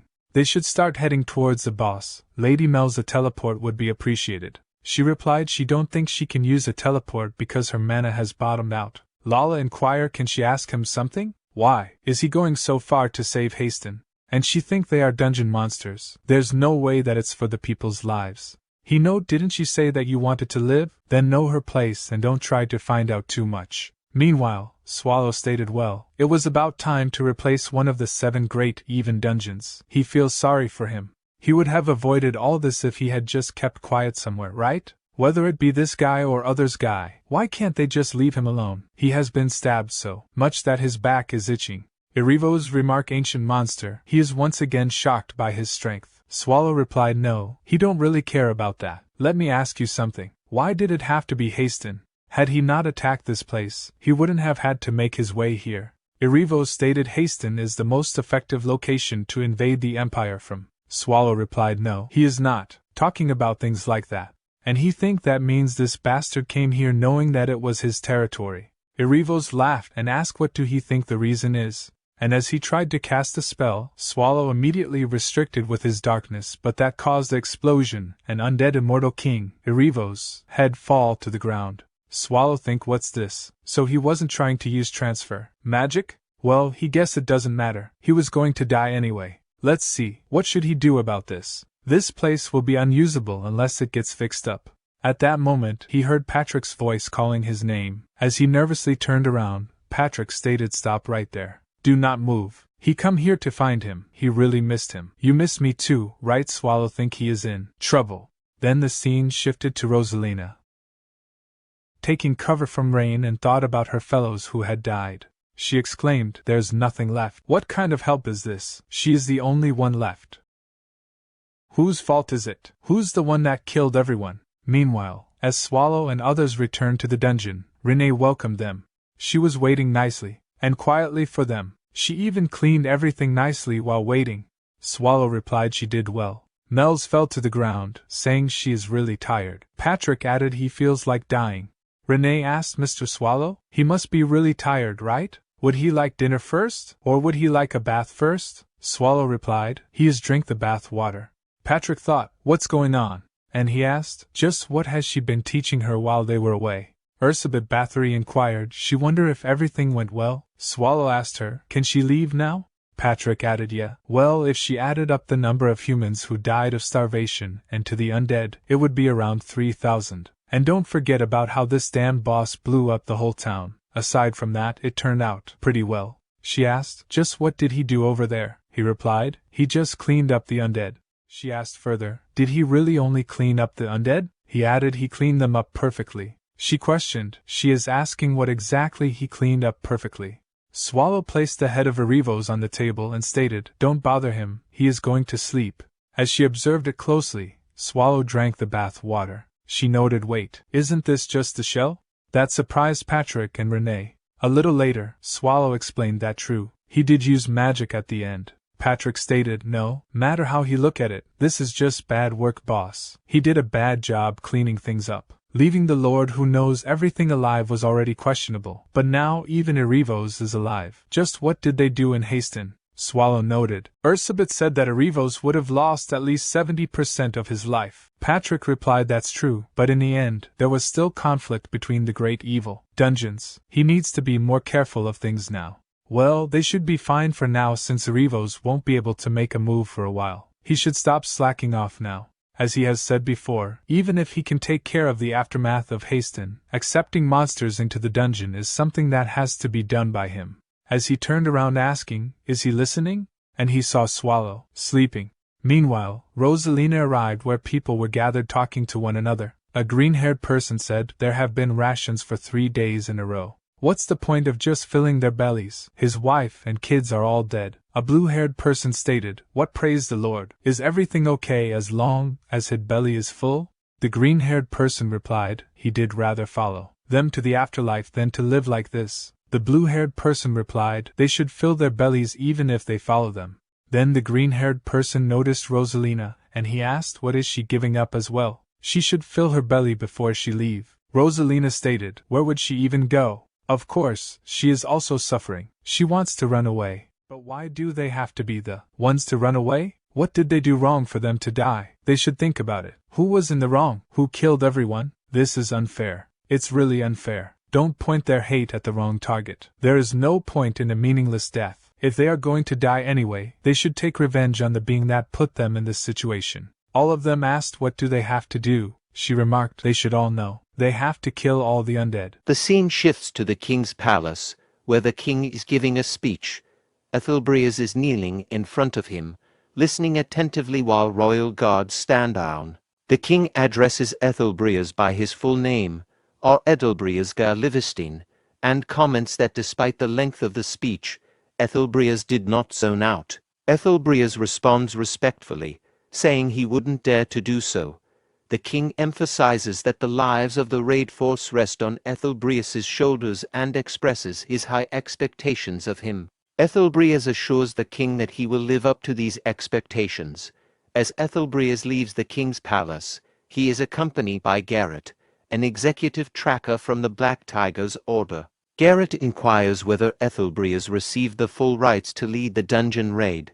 Ethelbreaz confirms this and mentions the arrest warrant issued for Paymore. Garrett notes that although Paymore is on the run, his previous status as a wealthy noble means he likely has allies aiding him, rendering the warrant less effective. Ethelbreaz counters that the warrant's mere existence is enough to keep Paymore on edge.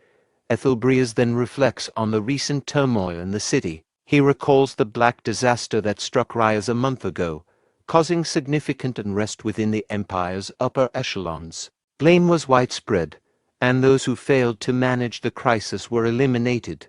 He observes that many things have changed since then. Shortly after their conversation, they both arrive at their destination. Garrett reminds Ethelbreaz of an upcoming meeting scheduled for 2 hours later and asks what he should do if he is late. Ethelbreaz instructs her to wait until he arrives. He then inquires about a woman and asks for her whereabouts. Garrett confirms that she should be inside. With a cheerful expression, Ethelbreaz energetically bangs open the door, announcing his entrance. Inside, Wern Historia is found eating donuts. With a smile, Ethelbreaz asks if she has been resting well. Wern Historia responds with a smile, calling out his name. Meanwhile, a group of 3 people enters the primordial core. Their leader instructs them to be cautious, stating they will retreat at the slightest sign of a monster. He emphasizes the importance of remaining vigilant as they approach the first room of the primordial core. With a nervous expression, the leader of the group expresses hope that the information they received is accurate. Observing the first room of the primordial core, the leader confirms that the monster has not reappeared since the Hishutalt raid force visited 2 months ago. He notes that there should be something valuable to find and decides to continue deeper inside. The third member of the party expresses excitement, anticipating they will become rich. They proceed to check the second and third rooms but find nothing in both. The second member questions the accuracy of their information, wondering if other raid forces have already swept through and taken anything valuable.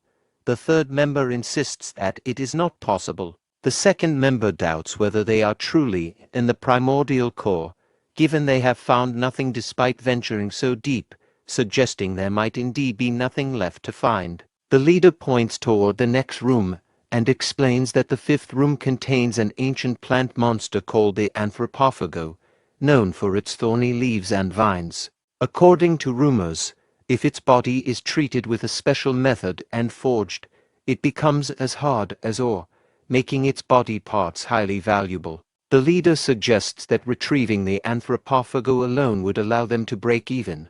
The second member expresses concerns about the room being empty or, worse, filled with monsters. She points out that as a C-rank raid force, they are vulnerable and could be killed by even the weakest monster in the area. The leader, in response, challenges their resolve, asking if they intend to leave empty-handed. He states that those who wish to leave can do so, but warns that leaving now means they should forget about joining in on any profitable ventures in the future. The group cautiously enters the fifth room. The second member asks the leader if he sees anything. The leader spots the body of the plant-type monster, the anthropophago, and confirms its presence. The second member expresses relief, remarking that it's a good thing they didn't turn back.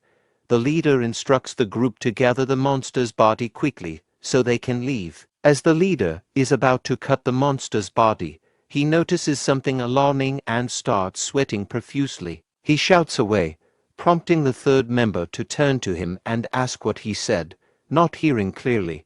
At that moment, Swallow appears, poised to devour them. The leader tries to escape while urging the others to run away. Shortly after the attack, Swallow spits out the group's equipment. Patrick, inspecting the discarded items, remarks that, as expected, the group didn't have anything of significant value. Renee reflects on the fate of the raid force, expressing frustration at how their greed and selfishness led to their demise. She openly declares her disdain for humans. Patrick interrupts the somber moment by suggesting that something they found might be valuable. He asks for the leader's opinion. Swallow comments that they taste better than undead creatures, indicating their potential quality. Patrick identifies the origin of the fallen raid force based on the coat of arms on their clothing, noting they are from the West Crantal Kingdom, not part of their own empire. Renee adds a touch of dark humor, laughing at how far the raid force had come, only to meet their end in such a manner. Swallow reflects on the convenience of receiving a local specialty delivered right to their front door. Patrick questions how Swallow concluded the origin of the fallen raid force. He emphasizes the urgency of reinforcing the dungeon, indicating a concern that rumors about the dungeon being safe are spreading too quickly. Privately, Patrick reflects on his own feelings of detachment towards the dungeon's issues. He directs his frustration at Swallow, who seems indifferent despite it being his own dungeon. Patrick threatens to resign if Swallow doesn't take the matter seriously. Swallow, feeling nervous, agrees to prioritize the dungeon's security. Patrick shifts the conversation, acknowledging Lady Mel's role in using detection magic to quickly identify intruders. Mel's responds with laughter, and Swallow agrees that her detection magic is reliable. Renee, overhearing their praise of magic, becomes angry and asserts her own ability to use magic. Swallow praises Renee for her abilities, calling her awesome and amazing. Patrick, however, sighs in response to Swallow's enthusiastic praise. Mel's acknowledges her role in assisting the primordial core. Patrick expresses gratitude to Mel's, stating that her help has saved them from a lot of trouble. Meanwhile, Mel's queries about how long she will need to stay as a guest. At the same time, a three-eyed monster addresses Yuba, referring to him as Majesty. The monster states that preparations are complete and suggests heading towards Judeca. Mel sits on a rock outside during the night, contemplating her future as a demon king.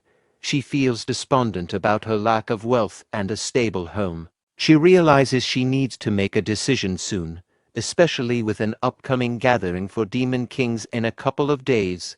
As she ponders, Patrick approaches and comments on the refreshing night air. Mels asks if he's also outside for fresh air, to which Patrick jokingly responds that's an undead joke.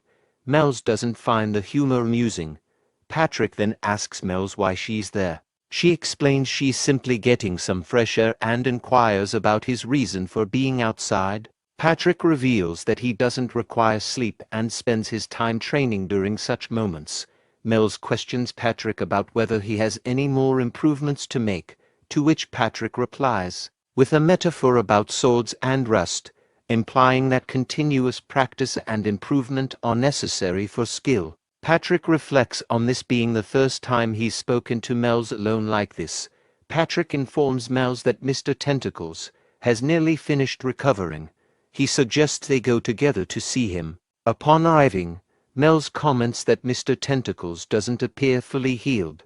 Patrick explains that his current state is likely the best recovery possible, considering it a miraculous improvement. Renee interrupts, counted up to 68 tentacles, then jumped down, and noting that while Mr. Tentacle's recovery is ongoing, the rate is slow, she expresses doubt that he will regrow more than 5. Mel's asks Patrick if Mr. Tentacles fought against the Hishutal trade union. Patrick confirms that Lady Mel's, who had a Demon King castle near Rios, was indeed involved with them. Mel's acknowledges this, expressing her awareness of the raid force that killed her father, making her relationship with them fraught with personal history. Mel's reflects on Mr. Tentacle's strength in surviving such formidable enemies, contrasting it with her own doubts and dreams of staying in Primordial Core. Patrick shifts the conversation, suggesting that now that Mr. Tentacles is almost recovered, they should consider recruiting more monsters for their cause. Renee interjects with a suggestion to recruit only male monsters, specifically referencing golems that protected a certain room. However, Mel's interrupts their discussion, calling their attention. She announces her decision to leave for Judeca. Garrett checks on Wound Historia's wounds, advising her to act like she's still recovering to avoid suspicion from others. Wound Historia agrees reluctantly. Meanwhile, Ethelbrias checks the cupboard, suggesting tea since they have snacks available. Wound Historia declines, stating she's getting ready for the upcoming meeting. Ethelbrias remembers the meeting and asks Wound Historia if the maid has been around today. She's unsure since she went out to buy snacks. Ethelbrias instructs Garrett and Wound Historia to head to the meeting room first while he takes care of some remaining paperwork, assuring them he will join shortly. Garrett urges Ethelbrias to hurry up, emphasizing the importance of his presence. As they leave the room, Ethelbrias asks about the maids who clean the tea set. A person with red eyes emerges from the shadows, stating they will find out promptly.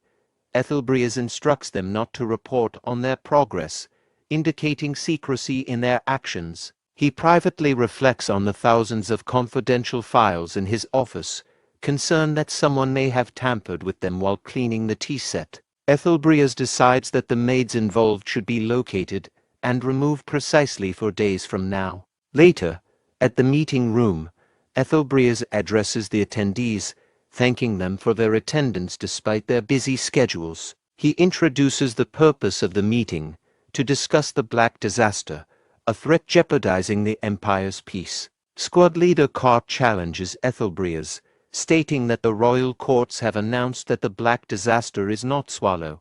He questions whether Ethelbrias is defying the official statement. Ethelbrias clarifies that the announcement was made to pacify the citizens and asserts that he personally witnessed Swallow in action. He describes an encounter where Swallow fought directly with the hero Wuin, resulting in Garrett losing an arm. Cart reacts with disbelief, accusing Ethelbrias of fabricating lies since he hasn't heard any such reports. Ethelbrias points out the evidence, drawing attention to Garrett's missing arm and Wound Historia's expression as proof of the truth. Upon closer inspection, Cart acknowledges the truth and realizes the severity of the situation. Internally, Cart reflects on the fact that Wound Historia wasn't a match for Swallow, underlining the threat's power. Ethelbrias emphasizes the need for preparation since Swallow appeared unexpectedly and could strike again at any time. After Ethelbrias's revelation about Swallow's power and the need for the 36th masterpiece,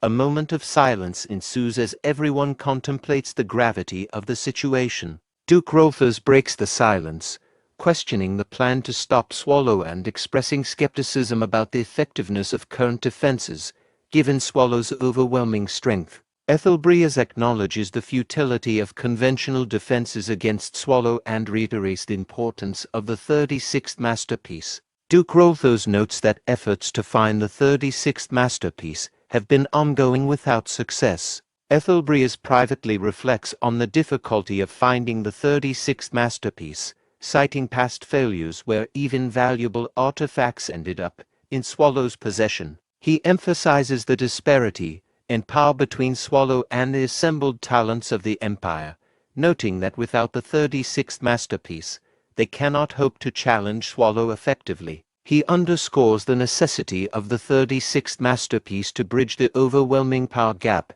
and to stand a chance against Swallow's formidable presence. Ethelbreas mentions the Pope's recent movements, describing how he spread rumors about the Swallow being God's punishment towards the Empire. The girl with dark blue hair reacts strongly, standing up and denouncing the idea as nonsense. Ethelbreas acknowledges her reaction, attributing the Pope's statements to the Empire's history of religious suppression. The girl confronts Ethelbreas, warning him to watch his words as they could be considered treasonous. Ethelbreas responds calmly, smiling at her outburst but reaffirming that he's stating the truth. Suddenly, the girl grabs Ethelbreas by the collar in anger. Ethelbreas's shadow man intervenes swiftly, pointing a sword at the girl's neck, ready to act if necessary to protect Ethelbreas. Ethelbreas calmly responds to the girl's outburst, remarking that she may be overestimating her influence. He swiftly orders his shadow man to withdraw his sword, causing the girl to become flustered by the sudden turn of events. Ethelbreas continues, emphasizing the seriousness of the situation. He warns that ignoring the Pope faction's plans could lead to the Empire's division. Internally, Ethelbreas reflects on the Pope faction's possession of 3 of the 36 masterpieces, which they call holy relics. He contemplates that seizing these artifacts would necessitate starting a war, a great holy war. Meanwhile, elsewhere in Primordial Core, Swallow reacts to Patrick's news about Lady Mell's departure with curiosity. Patrick presses Swallow for more substantial reaction. Patrick informs Swallow that Lady Mell's has left the dungeon. Swallow responds nonchalantly, stating that he already knew and questioning why it's a problem. Patrick becomes frustrated and grabs Swallow's hand firmly, causing him pain, and begins to nag intensely. Patrick emphasizes his concern that Lady Mell's might not return, pointing out the uncertainty of their departure. Swallow reacts to Patrick's grip and nagging, acknowledging the discomfort and commenting on Patrick's tendency to use strength unexpectedly. Swallow reflects inwardly on Patrick's behavior, noting his peculiar habit of exerting strength in unusual situations. Patrick reveals to Swallow and Renee that he's noticed Lady Mell's behaving strangely even before she mentioned going to Judeca. Renee confirms Patrick's observation, noting that she also found Lady Mell's remarks unusual. Renee enters carrying something, catching Swallow's curiosity. Patrick speculates that Lady Mell's might be planning to start her own force again, prompting discussion about her intentions. Swallow, puzzled, asks Renee about what she's carrying. Renee places down a pot and explains that it's a stew she prepared, aiming to lift Swallow's spirits. Swallow in shock, suggesting the stew might be deadly. Patrick laughs off the misunderstanding but suggests the stew's effects could be similarly dire.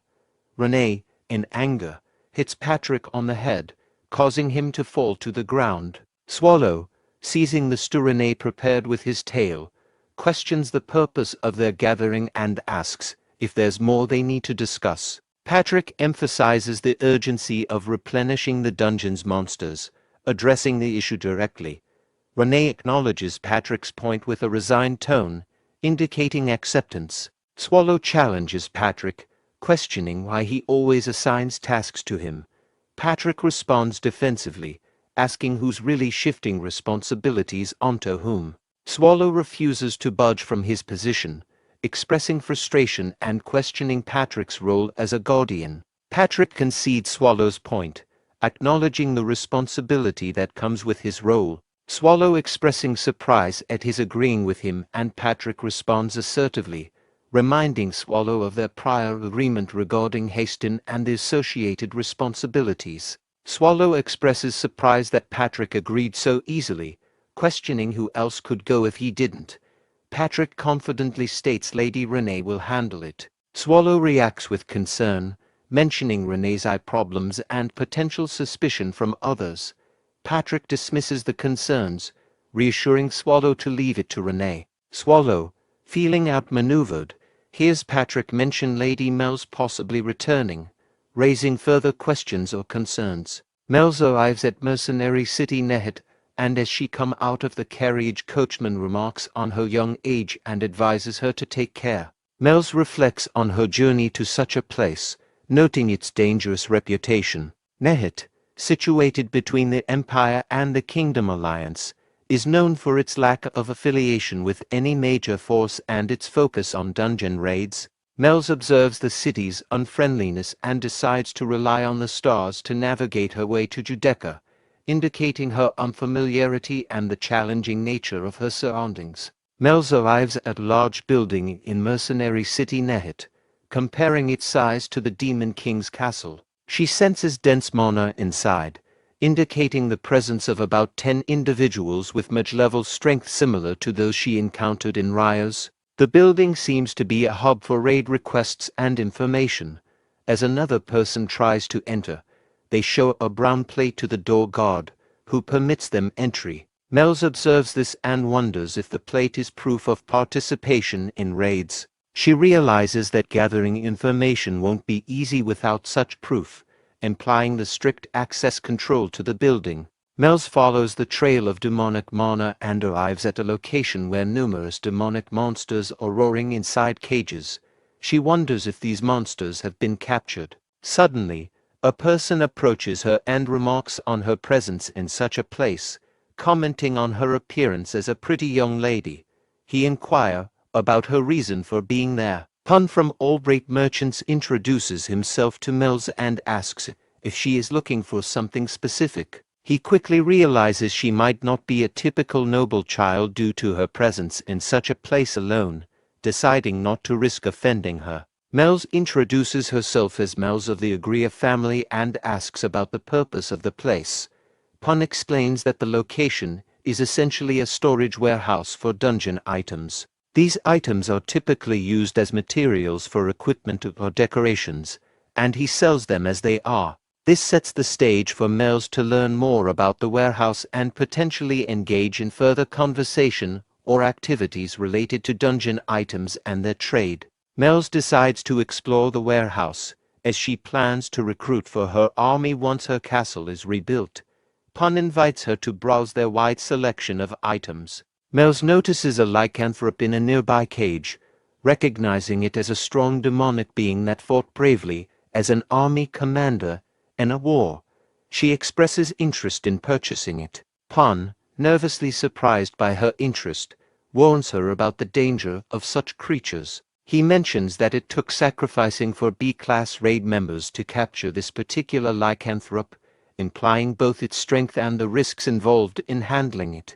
Mel's, determined to recruit for her army, expresses interest in purchasing the lycanthrope despite its high price of 250 ons. However, she hesitates, considering the expense. She remembers receiving 500 ons from Lady Renee as a gesture of gratitude for helping Mr. Swallow. Mel's acknowledges that spending half of her current wealth before even rebuilding her castle isn't prudent. Mel's decides to look at other creatures in the warehouse. After considering the high price of the lycanthrope, she notices something in a cage and asks Pun about it. Pun explains that it's a creature they found after a raid cleanup, unable to locate its mother.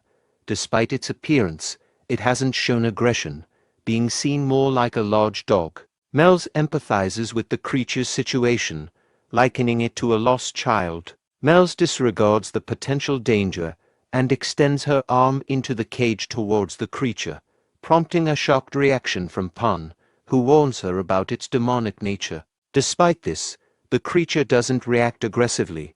Mel's reassures Pun that she won't hold him responsible for any harm that might occur. Pun expresses relief but also warns her about the risk of being bitten.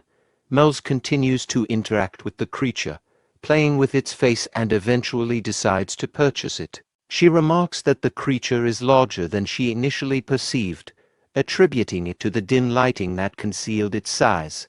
Mel's affectionately names the creature Two Ons. After adopting the creature and naming it Two Ons, Mel's notices that night is falling earlier in Nehet than elsewhere. She reminisces about the beautiful sky in the primordial core but quickly refocuses on her mission to reach Judecca. Mel's and Two Ons start moving towards their destination. Along the way, they encounter a large deer. Mel's perceives this as a sign that they are headed in the right direction and addresses the deer. She calls herself Great One and asking the deer demon to lead the way. After encountering a deer that turns out to be a demon welcoming her as a demon king, Mel's is directed to head towards the fallen monastery behind the mountains where other demon kings have already gathered. Mel's agrees and begins her journey towards the monastery.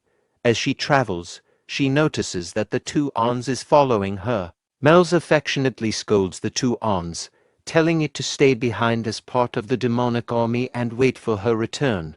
She worries about the Two Ons' safety among humans due to strict scrutiny. Despite her thoughts on the name Two Ons, Mel's decides to rename the Two Ons to something more fitting. Upon deeper reflection, she decides to name the Two Ons Devourer, finding a resemblance to Swallow in its features. Mel's forms a pair of wings on her back and tells Devourer to wait quietly while she goes on her mission. She reflects on using Swallow's name for the Two Ons, hoping he will forgive her since she won't see him again soon. Meanwhile, Swallow expresses anger towards Patrick, stating he won't forgive him and wishing he wouldn't die a peaceful death. Patrick responds, noting Swallow's long-standing curse and joking about it lasting over 100 years. Swallow retorts with a humorous curse, wishing Patrick gets osteoporosis. Patrick responds casually to Swallow's curse, suggesting Swallow view their situation as more of a leisurely activity than a mission. He then tosses something to Swallow. Swallow catches the object, which turns out to be a bracelet designed to suppress his darkness and help him maintain his human form. Swallow questions Patrick about how many of these bracelets he has. Patrick admits to having around 30 of these bracelets left, prompting Swallow to inquire whether Patrick spent all of their dungeon funds on them, given their previous discussion about their expense. Patrick dismisses Swallow's concern about the cost of the bracelet, claiming it's a cheap item. There's a moment of silence, after which Swallow questions whether Patrick was lying about the bracelet's value. Patrick clarifies that he meant Swallow should use the bracelet with care. Before further discussion, Renee arrives and addresses Swallow enthusiastically, likening their upcoming activity to a honeymoon and expressing her anticipation. She looks forward to spending time alone with Swallow, emphasizing shared meals and intimate moments together. Swallow agrees to Renee's suggestion to proceed with their plans the next day. However, Patrick stops him abruptly by grabbing his hair and reminding them both not to stray from their purpose. He emphasizes the importance of returning without causing trouble. Later, as Swallow and Renee leave the primordial core, Swallow asks Renee about their destination. Renee replies that they are heading to Nehet, a mercenary city known for its abundance of information. Swallow acknowledges their destination, Nehet, while Patrick watches them leave. Patrick reflects on his decision to send Swallow and Renee, wondering if it was a mistake and anticipating potential problems. Despite his concerns, he hopes that as long as they use their heads, everything should be fine. Mel's enters the fallen monastery for a meeting of the Demon Kings and feels a sense of nervousness, having not attended in a while. Upon her entry, the other Demon Kings mock her, exacerbating her feelings of irrelevance compared to when she attended with her father and was the center of attention. While trying to drink, someone bumps into her, causing her drink to splash onto her face. Angered, Mel's turns to confront the person, noting that he is not a Demon King. Enraged by the disrespect, she prepares to attack, determined to make an example of him for daring to bump into a demon king. Mel's initially prepares to attack the person who bumped into her, but she holds back her anger when she notices him smiling before he moves away. This incident prompts the other demon kings to mock her, questioning her status as a demon king. Feeling humiliated and aware of her current inability to retaliate, Mels resolves to endure the mockery and focus on building a powerful army to regain her standing. Her determination is interrupted when someone grabs her shoulder. Assuming they are trying to provoke her again, she turns on angrily, demanding to know who dares to touch her. Mels is approached by Marmolia, who introduces herself and confirms Mels's identity. Marmolia, overjoyed, immediately hugs Mels and expresses relief that she is alive, reminiscing about their childhood together. Mels, initially taken aback, tells Marmolia to let go and criticizes her for being indignified for a demon king. Marmolia responds playfully, reminding Mels of their close friendship and informality. Noticing the attention from other demon kings, Marmolia suggests they move to a different location to talk. Meanwhile, Swallow and Renee arrive at Mercenary City Nehet. Swallow hands over to Ons and requests the best room available. Upon seeing Swallow and Renee, the guide becomes nervous and quickly leads them to their room. Swallow immediately drops onto the bed, expressing his desire to rest. The guide, after giving a brief tour of the room, wishes them a good rest and offers assistance if needed. Swallow enjoys the comfort of the bed, but Renee urges him to get up, reminding him that they need to visit a nearby dungeon store to pick out some monsters. She encourages him by emphasizing that if he accompanies her, they can finish their task quickly. As Swallow remains on the bed, Renee considers the need to get moving despite his exhaustion. She recalls a conversation with Patrick from earlier, when she was making stew for Swallow. Patrick had suggested that Renee take the opportunity to spend some quality time alone with Swallow. Surprised, Renee had responded by asking if it would be like a date. Patrick clarified that instead of calling it a date, she could simply tell Swallow that she would be going alone a few times. Renee had then excitedly asked if that meant they could go on a honeymoon, to which Patrick affirmed, playfully noting her shift in terminology from date to honeymoon. Swallow, reluctantly getting up, expresses his frustration about not being able to rest properly and agrees to get the task over with. Meanwhile, Renee internally celebrates, feeling validated by Swallow's willingness to accompany her and believing it demonstrates her importance to him. She resolves to accomplish their tasks quickly so they can proceed with what she envisions as their perfect honeymoon, feeling confident and clever for following Patrick's advice. Swallow, noticing Renee's sudden laughter, becomes nervous and starts to sweat, unsure of her thoughts and plans. At the fallen monastery, Marmolia tells Mels that her castle's location has been taken over by humans. Despite sending monsters to investigate, they confirm that the area is now human territory. Mels acknowledges this transformation, expressing resignation. Marmolia then inquires about Mels's whereabouts during the past 2 months, noting that everyone had presumed her dead. Mels vaguely responds that she was wandering, while internally deciding not to mention her time at the primordial core. Marmolia grabs Mels's hand and expresses relief that she is still alive. Mels admits that she thought Marmolia might hate her, considering the past animosity between their fathers. Marmolia reassures her, saying that the rivalry between their fathers is history and that they are now both demon kings on their own paths. Mels agrees, acknowledging the truth in Marmolia's words. Marmolia then brings up the reason for Mels's visit, suggesting that Mels came to Judeca to seek help.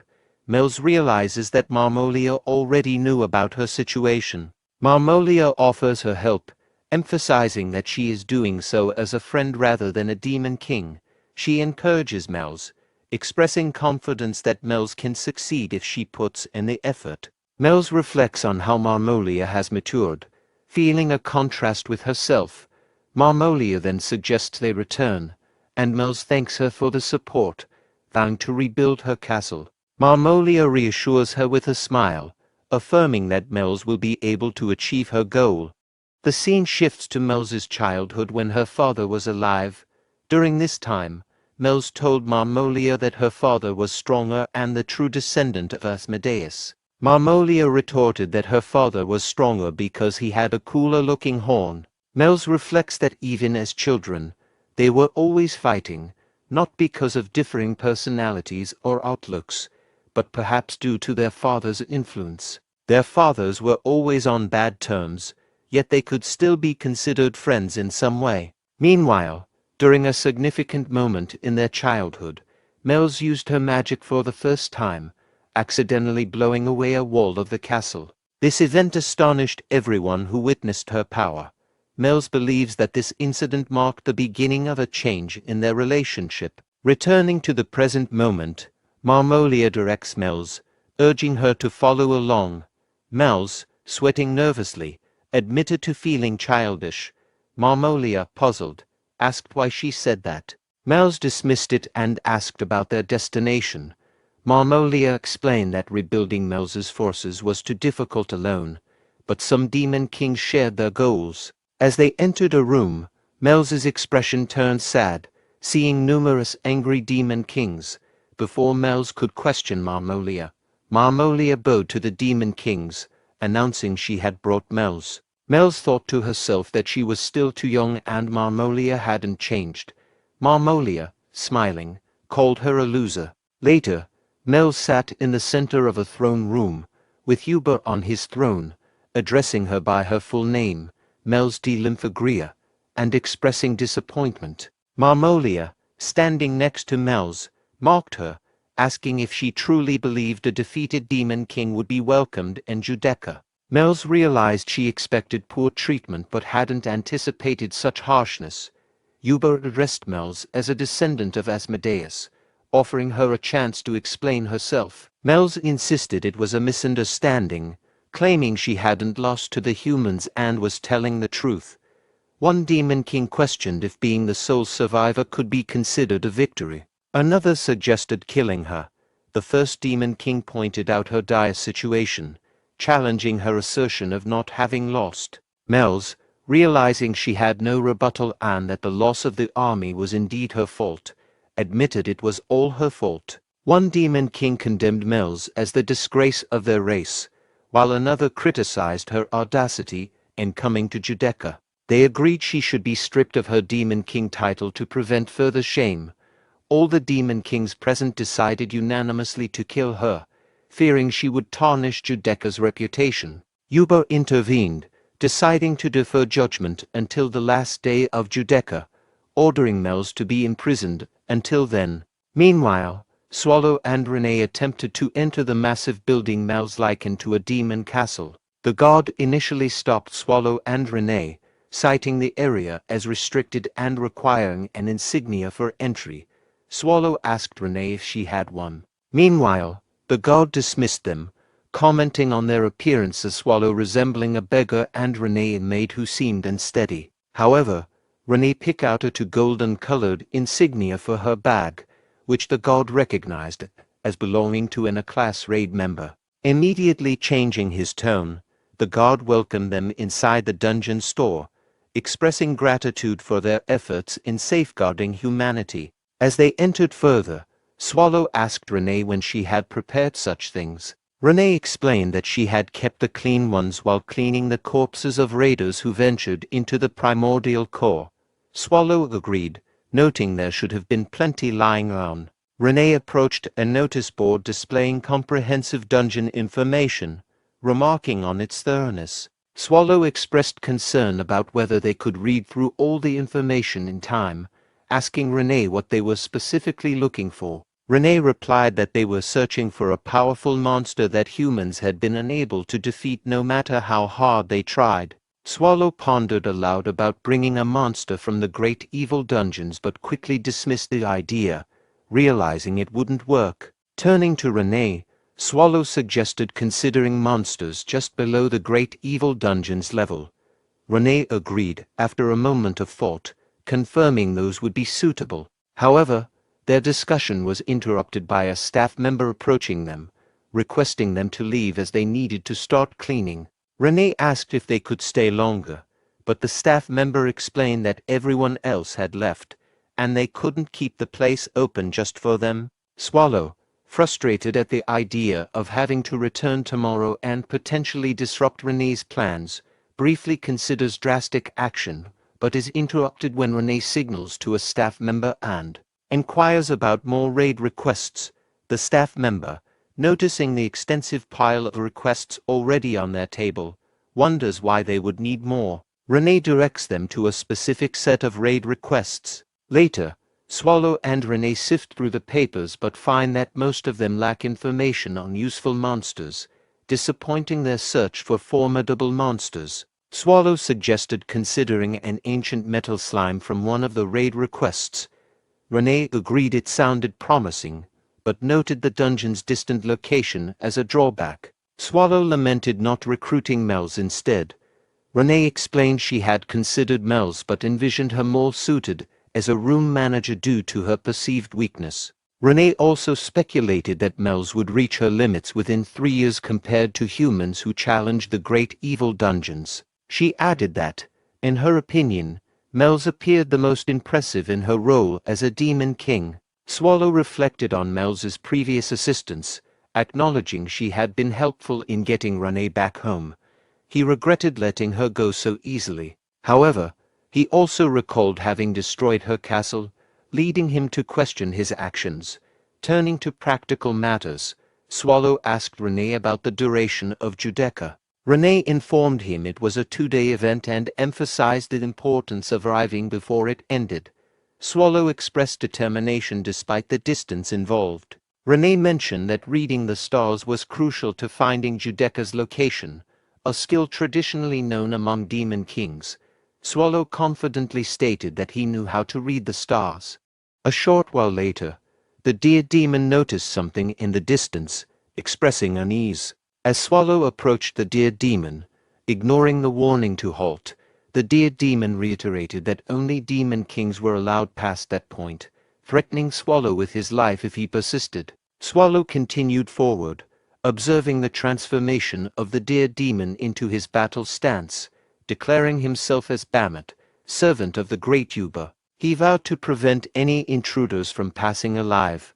Marmolia visited Mel's cell and taunted her, commenting on her appearance and the situation. Marmolia sarcastically asked if Mel's liked her new accommodations, remarking that she looked better than expected. As a supposed friend, Marmolia claimed to have intervened on Mel's behalf during discussions about her punishment, convincing others not to kill her outright. Instead, they decided to strip Mel's of her horns and fangs, a severe punishment that would humiliate her among other demons. Marmolia cruelly speculated on how many would look down on Mel's in such a state. Despite the harsh treatment, Marmolia proposed a twisted offer for Mel's to become her underling, suggesting that if Mel's served obediently, she might even earn a higher position by showing loyalty and subservience. As Mel's remained silent to Marmolia's remarks, Marmolia expressed irritation that Mel's didn't respond. Just then, 2 guards arrived and informed Marmolia that they were ordered to take the criminal Mel's to court. Marmolia instructed them to proceed, and the guards escorted Mel's away. Later, at the court, a demon king announced the beginning of Mel's trial to determine her punishment. The demon king accused Mel's of losing the trust of demons under her leadership and bringing shame upon the demon king title. They specified that as punishment, Mel's would have her horns cut off and her fangs pulled out, addressing her by her full name, Mel's de Lymphagria. The demon king offered Mel's a final chance to defend herself, asking if she had anything to say in her defense. Mel's responded, reflecting on her time in the cell and pondering the concept of strength and weakness. She questioned why the weak perish while the strong survive, emphasizing that the demon king army was meant to protect her. She argued that the weak soldiers died while the strong demon king survived, failing to understand what the issue was. In response, all the demon kings present reacted with disdain, shouting accusations at Mel's for her perspective on her army. Mel's countered, asking if they were accusing her of abandoning her soldiers and questioning if they understood how she and her army had treated each other. This caused a moment of silence among the demon kings. However, Marmolia broke the silence by laughing mockingly at Mel's. She derided Mel's for speaking boldly despite her army being wiped out and her current sorry state, suggesting that Mel's had lost her sanity. Mel's, maintaining her composure, asserted that she had finally come to her senses. She argued that the trial was unjustified since she believed she had committed no wrongdoing, criticizing the preemptive discussion of her punishment before a ruling was made. Mel's challenged the legitimacy of the proceedings. Her remarks made Marmolia visibly nervous. Mel's continued, addressing Yuba directly and dismissing Marmolia's authority, referring to him as Sir instead of Lord. This shocked Marmolia, who was accustomed to referring to Yuba with utmost respect. In response to Mel's defiance, the other demon kings reacted angrily, shouting at her for daring to speak to Lord Yuba in such a disrespectful manner. They suggested even harsher punishments, including the removal of her tongue along with her fangs.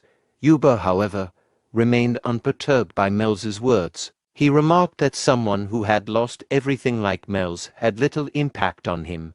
As Mel's resigned herself to the inevitability of her situation, she reflected on the ignorance of those who considered themselves demon kings, finding it laughable.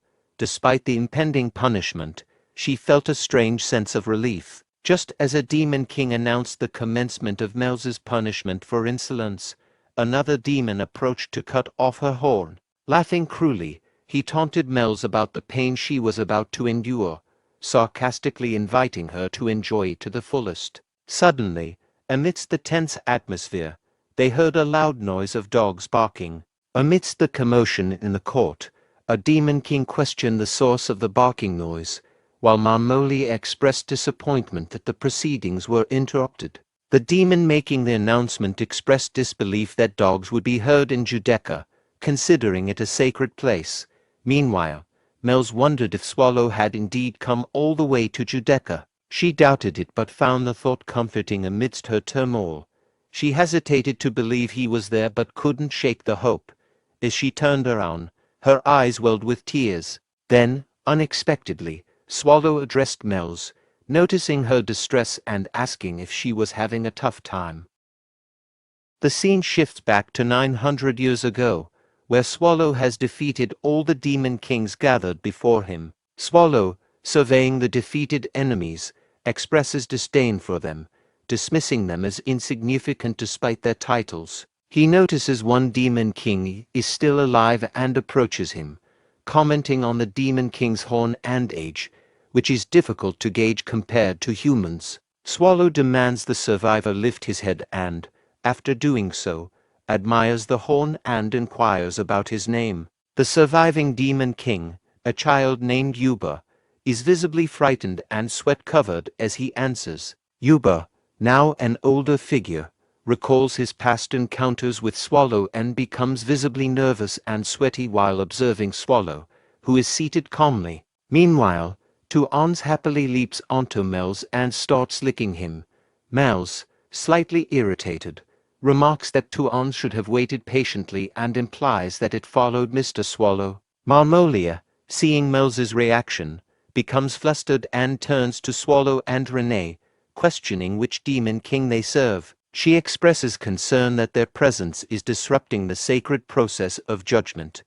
Renee reacts angrily, accusing Marmolia of not knowing her place and expressing outrage at her comments. Swallow interrupts Renee, advising her to let it go and apologizing for the interruption. He explains that he and Renee are travelers who happen to stop by, and they don't belong to any specific demon king. Swallow then questions why the demon kings are embarrassed about Mel's behavior, suggesting that they are punishing her because she no longer has power. He provocatively suggests that if he were to destroy all their armies, it would resolve any issues regarding their status and treatment of Mel's. This statement infuriates the gathered demon kings, who react with anger to Swallow's provocative remarks. In the tense meeting of demon kings Vehement, one of the demon kings, became infuriated with Swallow's comments. He accused Swallow of overstepping his boundary by insulting the assembled demon kings and threatening Soyuba,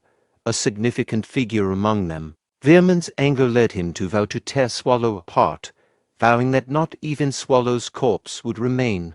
As Veerman prepared to attack, he used magic to control multiple weapons, launching a ferocious assault on Swallow with the intent to kill him. Despite the threat, Swallow remained calm and even yawned, seemingly indifferent to the danger. Just as Veerman was about to land his strike, Swallow's calm demeanor was abruptly interrupted by a defensive magic spell that blocked Veerman's attack. The spell caused significant damage, causing Veerman to collapse to the ground, shocked and injured by the unexpected defense. As the demon kings gathered and Judeka observed the scene, their attention shifted to Swallow. He, noticing their focus, nonchalantly remarked that he hadn't done anything, despite the recent magical interference. The demon kings then realized that Yuba was responsible for the defensive magic spell that had thwarted Veerman's attack. This revelation led to confusion among the demon kings, who began questioning Yuba's actions. Yuba addressed their questions by explaining that he couldn't allow anyone to make a move against a great being like Swallow. He expressed his intention to strictly punish the aggressor, Veerman, for his action.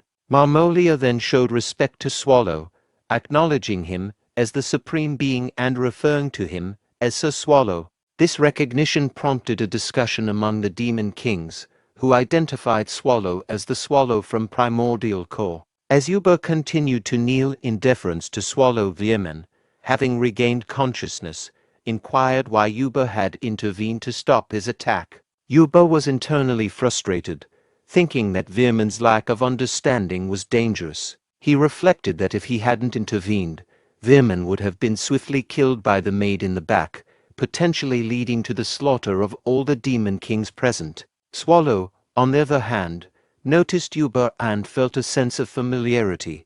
He asked Yuba about his presence and remarked that he recognized him. Swallow then recalled that Yuba was the demon king he had encountered 900 years ago, noting the significant change in Yuba's appearance since then. Yuba responded respectfully, attributing his current status to Swallow's past benevolence, acknowledging that Swallow's actions from the past had greatly influenced his rise. Swallow instructed Yuba to rise, expressing that he wasn't present for the formalities. Yuba, however, was haunted by past fears and recalled the unsettling memory of Swallow's unexpected appearance 900 years ago. Swallow, echoing his words from that distant past, questioned Yuba's assumptions about his visit. He reassured Yuba that despite his intimidating reputation, his current purpose was different. Yuba, puzzled, asked what Swallow's true intent was. Swallow revealed that his visit was actually to see Mel's, prompting Mel's to inquire about the reason for his visit. Renee informed Mel's that after discussing with Swallow, they had concluded that Mel's was needed in Primordial Core. Renee extended an offer for Mel's to become a member of Primordial Core. Mel's, surprised, asked if this meant her. Renee explained that as part of Primordial Core, Mel's would be appointed as a manager of one of its rooms. This role would involve overseeing demonic beings assigned to that room, who would also be part of her Demon King army. Mel's was taken aback, clarifying her role as a room manager. Renee explained that, aside from Swallow, Primordial Core would do its best to ensure Mel's army consists of demonic beings suited to her. Swallow confirmed that this was the main reason for their visit and made a formal request to Mel's.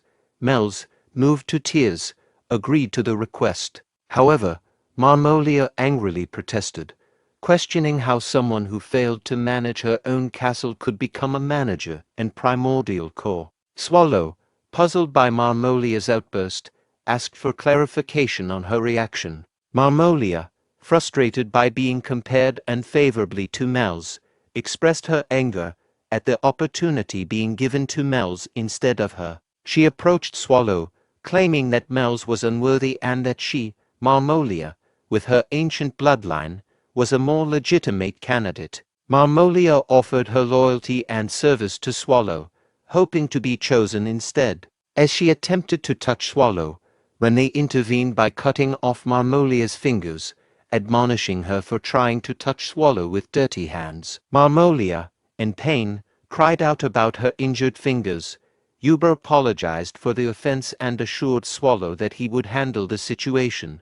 Yuba then ordered his servants to imprison Marmolia. As Marmolia was forcibly taken away, she shouted threats against Mel's. Swallow, uninterested, yawned at the commotion. Renee then approached Mel's, questioning if she regretted not asking for the Demon Kings to be punished. Renee noted that had Mills made such a request, Swallow would have likely eradicated all the Demon Kings present. Mel's reasoned that eliminating all the Demon Kings would not benefit Primordial Core and acknowledged that her decision was strategic rather than altruistic. She preferred to keep them alive to potentially use them in the future.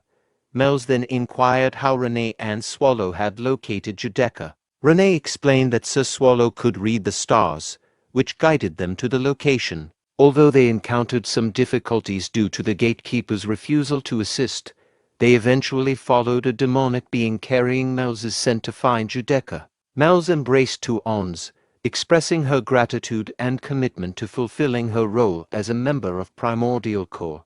Despite her concerns about her qualifications, she acknowledged that previous managers were likely much stronger and worried about her ability to meet the expectations. Renee candidly responded that Mel's might not meet the high standards of Primordial Core and doubted she would last 3 years, suggesting she could even face a raid soon. Mel's acknowledged the harsh reality of her situation, but was motivated by Renee's comments to work hard and not disappoint Sir Swallow, who had specifically chosen her for the role. Renee advised her to remember that she had received permission to confess her intentions to Sir Swallow and to keep this in mind. Mel's agreed and then inquired about Sir Swallow's whereabouts. Meanwhile, at the gathering of Demon Kings, Yuba was seated on ground after Sir Swallow had departed from the room. Veerman, representing the Northern Demon Kings, approached Yuba to express concern. He acknowledged Swallow's formidable power and status as an ancient beast from the great evil dungeons but questioned whether Yuba's actions had been excessive and possibly brought shame to the title of Demon King. Yuba, standing, reassured Veerman, acknowledging the concern and indicating he took such matters seriously, suggesting that he understood the gravity of the situation and the importance of maintaining the Demon King's honor. The other Demon Kings attempted to clarify Veerman's intentions, but Veerman continued to voice his concerns. His remarks were abruptly interrupted when Yuba, enraged, used his giant hand to lift Veerman into the air. Yuba accused Veerman of insolence, questioning whether he saw an opportunity to challenge his authority. Despite pleas from the other Demon Kings for Yuba to spare Veerman, Yuba continued to tighten his grip and ultimately killed Veerman, showing his unforgiving nature and absolute control over the Demon Kings. After killing Veerman, Yuba addressed the remaining Demon Kings, challenging anyone who thought he had shown weakness. All the Demon Kings kneeled and pleaded for forgiveness, which Yuba acknowledged, dismissing them. He thought to himself that the incident served as a sufficient warning to the others. He then wondered about the connection between the child from the Agria family and the ancient monster. At that moment, Swallow entered the room, prompting Yuba to turn and ask if there was something Swallow needed. Swallow expressed his dissatisfaction, noting he had forgotten something earlier. Yuba, already feeling he had done enough to appease Swallow, resigned himself to whatever might come next for the sake of his subordinates. Swallow questioned why the Demon Kings were so frightened and revealed a raid request, which Yuba immediately recognized. Later, outside the fallen monastery, Renee commented on the unexpected nature of the meeting, and Swallow remarked on the surprising extent of the Demon King's reactions, noting their friendliness was more extreme than he anticipated. Renee expressed surprise and happiness at Swallow's proactive role, to which Swallow responded that if Renee's happiness was secure, she needn't worry about it in the future. Swallow thought to himself that letting the Demon Kings handle certain matters was a smart approach. Mel's then approached Renee and Swallow, confirming that her business was complete, and offering to help carry luggage now that she was a member of Primordial Corps. She asked if any assistance was still needed. Renee reassured Mels that there was no need for further help and inquired if she needed anything else from the current location. Mels responded that she had obtained everything she needed and was committed to becoming a strong demon king upon returning to Primordial Corps. Mels then asked if their next destination was Nehit, to which Renee replied that they only needed to make one final stop. Swallow expressed his desire to rest. A few days later, a servant of Marmolia asked if she was feeling better. Marmolia, examining her hand and horns, realized her hand had been magically reattached and her horns were cut off, confirming that it wasn't a dream. A servant informed her that she had been asleep for over a day and asked if she was okay. Marmolia dismissed the concern and inquired about Mels. The servant explained that Mels had left with Swallow and reassured her that despite her broken horns, other demon kings would provide a suitable excuse. He emphasized that although support was limited, there were still many forces loyal to her, including his own. He urged Marmolia to move past their previous conflicts and consider reconciling with Mels. Marmolia, enraged, rejected the idea of reconciling with Mels, dismissing her as someone unworthy of being called a friend. She expressed a desire to kill Mels and stated that she could not rely on the other demon kings. Marmolia declared that she needed a more powerful ally who could challenge Primordial Corps. Laughing maniacally, she identified someone she believed could stand against Primordial Corps, indicating that she had found a potential powerful adversary. At the Nehit Inn, Mels and Renee were reviewing various raid requests. Mels noted that the requests were highly detailed, similar to those humans make, and attributed this to the efforts of the Demon Kings. Renee mentioned that, according to Swallow, the monsters selected were at least of a high level. Mels acknowledged this as a testament to Swallow's influence. However, Renee was not satisfied with a particular monster, the succubus Queen Elizabeth, whom she dismissed as unsuitable based on her race and profile. Renee tore up the raid request page, expressing her dissatisfaction. Mels and Renee continued reviewing raid requests. Mels suggested considering the Undermountain's giant lamia, but Renee dismissed it because the notes described the lamia's skin as really beautiful, which she deemed a flaw. Renee expressed frustration with the overall quality of the monsters listed. Mels speculated that Renee's earlier comment about the monsters not meeting the standard might have been influenced by her own beauty, but her thoughts were interrupted when Renee insisted they keep looking. Mels agreed to assist in the search, while Swallow remained asleep on the bed, snoring. Ethelbrias, at home, is searching through various books, frustrated by not finding what he needs. His thoughts drift to a previous conversation with Swallow, where Swallow questioned how Ethelbrias planned to handle the aftermath of a situation. Ethelbrias reflects that he must deal with Swallow for the sake of the Empire. However, his contemplation is interrupted when Garrett knocks on the door and informs him that it is ready. Ethelbrias responds with a request for tea before discussing further details with Garrett. Garrett uses her magic to pour and serve tea to Ethelbrias, then asks if the tea is satisfactory. Ethelbrias sighs and explains that the only somewhat credible information he found in the books was about the Primordial Corps, which was already known. However, as he delved deeper, he encountered troubling details that began to concern him. Garrett, curious, asks for clarification on what exactly is bothering him. Ethelbrias tells Garrett that what troubles him are the identities of the gatekeepers and the purpose of the dungeon. While they can disregard the tentacles since their origins are unknown, he has found no records about the gatekeepers or the dungeon's purpose despite extensive searching. He reflects privately that, considering many variables, the situation remains puzzling. Unlike other major evil dungeons that typically focus on expanding their forces, the Primordial Corps shows no indication of such activity. Ethelbrias expresses that the most critical issue is Swallow's unknown goal. Garrett interrupts, saying she has important information to share and advises Ethelbrias to listen first. Ethelbrias, eager, asks what the matter is. Garrett informs him that the Third Eye has sent an emergency message. Demon King Marmolia has requested a meeting with him. A few days later, Third Eye thanks Ethelbrias for agreeing to the sudden meeting. Ethelbrias inquires about the meeting with the Demon King, noting that it was arranged by Marmolia's side and that there was a sense of urgency, which made the Third Eye hesitant to recommend it to perceive danger. As Marmolia arrives, she remarks on Ethelbrias's youth and appearance, expressing surprise at his being young and handsome for the leader of the humans. Ethelbrias introduces himself as our Ethelbrias Garlivestein and points out that the message specified that Marmolia wouldn't be bringing any bodyguards. Marmolia comments that Ethelbrias isn't alone either, implying that there may be hidden forces present. The Third Eye suggests they sit down to discuss matters. Once seated, Ethelbrias proposes getting straight to the point. Marmolia, acknowledging Ethelbrias's impatience, warns that if the negotiations fail or if any deceit occurs, she will destroy a nearby village of 400 humans called Rosoid. Ethelbrias counters that Marmolia is the more suspicious party.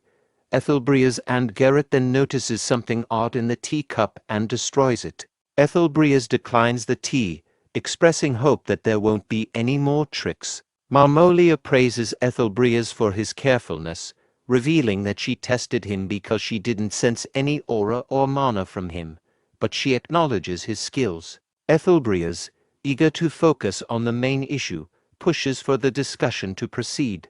Marmolia then requests that Ethelbrias assassinate a demon king named Mels, who will soon be leaving Nehet. She promises a handsome reward if Ethelbrias succeeds, suggesting that the demonic beings the robed figure needs for a living experiment should be sufficient motivation. Ethelbrias, however, declines the offer.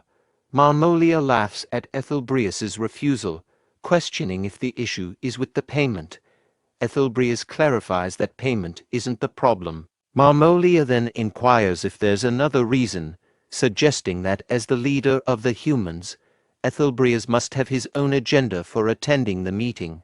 Ethelbrias responds that Marmolia seems to be in a hurry, noting her cut horns and lack of menacing presence. He perceives her demeanor as if she's being pursued by something, leading him to suspect that her sudden and unusual request for a meeting could be either a trap or indicative of a serious situation. Marmolia, standing up angrily, accuses Ethelbrias of looking down on her. Ethelbrias, taken aback, responds that it seems she is the one concealing information. He questions whether Mels, the demon king she wants him to assassinate, has any powerful allies. Ethelbrias then stands and decides to leave, concluding that he has no interest in involving himself in the internal conflicts of the demon kings. He tells Garrett to prepare to leave, and she agrees, responding with a simple, "Yes, Captain." Marmolia shouts for Ethelbrias to wait, confirming that there is indeed someone behind Mels, as Ethelbrias suspected. Ethelbrias responds that if that's the case, they can consider the meeting over. Marmolia reveals that the entity behind Mels is the ancient monster from the primordial core, Swallow. Ethelbrias, surprised, immediately turns down. Marmolia then suggests that there must be a way to evade Swallow's notice and kill Mels. Ethelbrias agrees to take on the task, stating he will accept Marmolia's offer and will indeed kill Demon King Mels, specifically mentioning Mels's full name, Lymphagria. Marmolia is confused by Ethelbrias's sudden agreement and asks for clarification. Marmolia is surprised that Ethelbrias knows Mels's full name, questioning if he was already aware of the Demon King. Ethelbrias responds that it's impossible not to know of Mels, given the Demon King's presence near Ryas. He emphasizes the urgency of the task, as Mels is about to leave Nehet soon. Marmolia, noting Ethelbrias's reaction to the name Swallow, suspects there may be a connection between them. She warns Ethelbrias to stop any pretense, reminding him that they are holding 400 villagers from Rosoid hostage, and urges him to remember this serious threat. Ethelbrias coldly responds to Marmolia's threat about the hostages, saying she can kill them all if she wishes. Marmolia is taken aback by his reaction. Ethelbreas explains that death in such a grand cause would be a glorious sacrifice for the revival of the great empire. Marmolia, outraged, protests Ethelbreas's callousness. Ethelbreas then demands the promised payment, asserting that, since the negotiations are complete, Marmolia must provide a demonic being for experimentation. He points out that the perfect subject for this purpose is already present, the Demon King herself. Marmolia's servant steps in front of her, angrily demanding that Ethelbreas show respect and Marmolia to get behind them. Marmolia expressed frustration, feeling that people are intentionally irritating her. She was offended by a human's attempt to demean her and responded with a ruthless command to eliminate everyone involved. The scene then shifts to Renee, who is attempting to wake up Swallow, saying it's morning. Swallow responds groggily, asking for just 5 more minutes. Renee points out that Swallow made the same request 3 hours ago.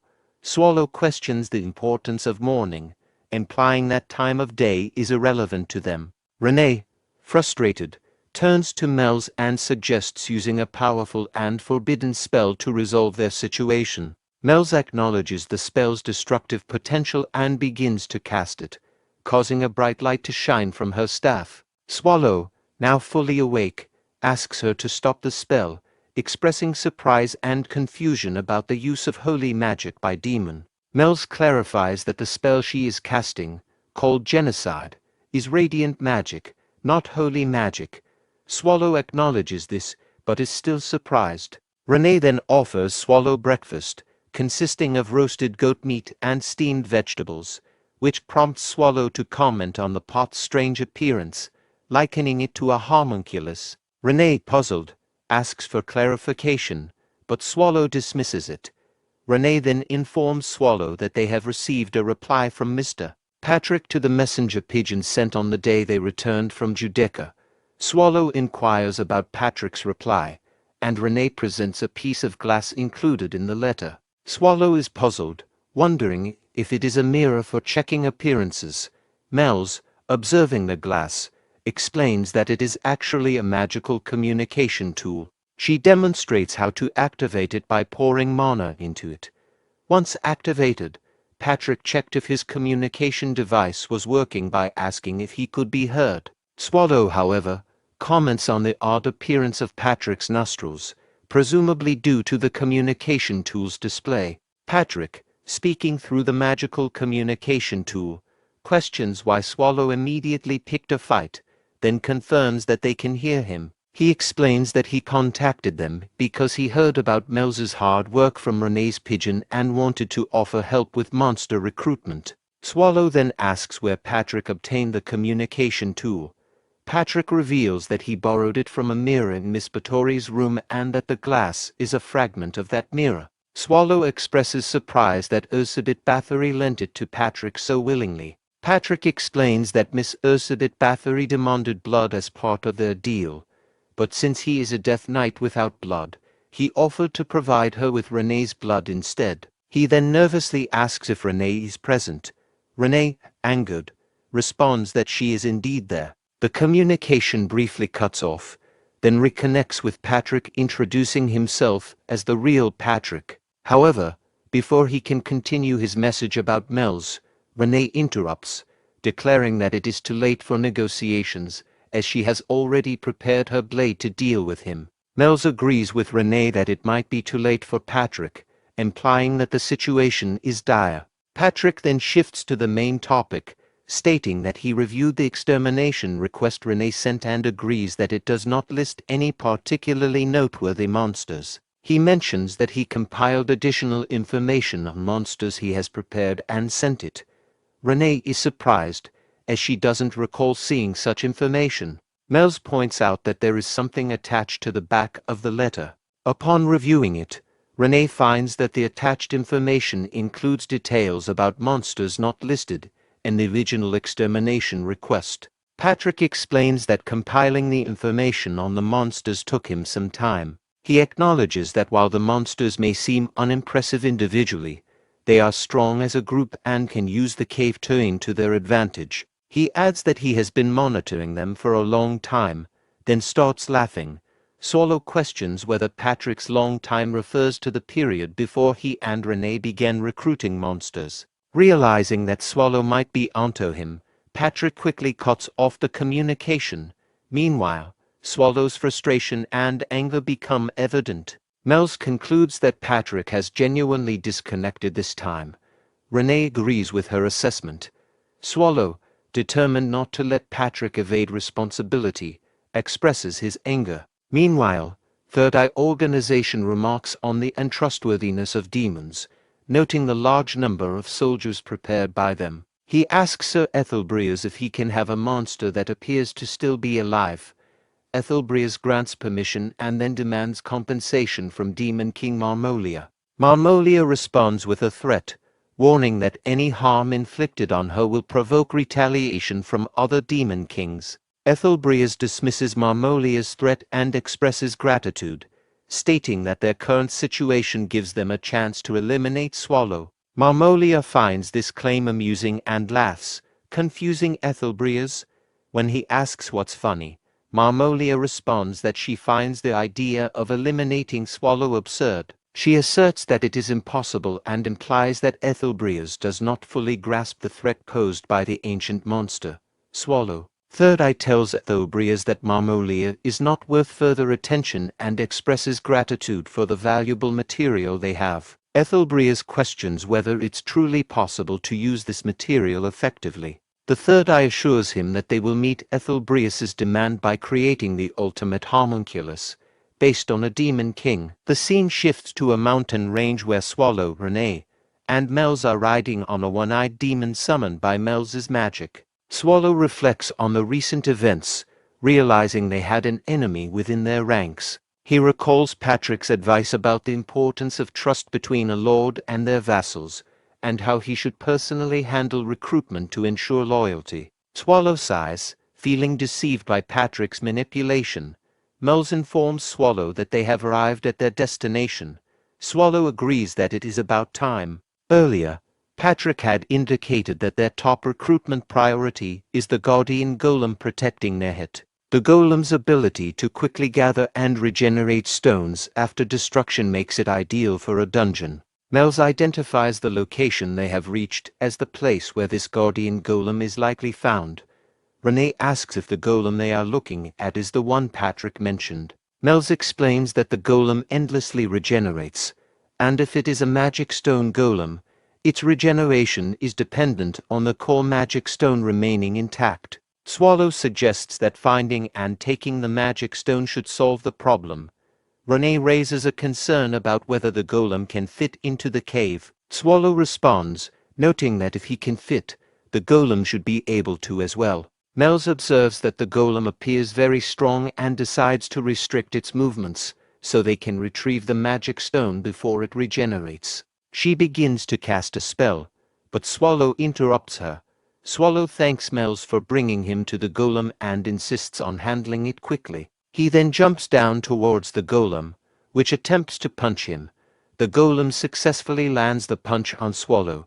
Mels is worried about Swallow's safety, while Renee remains unfazed. The golem tries to force Swallow into a collision with the ground, but Swallow manages to stop the golem's punch. Impressed by the golem, Swallow remarks that Patrick found a good one and then destroys the golem with a single punch.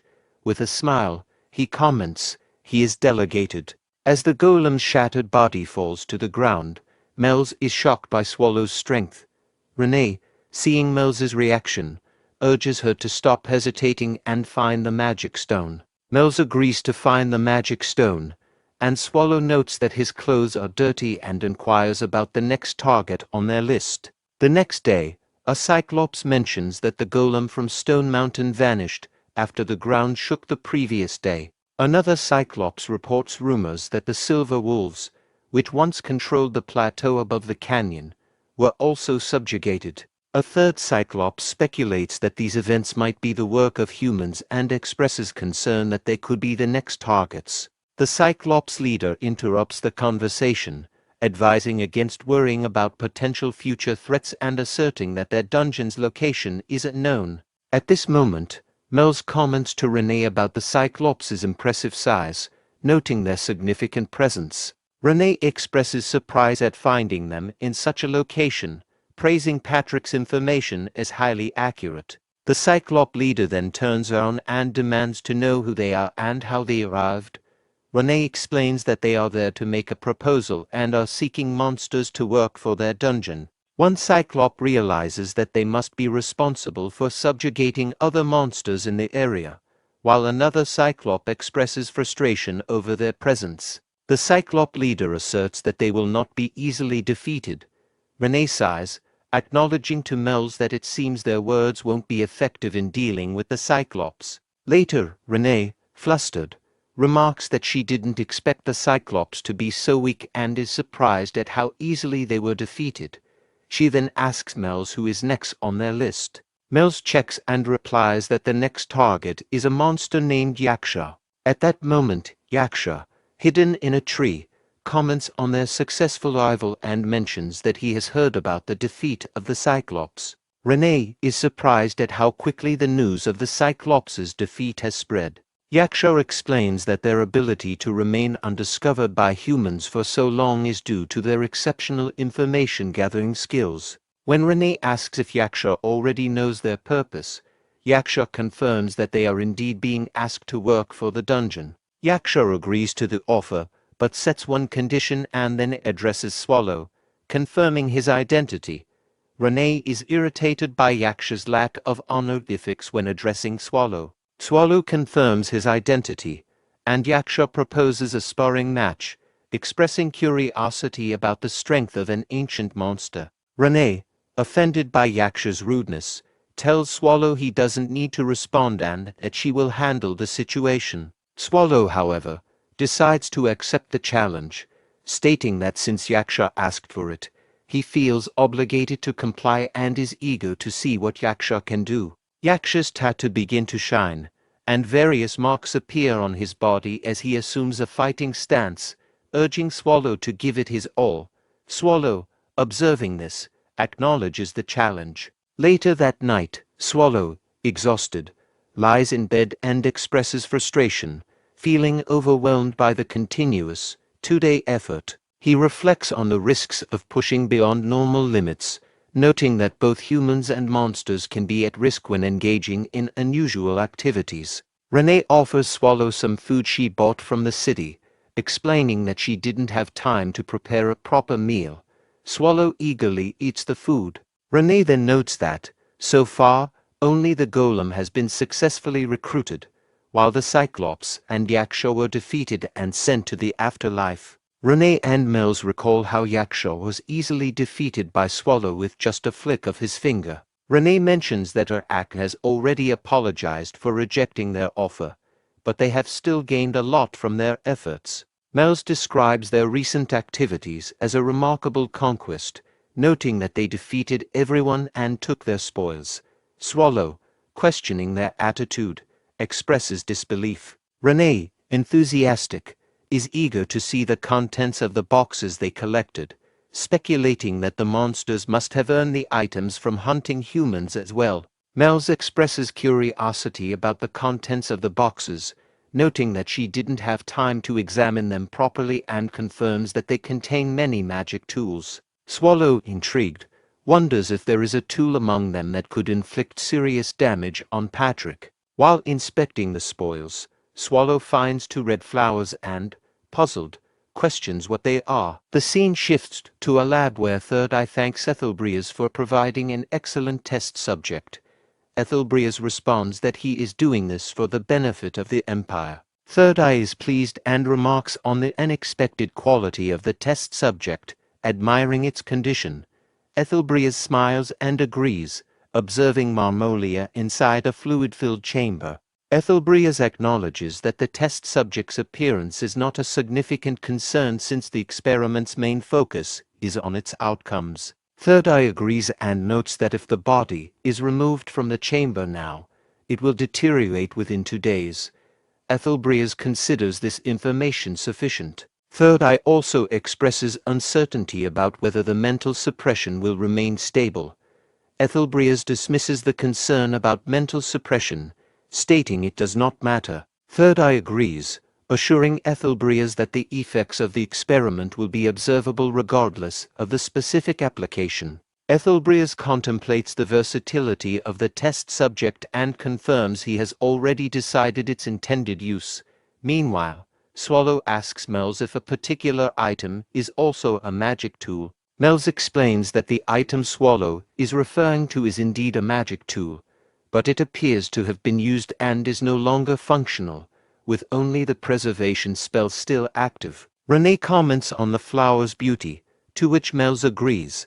Swallow then gets an idea and moves towards Renee, grabbing her head and instructing her to stay still. Renee, confused by his actions, wonders what he is doing, but Swallow insists that she remain still. A short while later, Swallow places the flower in Renee's hair, commenting that it looks good on her. He reflects on Renee's hard work and notices a change in her since arriving in Nehit, sensing that she might desire something from him.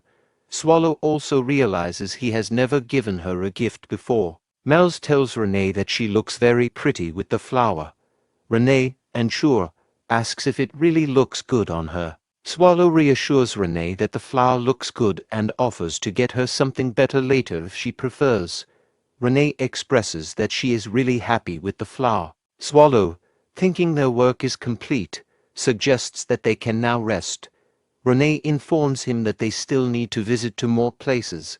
Swallow protests, saying he doesn't want to go. Meanwhile, hero Wern Historia, who has been recuperating at Ethelbria's house after an injury, grows bored of her prolonged rest and inactivity. Wern Historia recalls Ethelbria's advising her to rest and avoid appearing too well, especially in the presence of nobles, to prevent being sent back to the front lines too soon. Despite understanding Ethelbrias's concern for her safety, Wern feels that doing nothing is worse, as there may be people in danger. She wants to ensure that Rios is peaceful. Deciding to act, she prepares to sneak out of the balcony, convincing herself that it should be fine to leave briefly.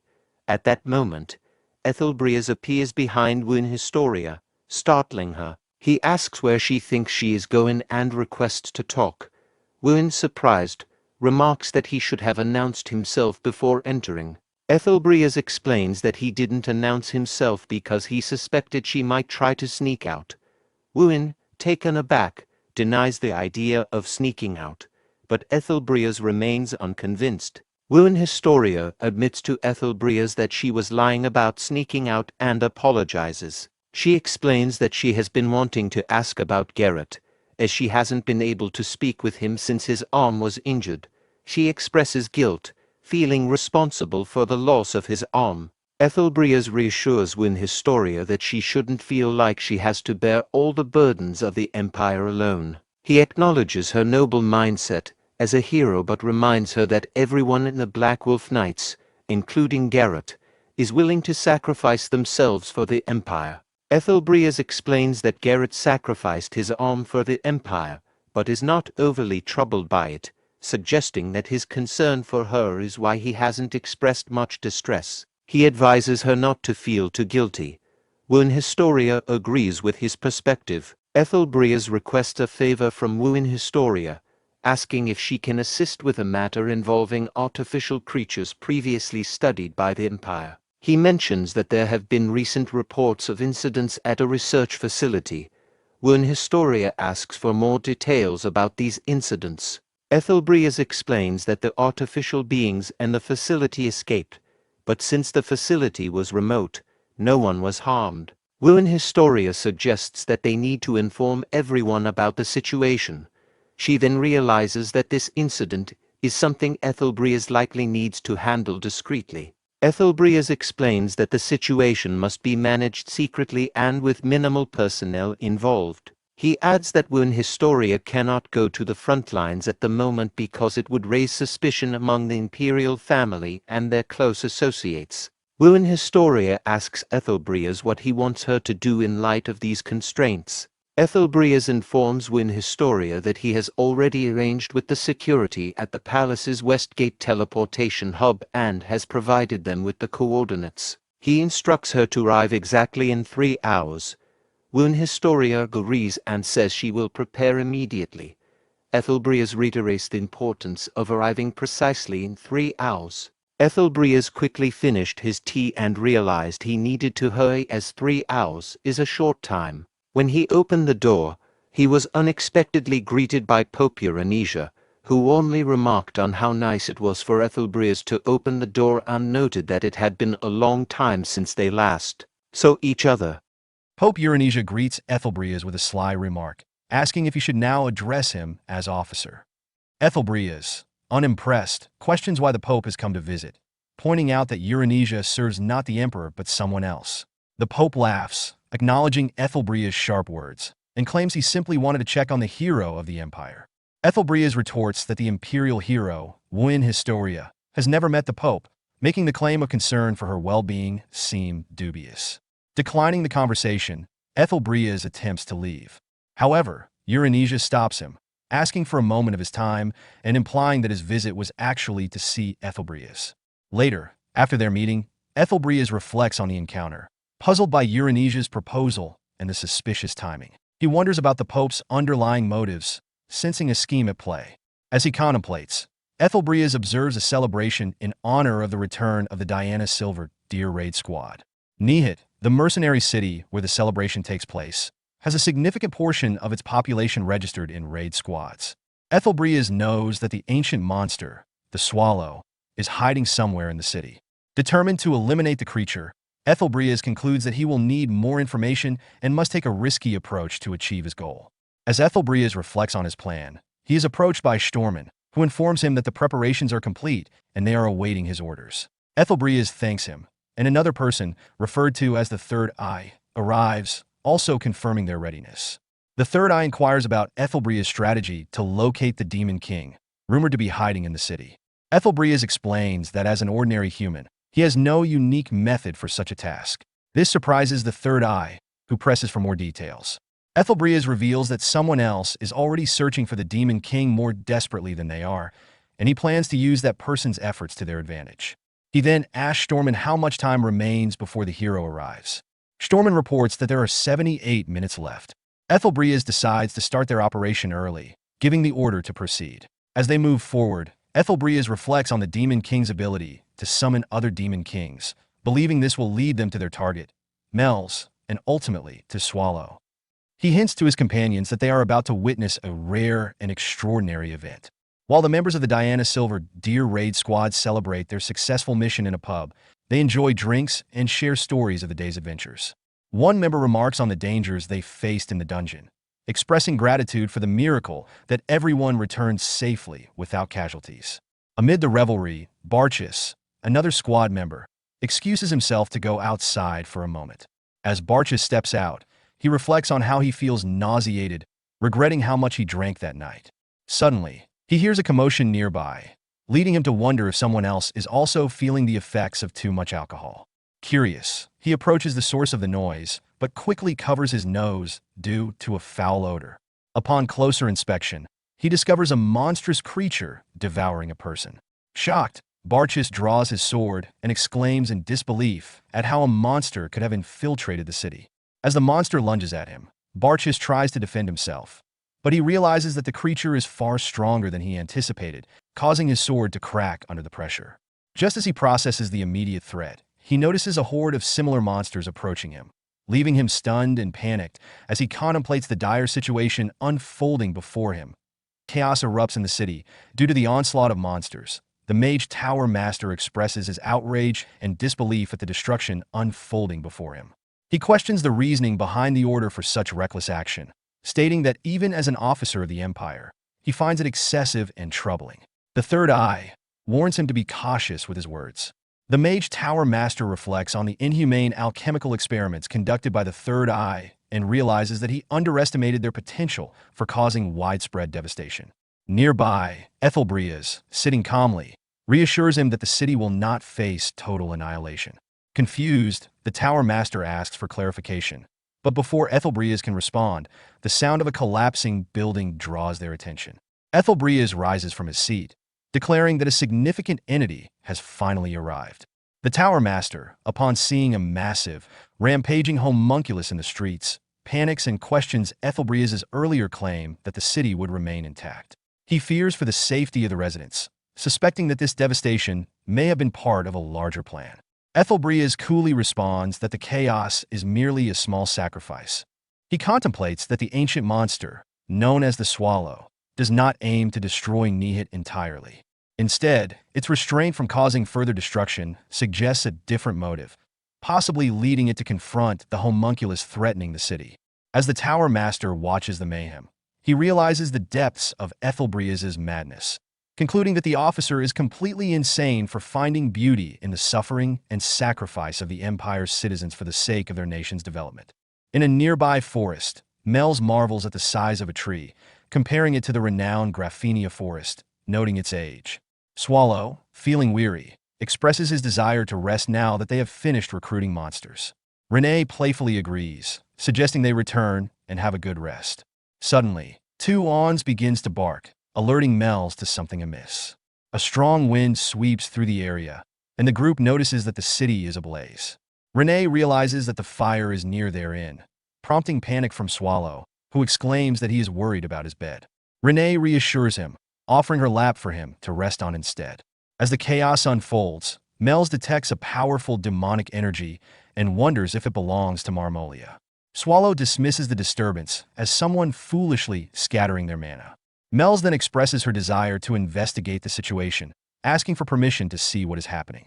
Meanwhile, in the city, chaos reigns as monsters attack civilians.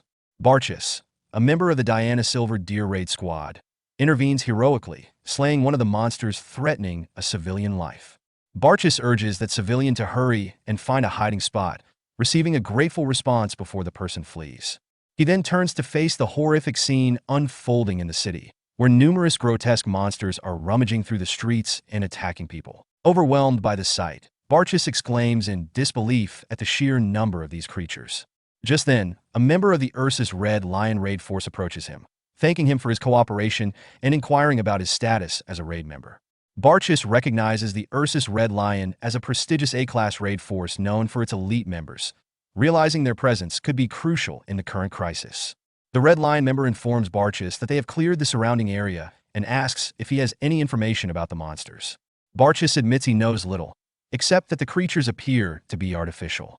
He notes their differences from the homunculus known as Zephyr and points out a particularly large monster, stating that it seems to be the focal point of the chaos.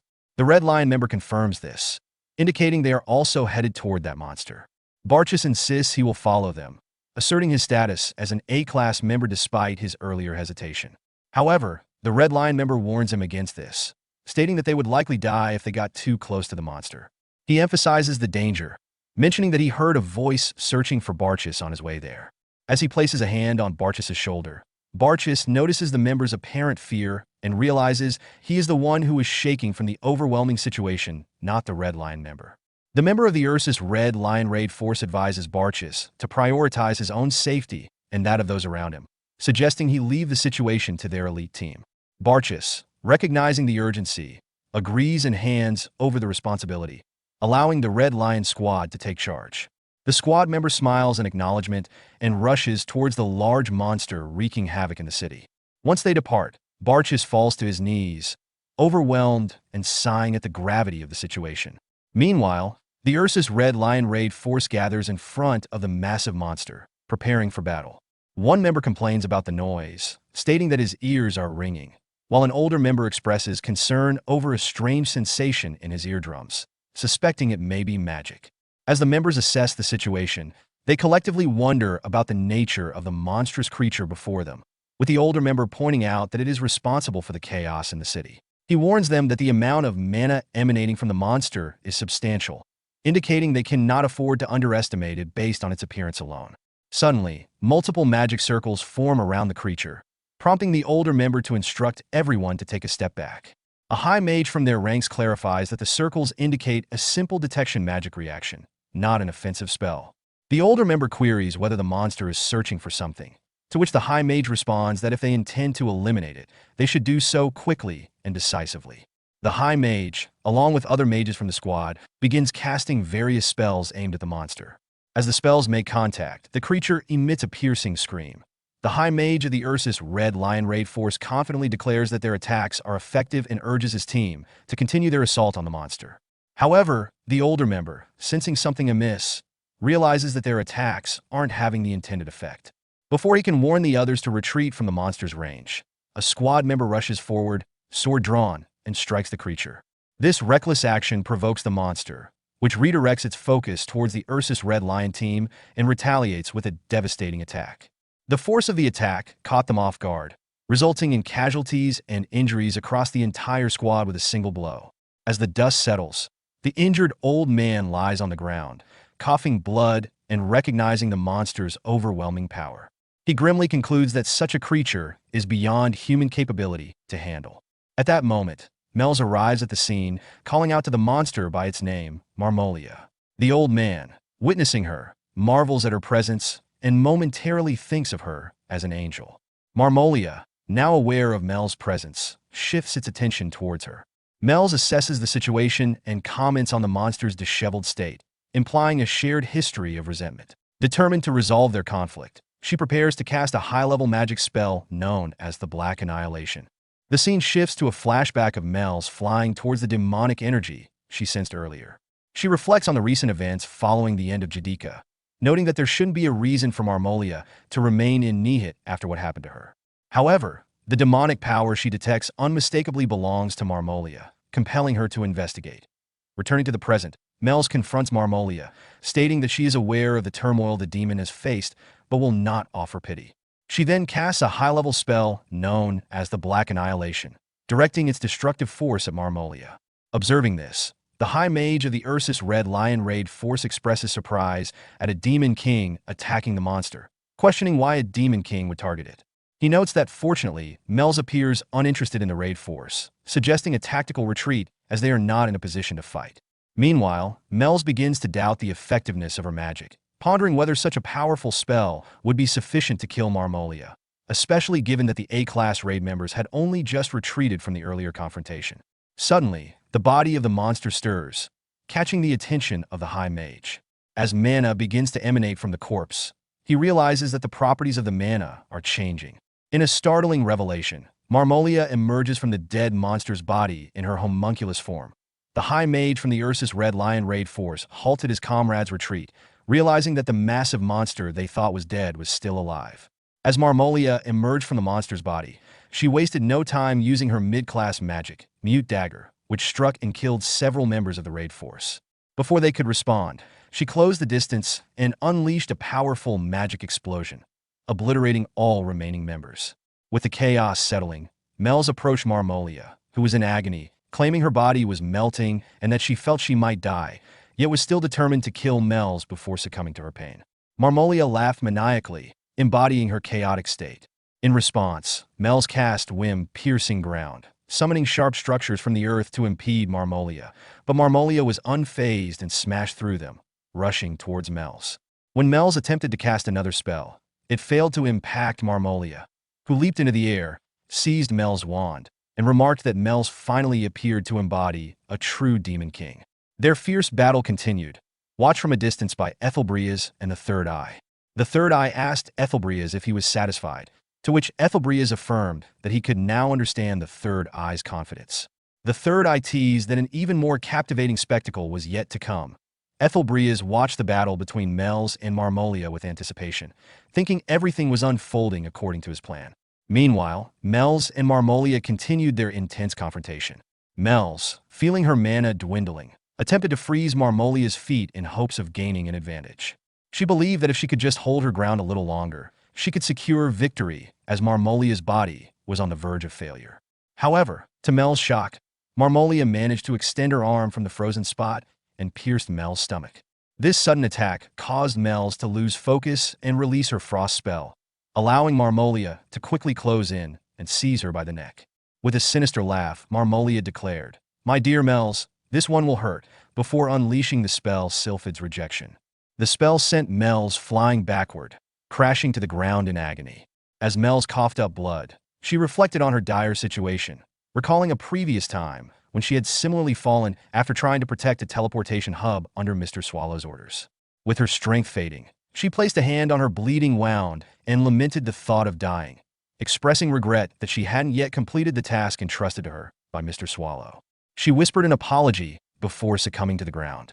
Meanwhile, Renee sensed Mel's presence fading and asked Swallow if Mel's would be all right. Swallow reassured her, saying Mel's was stronger than she appeared. Renee expressed concern over the demonic power that had just been unleashed, but Swallow cut her off, insisting Mel's was a very capable demon king, even if she wasn't fully aware of her own strength. Ethelbreas reflected on the situation, noting that they had successfully captured the demon king. The third eye commented on the effectiveness of changing the combination formula in their experiments. Curious, Ethelbreas inquired about the specific changes made to the formula. The third eye explained that, until now, his research had focused on obtaining powerful strength while minimizing side effects, similar to their work with Nifrim. However, the latest experiment disregarded side effects entirely in favor of maximizing power, resulting in an unstable yet substantial increase in strength. Ethelbreas recognized this power was crucial for the imminent subjugation, intended to measure Swallow's capabilities. He mused that Swallow seemed to be taking his time, pondering whether the Demon King Melge had any connection to Swallow. Concerned that the situation might resolve before one arrived, he realized he needed to gather as much information as possible about Swallow and wondered about his whereabouts. Just then, Stormen interrupted his thoughts, urging Ethelbreas to look towards the battlefield.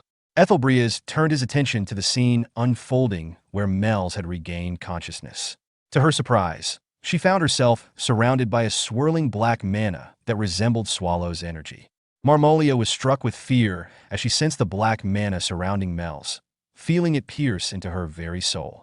In a desperate attempt to attack, she transformed her hand into a sharp blade and charged at Mel's. Just as she was about to strike, Mel's countered with a spell called Frozen Spear. However, the sheer power of her attack surprised Mel's, causing her to drop her wand in shock. She was puzzled, wondering how she could produce such a potent spell despite being on the brink of mana depletion and blood loss. Reflecting on her situation, Mel's realized that Mr. Swallow's mana still lingered within her, healing her wounds and replenishing her strength.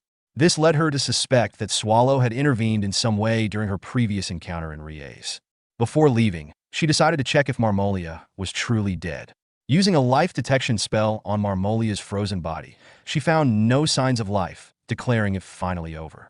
However, she started to cough up blood from her earlier exertion. Mel's acknowledged that overusing Swallow's black mana had nearly cost her life. Recognizing the urgency, she resolved to return to Swallow and seek answers about the mana's effects on her. Just as she was about to leave, she heard a voice from behind and turned to find nothing, dismissing it as a figment of her exhausted mind. Suddenly, something emerged from Marmolia's frozen body, catching Mel's attention. Alarmed, she realized it was absorbing Marmolia's mana. Though concerned, she quickly reassured herself that she had fulfilled her duty to Marmolia as a friend and had no obligation to deal with this new threat. Mel's planned to divert its attention with a simple attack before using teleportation magic to escape the chaotic scene. Mel's found herself in dire straits as she suddenly coughed up blood and collapsed to the ground, realizing that the unfamiliar mana had taken a toll on her body. Desperately thinking that she needed to get up and flee before the monster could absorb Marmolia's mana and come after her, she understood the urgency of her situation. Just as the monster attacked, Renee swooped in to save Mel's, using wire to pull her away and throw her towards Tuons, who caught her safely. Overjoyed to see Tuons, Mel's felt a sense of relief. Renee expressed concern about the delay, admitting she had no idea Mel's would be facing such a formidable foe. Mel's offered her apologies to Renee, her mind racing at the implication that the presence of Tuons and Renee likely meant Mr. Swallow was nearby as well. At that moment, Swallow arrived, yawning and casually remarking on Mel's tardiness, almost falling asleep waiting for her. Turning his attention to Renee, Swallow inquired about her wire maneuver, asking if he could do something similar. Renee warned him that an inexperienced person might end up causing more harm than good, but she believed in his abilities. Swallow, now feeling nervous about trying, shifted his focus to the monster, expressing concern about its increasing size and calling it a bother. Renee declared her intent to end the conflict quickly, but Swallow interjected with a serious tone, insisting that he would take care of the situation himself. The scene intensified as the monster lunged at Swallow, attempting to strike him with a powerful attack using its tentacle. However, Swallow effortlessly blocked the attack with one hand, causing a strong gust of wind that blew debris away from the site. He sarcastically asked if he was looking for a handshake. Feeling the power of the Swallow, the monster began to shake. Meanwhile, Renee turned to Mel's and unexpectedly asked if she would like a cup of tea. Renee explained that such levels of preparation were essential for a maid. Mel's acknowledged this, though her focus remained on the battle. Swallow, undeterred by the creature's size or ferocity, grabbed one of its tentacles, lifted it high into the air, and then slammed it into the ground with immense force, causing the earth to crack beneath the impact. As he continued to smash the monster down, Mel's voiced her concern to Renee, questioning whether such treatment was acceptable. Renee reassured her, stating, "Don't worry. It's Mr. Swallow, after all." Despite Swallow's overwhelming strength, the monster's tentacles shattered under the assault, prompting him to toss them aside as he approached the monster's main body. In an attempt to overpower it further, he touched the monster and channeled a large amount of his mana into it. However, he quickly realized he had overdone it when the monster exploded from the sheer force of his mana, leaving a chaotic scene in its wake. Seeing the aftermath, Renee reacted with a sigh, exclaiming, "What a mess," and promptly pulled out an umbrella to shield herself from the monster's blood that splattered everywhere. Mel's, astonished by Renee's preparedness, inquired about the umbrella's sudden appearance. Despite the lighthearted moment, Mel's thoughts turned serious as she reflected on the true nature of the monster they had faced. She recognized that it had been an incredibly powerful opponent, stronger than most dragons, and likely more formidable than several demon kings. Swallow returned to Mel's and Renee, yawning and expressing his tiredness. Renee quickly admonished him, playfully warning, "No, Mr. Swallow, what if this dirty thing goes into your mouth?" Tuons presented a piece of the monster to Swallow, who expressed disgust and objected to bringing such a filthy item. Mel's interjected, revealing the piece of flesh to be a remnant of Marmolia, which surprised Renee. She questioned whether this piece belonged to the Vulpine woman they had encountered. Swallow chimed in, admitting, "I think I remember her," as memories of Marmolia resurfaced. Mel's reflected on her first encounter with Marmolia, noting her bizarre appearance and how the monster that had emerged from her seemed to consume her body, leading her to suspect that it might be a parasite. Renee agreed, acknowledging that while there were several concerns, the prevalence of parasitic organisms made this explanation likely. As the conversation continued, Tuons shook his head while still carrying the piece of flesh in his mouth, prompting Mel's to rush towards him to stop his strange behavior. However, Tuons threw the piece of flesh near Renee's feet. After examining it closely, she looked up at Swallow and declared that it was a homunculus. Meanwhile, a short distance away, two members of the Third Eye organization observed the scene. The first member expressed disbelief, stating that a homunculus was impossible, as it represented the pinnacle of alchemy and their new creation. The second member added that, based on regular great evil dungeons, it should have been able to withstand their efforts for at least 3 minutes. Ethelbreas, overhearing their conversation, dismissed their excuses with a thought that mirrored his earlier observations. He concluded that no matter what monster they created through alchemy, it would stand no chance against Swallow's power. Ethelbreas assessed the situation and remarked that, given how quickly Swallow eliminated the threat, there was no need to summon one. He suggested they return to Riez. Concerned for the mage Tower Master, who was trembling, Ethelbreas asked if he was all right. The Tower Master affirmed he was, but a look of apprehension crossed his face. Ethelbreas continued, stating that this event marked the conclusion of their trade. The Tower Master interrupted, arguing that Ethelbreas had referred to this operation as a sacrifice made for the Empire's future. He protested that leaving without addressing the deaths would render those sacrifices meaningless. Ethelbreas, however, countered that the loss was not without merit. He pointed to the cityscape of Nihit, which the brave warriors had defended, noting that the actual casualties were only half of what had been anticipated. This perspective shocked the Mage Tower Master, causing him to fall to his knees in despair. As Ethelbreas walked away, he contemplated the idea of meaningless deaths. He believed that there were gains to be had. He realized that defeating Swallow would require more than just mediocre power, indicating the presence of someone Swallow valued enough to intervene personally. He also surmised that a war would emerge from this disaster, framing it as a human-monster conflict that could serve as a stage for their masterpiece. Ethelbreas considered that, from an outsider's view, the incident would appear as a mere dispute rather than a homunculus disaster. His thoughts were interrupted when Stormen informed him that they were near a hub that would lead them back to Riez. He had already contacted a subordinate planted in advance. Stormen then stopped and signaled for Ethelbreas and the others to halt as well. Ethelbreas inquired about the situation, prompting Stormen to report that an unknown intruder had appeared at the teleportation hub. This intruder was identified as a monster in the form of a maid. Realizing the implications, Ethelbreas thought that the dagger maid might be attempting to block their escape, and that she likely understood the involvement of humans in the incident. He speculated that a homunculus could recognize its kin. Ethelbreas ordered an immediate return to the Mage Tower to establish a temporary hub. He believed that the mana flowing around the tower would facilitate long-distance teleportation. Just as they prepared to leave, a dagger was hurled toward them, but Gwyn quickly deflected it with his sword. However, a wire attached to the dagger ensnared his sword and began pulling him toward the wielder of the dagger. Gwyn, recognizing the urgency of the situation, insisted that he would handle the area, urging Stormin to take the captain and leave. Stormin expressed reluctance, acknowledging Gwyn's courage, but refusing to abandon him. Gwyn reiterated the pressing nature of their situation, urging Stormin to act quickly. Turning to Ethelbreas, Stormin confirmed their need to leave. Ethelbreas, aware of the risks, warned Gwyn that he would not forgive an unplanned death. Gwyn acknowledged this, and then they departed, leaving him behind. As Gwyn stood alone on the battlefield, he addressed the unseen dagger maid, recognizing her notorious reputation for having killed thousands of raid members. He challenged her to reveal herself, determined to confront the threat head-on. Ethelbreas' party moved through a scene littered with the corpses of slain monsters. Stormin, confused by his decision, questioned why Ethelbreas allowed Sir Gwyn to face danger alone.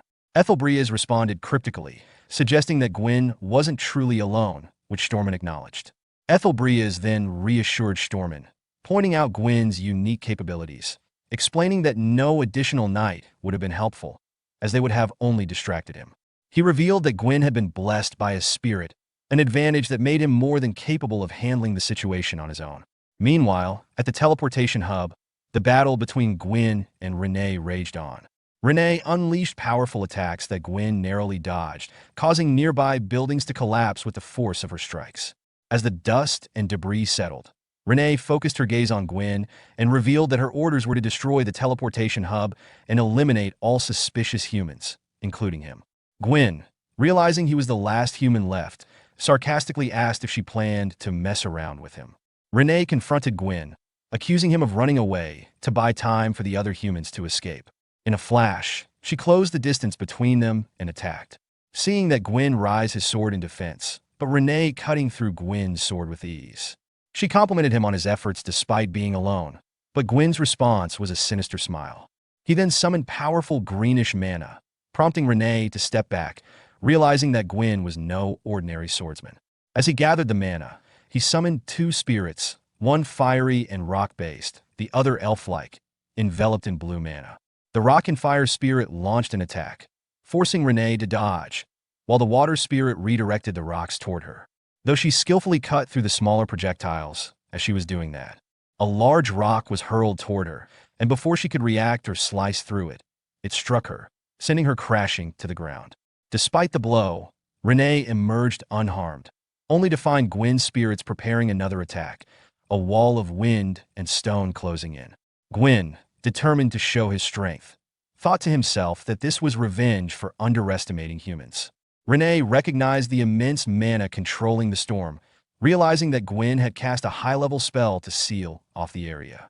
Acknowledging his skill in manipulating two high-level spirits simultaneously, she prepared for the next round of combat, tightening her grip on her weapons.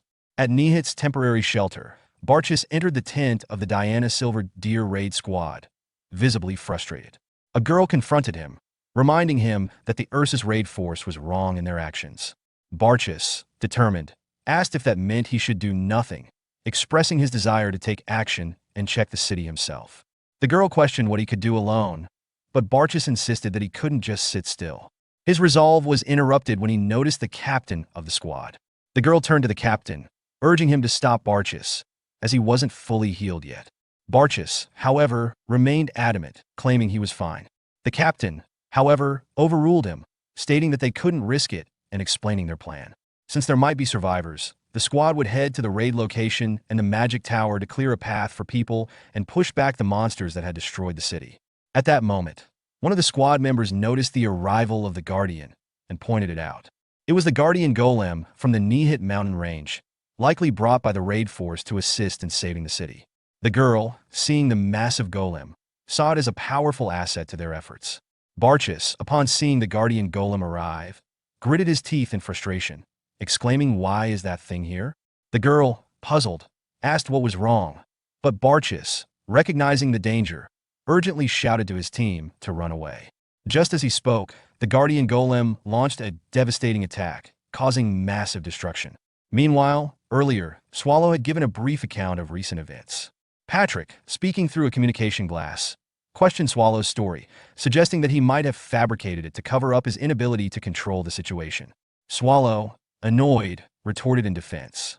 Patrick speculated that the only group capable of creating a homunculus of that scale would be the Imperial Alchemical Society, and he believed the Empire was involved.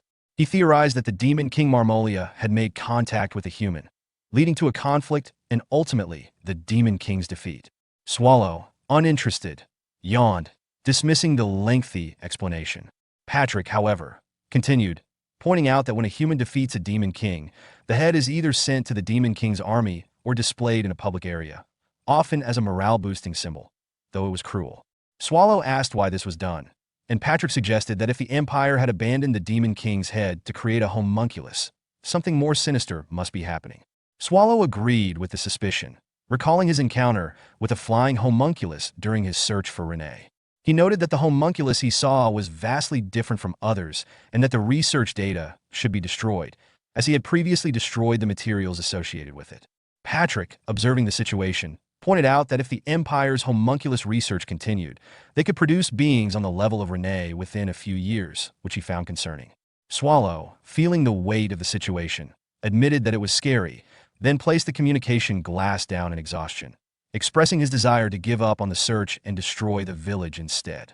Patrick, unexpectedly agreeing with Swallow's suggestion, affirmed that destroying the village was the best course of action. Swallow, surprised, asked if Patrick was serious, and Patrick confirmed that the human's use of the Demon King's head for experiments required a response. He speculated that the Empire was likely watching them and would do nothing as the situation escalated. Swallow then questioned whether the Empire had noticed him as well. Patrick responded that they had likely seen him while he was involved with Mel's and left the task of disposing of the homunculus experiment to him. He remarked on how far the Empire was going in their manipulations. Swallow, now resigned, reluctantly agreed to take action, warning Patrick not to regret pushing him into it.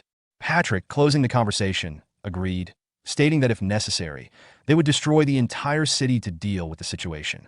Swallow announced that Patrick had given them permission to destroy everything, which led to a loud noise drawing their attention. They saw the golem rampaging, and Swallow noted that the humans had gathered in that area, making it easier to track their movements. At that moment, a massive wave of mana surged, prompting Swallow to turn toward it. He saw a storm caused by two spirits and deduced that it was likely a teleportation hub. Sensing two powerful spirits in the area, Swallow realized that Renee was engaged in a fight with a strong opponent, implying that the Empire's top brass was still hiding somewhere. Mel's, having already healed, reassured Swallow that he was keeping an eye on the main gate of the city using shared vision and was ready to take action there.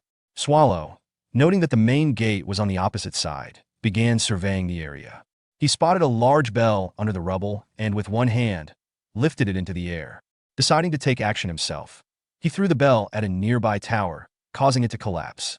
Meanwhile, Ethelbria's party, gathered around a large blue crystal, was perplexed by its sudden appearance, wondering if it was the work of an ancient monster. Before they could think further, the tower began to lean in their direction, signaling impending danger. As the tower collapsed, the Third Eye mages quickly formed a protective shield around Ethelbria's party, preventing any harm.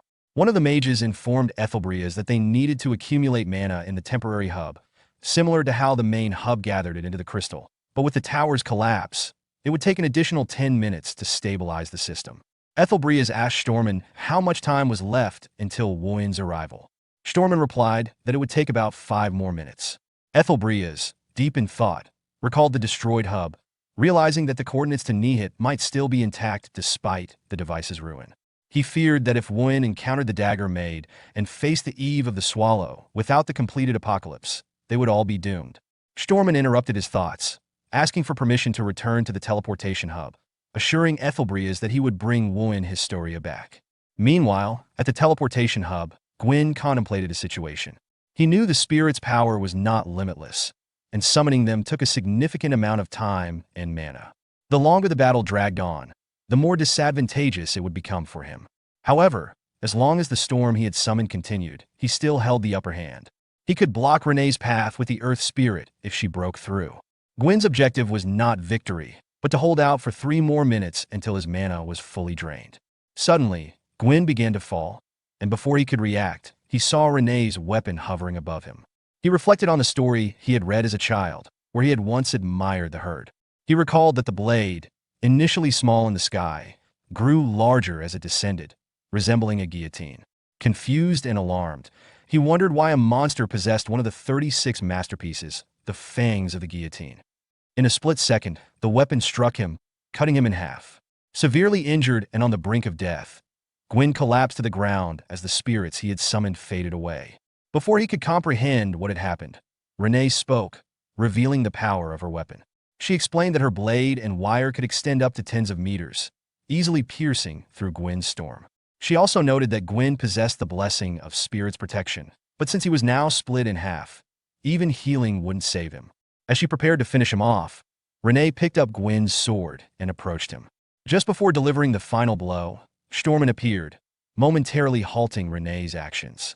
He thought to himself that as long as Gwyn had the spirit's blessing, his priority was to buy time, hoping for an opportunity to help. But to Stormin's horror, Renee ignored his presence and plunged her sword into Gwyn's body.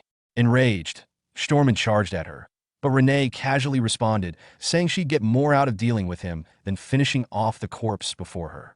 She then threw her weapon at Stormin, who initially dismissed it, thinking it was a small blade that wouldn't be a threat. To his shock, as the weapon neared, it grew exponentially, enlarging by over 100 times its original size. Stormin managed to deflect the weapon, sending it crashing down a short distance away. Seizing the opportunity, he rushed toward Renee, confident that her decision to throw her weapon away was a mistake. However, before he could reach her, Renee retracted the weapon, which hovered above him and suddenly moved vertically toward him. Stormin tried to block the strike with his weapon, but the immense pressure caused the ground beneath him to collapse. Struggling to hold his ground, Stormin was forced into a desperate battle to stop Renee's weapon.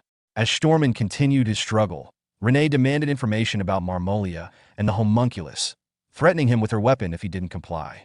She then increased the weapon size once again, pushing Stormin to his knees under its overwhelming weight. Despite the immense pressure, Stormin, showing his resilience, acknowledged her victory and admitted defeat. However, he warned her that she had wasted too much time dealing with him. Just as Renee turned her attention to him, someone approached from behind. It was Wuin Historia, who had prepared a gauntlet attack. She launched the attack at Renee. Wuin Historia stands tall after effortlessly defeating Renee, impressing Stormin with her immense strength. Stormin, recognizing Wuin's power, is in awe of her abilities. Meanwhile, Ethelbreeze is focused on the overarching mission, prioritizing their safe return. He believes that the temporary hub will activate smoothly and that Stormin will reunite with Wuin without issue.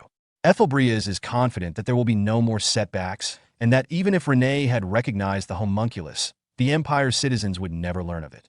As Ethelbreeze contemplates the plan's progress, he suddenly hears Swallow's voice questioning him about the aftermath. The fear caused by Swallow's presence causes Ethelbreeze to collapse, though it's only an illusion. The Third Eye mages surrounding him ask if he's okay, but Ethelbreeze quickly reassures them, stating he's fine. He inquires about the remaining time until the hub activates, and the Third Eye replies that it will be ready in about 3 minutes.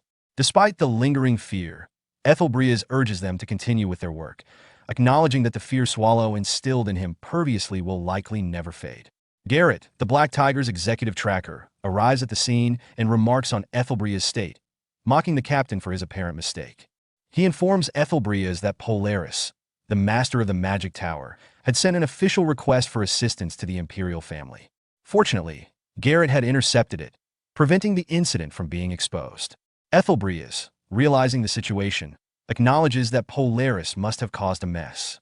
Garrett then reveals that the entire Edelbria's Black Wolf Knight Order is present, and that Sir Gwyn is dead, Stormin is injured, and Wuin is now engaged in battle with the Dagger Maid. Ethelbreeze urgently asks if Garrett has heard anything about Stormin's mission, but Garrett, confused, says he didn't receive any such information and rushed here immediately. As Ethelbreeze starts to move away, he orders Garrett to hurry, realizing that the entire Knight Order must leave the area immediately. Garrett, puzzled, asks where Ethelbreeze is heading. Sweating profusely, Ethelbreeze responds that they must leave as quickly as possible. Meanwhile, Mel's uses a detection spell to locate their position. She informs Swallow that she has found them, and Swallow, with a smile, acknowledges the news, preparing for the next steps. At the teleportation hub, Renee, having been struck by a powerful attack from one Historia, gets back up, glaring at the gathered Black Wolf Night Order. Storman warns the group, saying they cannot fight her, but a member of the Night Order questions his statement, arguing that with Wen and the full Night Order present, they should easily handle a monster like Renee. Storman, sweating heavily, insists that they must follow the captain's orders and retreat quickly. Suddenly, someone shouts to Wen, urging her to fall back. Wen, determined, responds by saying she can defeat Renee if given a little more time. She readies herself to charge at Renee. However, before she can make a move, Ethelbreeze arrives at the scene and commands her to stop. Confused, Wen turns to him and asks why. Ethelbreeze explains that now is the time to retreat and reorganize. Wen protests, believing this is the perfect opportunity to eliminate Renee, who guards the primordial core. Ethelbreeze agrees that it's a good opportunity, but insists it's not the right time to act. He reassures her that another chance will come. After a moment of hesitation, Wen reluctantly agrees with Ethelbreeze, though she appears slightly deflated by the decision. Ethelbreeze orders his group to head to the temporary hub, but their path is blocked by Renee's weapon as she approaches, stating that none of them can leave. She reveals that Mr. Swallow sent her, trusting her to stop them. As she observes Ethelbreeze, she thinks he must be their leader, which could complicate things. Wen steps forward, positioning himself to defend Ethelbreeze, and orders Garrett to teleport Ethelbreeze while he stays behind to stop Renee. Renee, sizing up Wen, acknowledges his strength, noting that despite facing numerous A-class raid parties, she's never encountered a human capable of such destructive power with a mere burst of energy. She declares she will kill Wen first. In response, Wen mocks her, questioning whether a monster like her even has a name, provoking her further. As Ethelbreeze attempts to stop Wen and persuade him to retreat, Renee becomes enraged by Wen's remark. She shouts angrily, claiming that Wen has disrespected the name Mr. Swallow bestowed upon her. At that moment, numerous butterflies appear around them, signaling the activation of a magic spell. Garrett, recognizing the spell, warns the group.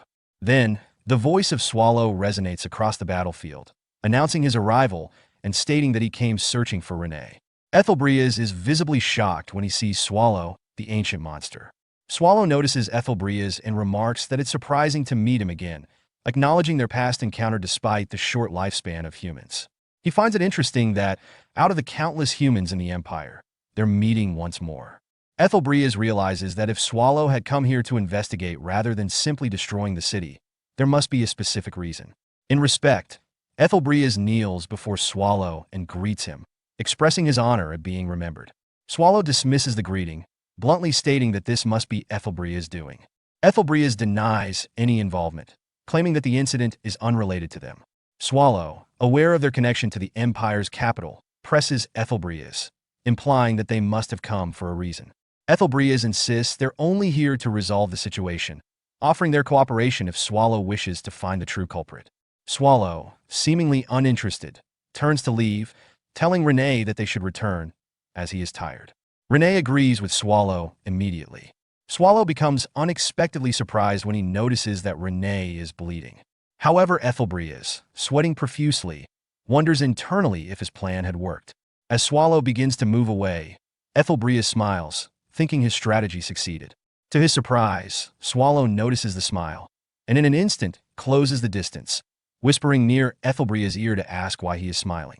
This sudden closeness startles Ethelbreeze, and he collapses, questioning when Swallow had gotten so near. Swallow, having unleashed some of his power and now ominously close, asks Ethelbreeze if he truly believed he would let the situation slip by so easily. As the Black Wolf Night Order witnessed Swallow's immense power, they grew visibly nervous. Wen, seeing Ethelbreeze surrounded by Swallow's black smoke, rushed to save him. Swallow, addressing Ethelbreeze, reminded him of the debt he owed for what had happened in Riez, but mocked him for the current situation, pointing at him as he sweated under the pressure of Swallow's overwhelming power. In the midst of this, several arrows were fired at Swallow by a member of the Black Wolf Night Order. Swallow effortlessly deflected the arrows, and the archer called for Wen to initiate the plan. Seizing the opportunity, Wen grabbed Ethelbreeze and fled from Swallow's grasp. Garrett, realizing the situation, ordered the knights to protect Wen and Ethelbreeze. The knights launched a series of attacks at Swallow, which hit their target, creating a massive explosion. However, despite the explosion, Swallow remained unfazed, irritated by the interference. As Wuin carried Ethelbreas away from the battle, Swallow's hand emerged from the dust cloud and launched an attack at them, expressing frustration at their persistence. Ethelbreas shouted in warning, realizing they couldn't avoid the incoming attack. At the last moment, an archer from the Black Wolf Knight Order stepped in front of the strike, sacrificing himself to block it. The attack pierced his body, but he managed to shield Wuin and Ethelbreas. With his dying breath, he smiled and said, "Looks like I was quicker this time, Lady Wuin," before collapsing. Wuin, shocked and filled with frustration at the loss, prepared to confront Swallow. However, Ethelbreas stopped her, urging her not to engage. Wuin, confused and angered, demanded to know why he was stopping her. Meanwhile, Garrett, watching from a distance, realized that in order to prevent a clash between Wuin and Swallow, he needed to use teleportation magic. However, the black mana surrounding them was choking the air, making it harder to breathe and slowing everyone down. It was also interfering with their ability to calculate the teleportation coordinates. Garrett knew they needed to buy time and quickly called out to Einar, who acknowledged the plan. As Einar rushed toward Swallow, he saw Swallow preparing to launch dark spears.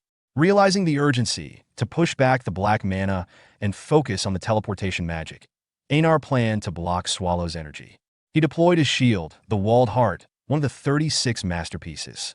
However, before he could activate it, his arm was severed by Renee, who taunted him, claiming that as long as she was present, he had no chance. Einar was then pierced by Swallow's black spears and died instantly. Seeing Einar's death, Wuin's eyes filled with rage and sorrow, and she tearfully shouted, vowing to kill them all. But Ethelbreas stopped her once again, begging her not to act impulsively. He pleaded for her survival, urging her to focus on staying alive no matter what.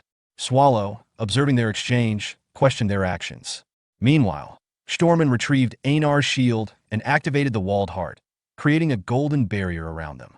Swallow, seeing the shield, responded with an attack, but it was blocked by the barrier. Stormin, surprised, wondered aloud if he had actually managed to block Swallow's strike.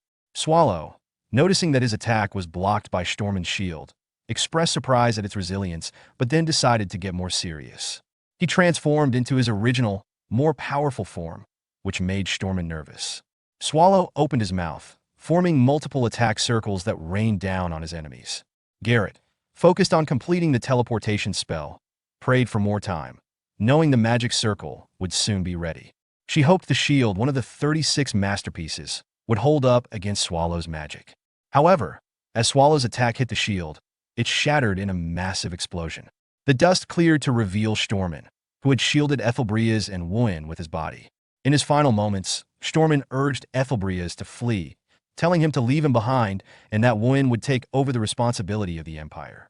Wuin, devastated, cried out, calling him grandfather, but Stormin reassured her, expressing it was an honor to have served as her escort.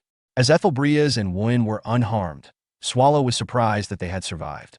Wuin, filled with resolve, began to move toward Swallow, determined to fight him despite the odds.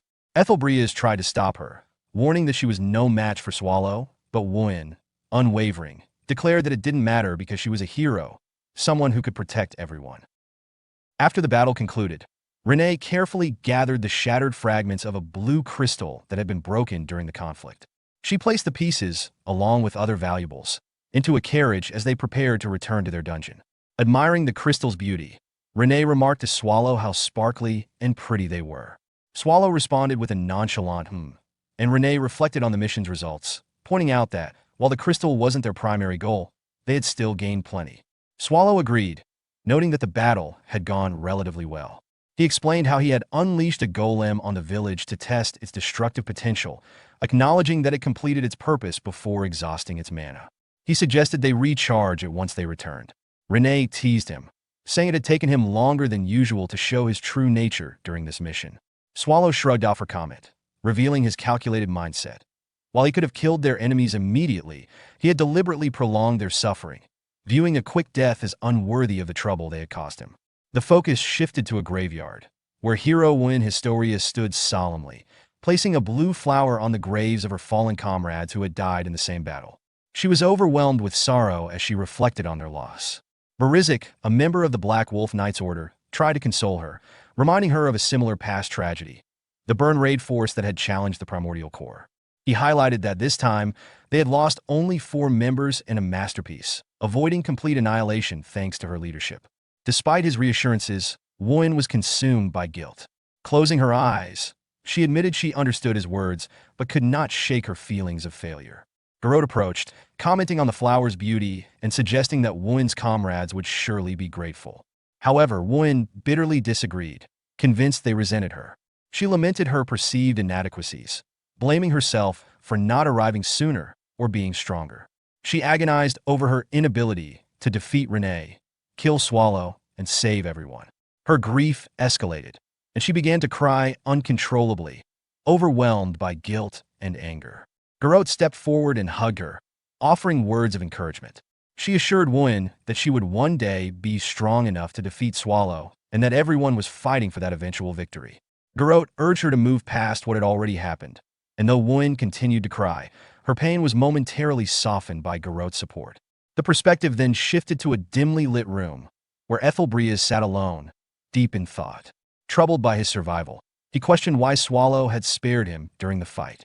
Recalling the moment when Woon intervened, the teleportation magic, and Swallow's cryptic words, Ethelbreas was haunted by the implications of what had happened. He suspected Swallow's actions were deliberate and calculated, leaving him alive for an unknown reason. However, wary of the watchful eyes around him, Ethelbreas decided to act cautiously, focusing on reports and delaying his investigation into the matter. He regretted being unable to attend his subordinates' funerals, their deaths weighing heavily on his conscience.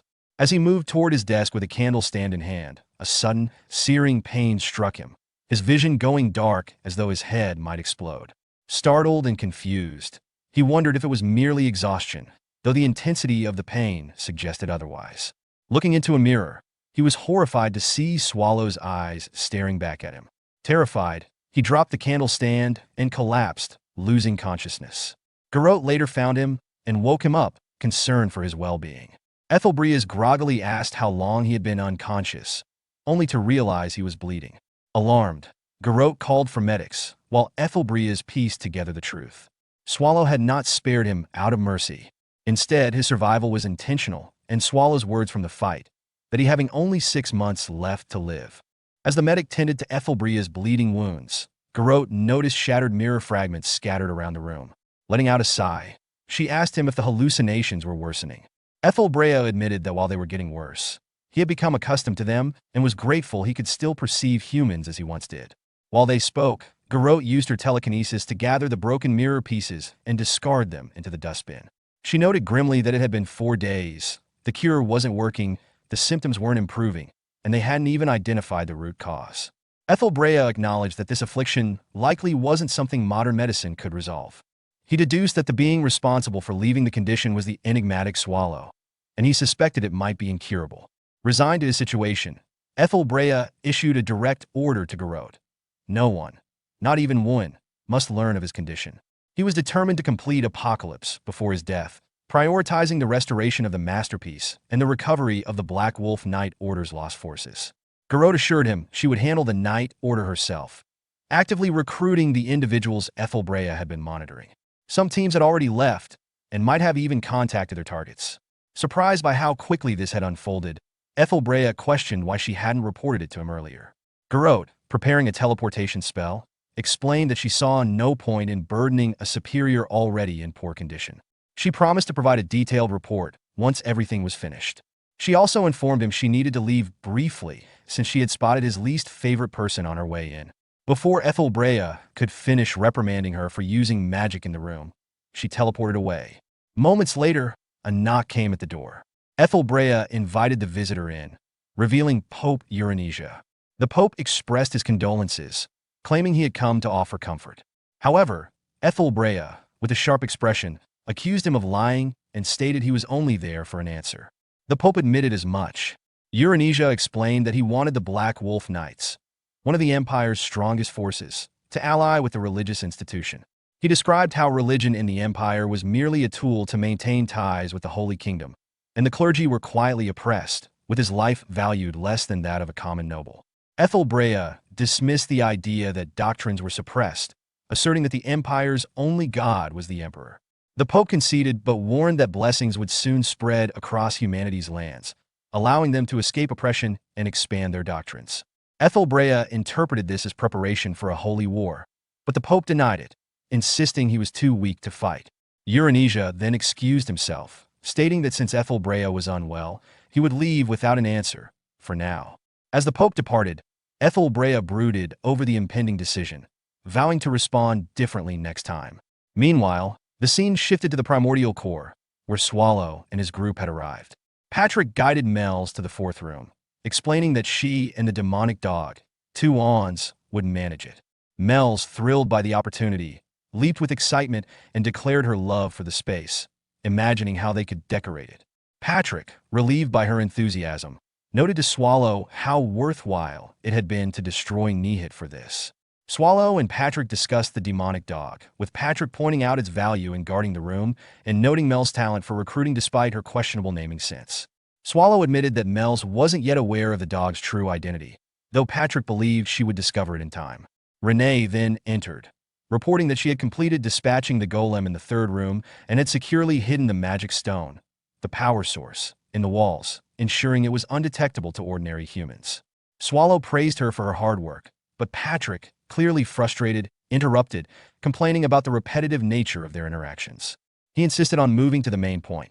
Patrick revealed that the other great evil dungeons were concerned about Swallow's recent actions, particularly his destruction of an entire city. Swallow, unconcerned, asked if they intended to confront him directly. Patrick confirmed this, stating that they had been contacted by Ms. Ursabet, who had conveyed the others' grievances. Realizing the gravity of the situation, Swallow reluctantly asked when they would arrive. Patrick replied that it would be today, prompting Swallow to shout in frustration, asking seriously.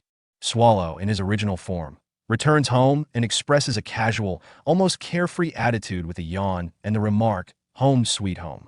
However, this peaceful moment is quickly interrupted when Ursabet arrives, visibly angry, and steps on Swallow's face, demanding to know if he understands the gravity of the situation. Swallow's relaxed demeanor stands in stark contrast to Ursabet's frustration, as she continues to kick him, making a pointed remark about the time of year, suggesting that their troubles are far from over. Meanwhile, Renee is occupied with cleaning the primordial core, and Patrick is working. As the tension escalates, Mel's, sensing something unusual, nervously asks Patrick if great evil dungeons ever gather periodically. Patrick reassures her that such events are not common, explaining that while Jadika sought to unite the Demon King species, the nature of great evil dungeons varies widely, making a coordinated gathering impossible. Excitedly, Mel's wonders if this unusual occurrence could be historically significant, but Patrick remains cautious. He mentions that he's never heard of such a gathering of great evil dungeon owners and suggests that their boss's actions might be the cause of the current situation.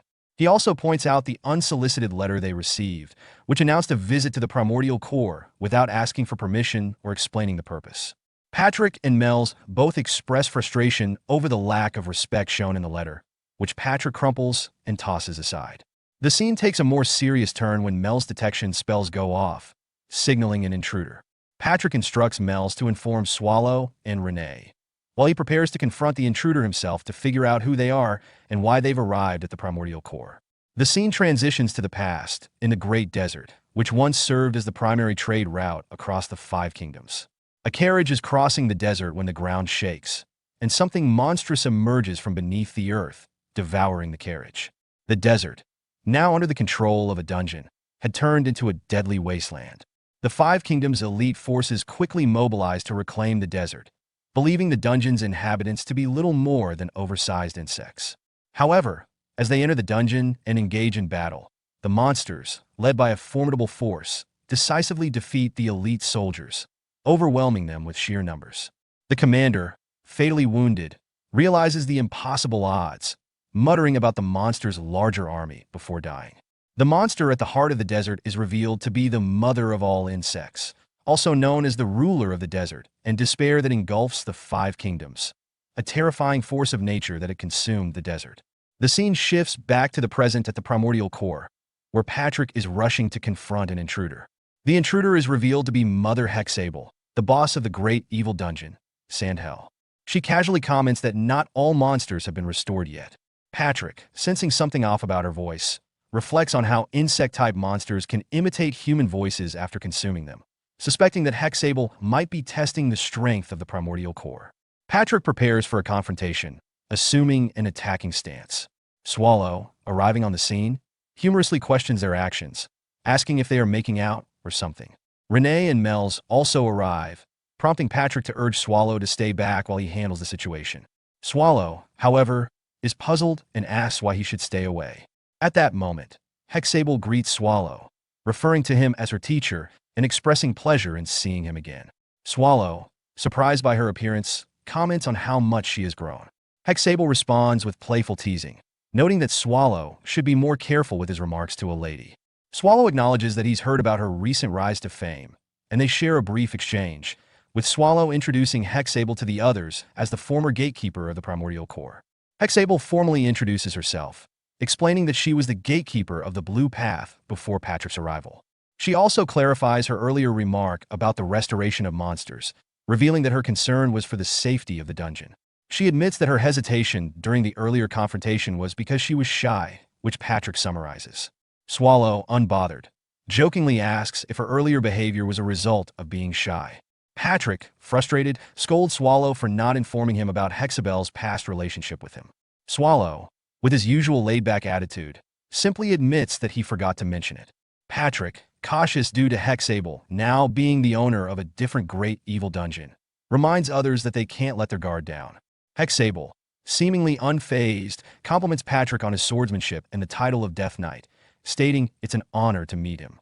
Patrick, pleased by the praise, encourages Hexable to feel at home. Patrick, amused by the situation, mentions to others that Hexable is a fan of him, which embarrasses Renee. When Hexable turns to Renee and Mel's and asks who they are, Renee introduces herself as the current gatekeeper of the primordial core, while Mel's mentions her status as Demon King Mel's, adding that she's not tasty because she's still growing. Renee, curious about Hexabel's gender, asks her directly. Hexable, without hesitation, confirms that she is female. Renee, narrowing her eyes, presses further, suggesting that Hexable may have been close to Swallow. Mel's, interpreting the situation humorously based on her own non-existent dating experience, implies that there might have been an inappropriate relationship between the two. Patrick, embarrassed, silences Mel's, who tries to defend herself, saying she's merely speaking the truth. Renee, clearly upset, calls Hexable a vermin, and Mel's asks Patrick is he making fun of her. Patrick, now trying to de-escalate the situation, apologizes to Hexable, explaining the tension due to the sudden appearance of beings from other great evil dungeons. He reassures her that he's only here to reunite with his old teacher, Swallow, and to catch up. As the tension settles, a new figure, Margar Azidahaka, the boss of another great evil dungeon, arrives outside the primordial core. He remarks on the reputation of the primordial core and hints at his intention to warn the ancient monster not to cause any more trouble. A few days ago, in the great evil dungeons, Sandhell Margarita, a white dragon with gray eyes, addressed Azidahaka, questioning her departure. Azidahaka explained that the clash between the great evil dungeons, Irivos and Swallow, was never clarified, much like the previous incident in Nihit. She stated that Swallow could no longer be left unchecked. The scene then shifted to the present, where Azidahaka stood outside the primordial core. She reflected on her identity as the master of the White Mountain Range and the strongest dragon, determined not to let others underestimate her. At that moment, her younger sister, Fafnir, appeared excited to show her new ability to transform into a human, particularly proud of her tail. Azidahaka, who had originally planned to go alone, had been convinced by her sister to accompany her, and she instructed Fafnir to address her as boss or lord in public settings. Fafnir responded eagerly, but accidentally said, "You lord," prompting Azidahaka to ask what that meant, flustered. As they continued, a figure approached them, remarking on Azidahaka's decision to bring a child to a gathering of the great evil dungeon bosses. This was Karak, the boss of Nerkumbel, a formidable orc who had risen to power through strength alone. Azidahaka immediately assessed him, recognizing him as someone powerful and not to be underestimated. Karak warned her that losing a comrade could happen in an instant and proceeded into the primordial core. Azidahaka, feeling the tension, instructed Fafnir to stay close and be cautious. They entered the core, and Azidahaka told her sister to walk on two legs, though Fafnir preferred her more comfortable form. Inside the core, they discovered an empty room. Azidahaka found a book mentioning glaciers, or cave demons, and commented on how strange it was that they weren't present. Karak suggested that they had likely been wiped out by a raid force, but Azidahaka was unconvinced. She believed the primordial core was a place too important for monsters to be left unchecked. Instead, she suspected that it was a trap meant to test her. As they ventured deeper into the core, they found another empty room, but this time, golems were lying dormant. Fafnir speculated that this might be part of a test, but Azidahaka, now growing more agitated, decided to retaliate. She let out a loud roar, furious at what she perceived as mockery, and prepared a breath attack, threatening to burn the entire cave to ashes in response to the disrespect. Patrick suddenly arrived and addressed them. He confirmed their identities and mentioned that others were already waiting for them. He quickly redirected the conversation by noting that the first Great Evil Dungeon Bosses Conference was about to begin. When Fafnir asked what they were starting, Patrick explained the purpose of the gathering. Azidahaka speculated that most of the dungeon bosses had gathered because of the Chaos Swallow, the most powerful Great Evil Dungeon boss, had caused. She believed that confronting Swallow might be necessary, and uniting to stop his rampage was the only course of action. As they entered the meeting room, Azidahaka saw the other bosses seated and thought to herself that they all likely had something to say to Swallow, though she was uncertain of Hexabel's true intentions. Patrick formally welcomed everyone and signaled the arrival of Swallow. Azidahaka became immediately nervous as Swallow entered the room, sensing his overwhelming dark aura. She hesitated, worried about the consequences of even looking at him, as his presence was suffocating and commanded authority. Despite this, she reminded herself of her role representing the dragons and steeled herself to take charge of the situation. Before Azidahaka could speak, Ursabet Bathory, the boss of Chait Castle, broke the tension by asking why no one was speaking and calling out Swallow for his passive behavior. She reprimanded him for his high-and-mighty attitude and encouraged him to act his part as the owner of the place. Swallow, however, casually dismissed her and claimed he could be sleeping instead. Patrick further teased him about being tired, which only added to the absurdity of the situation for Azidahaka, who realized that Ursabet and Swallow seemed to have a close relationship. Hexable, a fellow boss, casually mentioned that she was there simply to see her teacher, leading Azidahaka to wonder Hexable was referring to Swallow as her teacher. Ursabet, uninterested in the meeting, acknowledged Azidahaka and invited her to speak, prompting Swallow to give his consent with a casual remark. At this moment, Azidahaka stood up, feeling the weight of the situation. She was about to speak when someone announced, "I will wage war against the Empire." All eyes turned to her, and Azidahaka quickly denied the statement. Karak, however, stood up and revealed that it was he who had sent the message. He explained that he had gathered the bosses for a serious purpose, to bring down the Empire before the end of winter. After a brief silence, Ursabet asks Karak about his request, to which Karak clarifies that he's not seeking reinforcements. Instead, he simply requests that they not intervene in the war between Nerkumbel and the Empire. Karak then glances at Swallow, who meets his gaze, suggesting an underlying tension. Hexable interrupts the exchange, pointing out the urgency of the situation, mentioning how little time remains before winter. Karak responds confidently, stating that Nerkumbel will destroy the Empire in 1 month, as all preparations are complete and the warriors are ready. Hexable challenges Karak's plan, arguing that Nerkumbel's forces, though sizable, will be far outnumbered by the Empire's millions of soldiers. Karak stresses that the Empire is in chaos due to events like the fall of Riez and the Nihid incident, which presents a rare opportunity. Karak also reveals the existence of an alliance within the Empire that shares their goal of bringing it down. This revelation causes shock among the others, but Ursabet reacts with fury, her red aura flaring as she confronts Karak. She demands to know if he is allied with humans, clearly disgusted by the idea. As her aura grows more threatening, Swallow steps in, telling Ursabet to take her fight outside to avoid causing a scene in his home. Ursabet, unwilling to back down, sneers at Karak, calling him someone who has sold his pride as a monster. She storms out, leaving the room with a final remark. Karak, unperturbed, calls after her, "Ms. Ursabet, I'll see you again next time." Swallow sighs deeply, acknowledging that the situation had been inevitable from the start. Later, in Swallow's room, Patrick arrives and remarks that Swallow succeeded in sending everyone away. Swallow responds with a wry comment, deflecting the credit. Patrick observes Karak's confidence and concludes that the alliance Karak mentioned must be formidable. Swallow downplays the threat, suggesting that toppling the empire is a common ambition, but Patrick notes that only Swallow could be so calm about it. Swallow insists, however, that the time is not yet right to act. The scene then shifts to arrived.The and Fafnir, who are leaving the Primordial Core and heading back home. Fafnir asks arrived.The whether she believes Karak truly intends to bring down the empire. arrived.The expresses a similar desire to eliminate humans who overstep their boundaries, but acknowledges that wiping out the entire empire is not a simple task. Her thoughts briefly wander back to a prior interaction with Karak at the Primordial Core, where his expression left her wondering about his true intentions. As they continue on their journey, arrived.The notices Hexable and Karak speaking in the distance. She reflects on the fact that they had apparently returned separately, yet now they are conversing together, which piques her curiosity. The scene takes place in a quiet restaurant located in the southeastern part of the empire, in the city of Uruf. Wuin, Historia, and Barizik sit at a table, with Barizik noticing that Wuin hasn't touched her food. He asks why she's not eating, and she responds that she's lost her appetite, clearly distressed. Barizik comments on the fact that they're the only customers at the restaurant, probably because it's still early in the morning.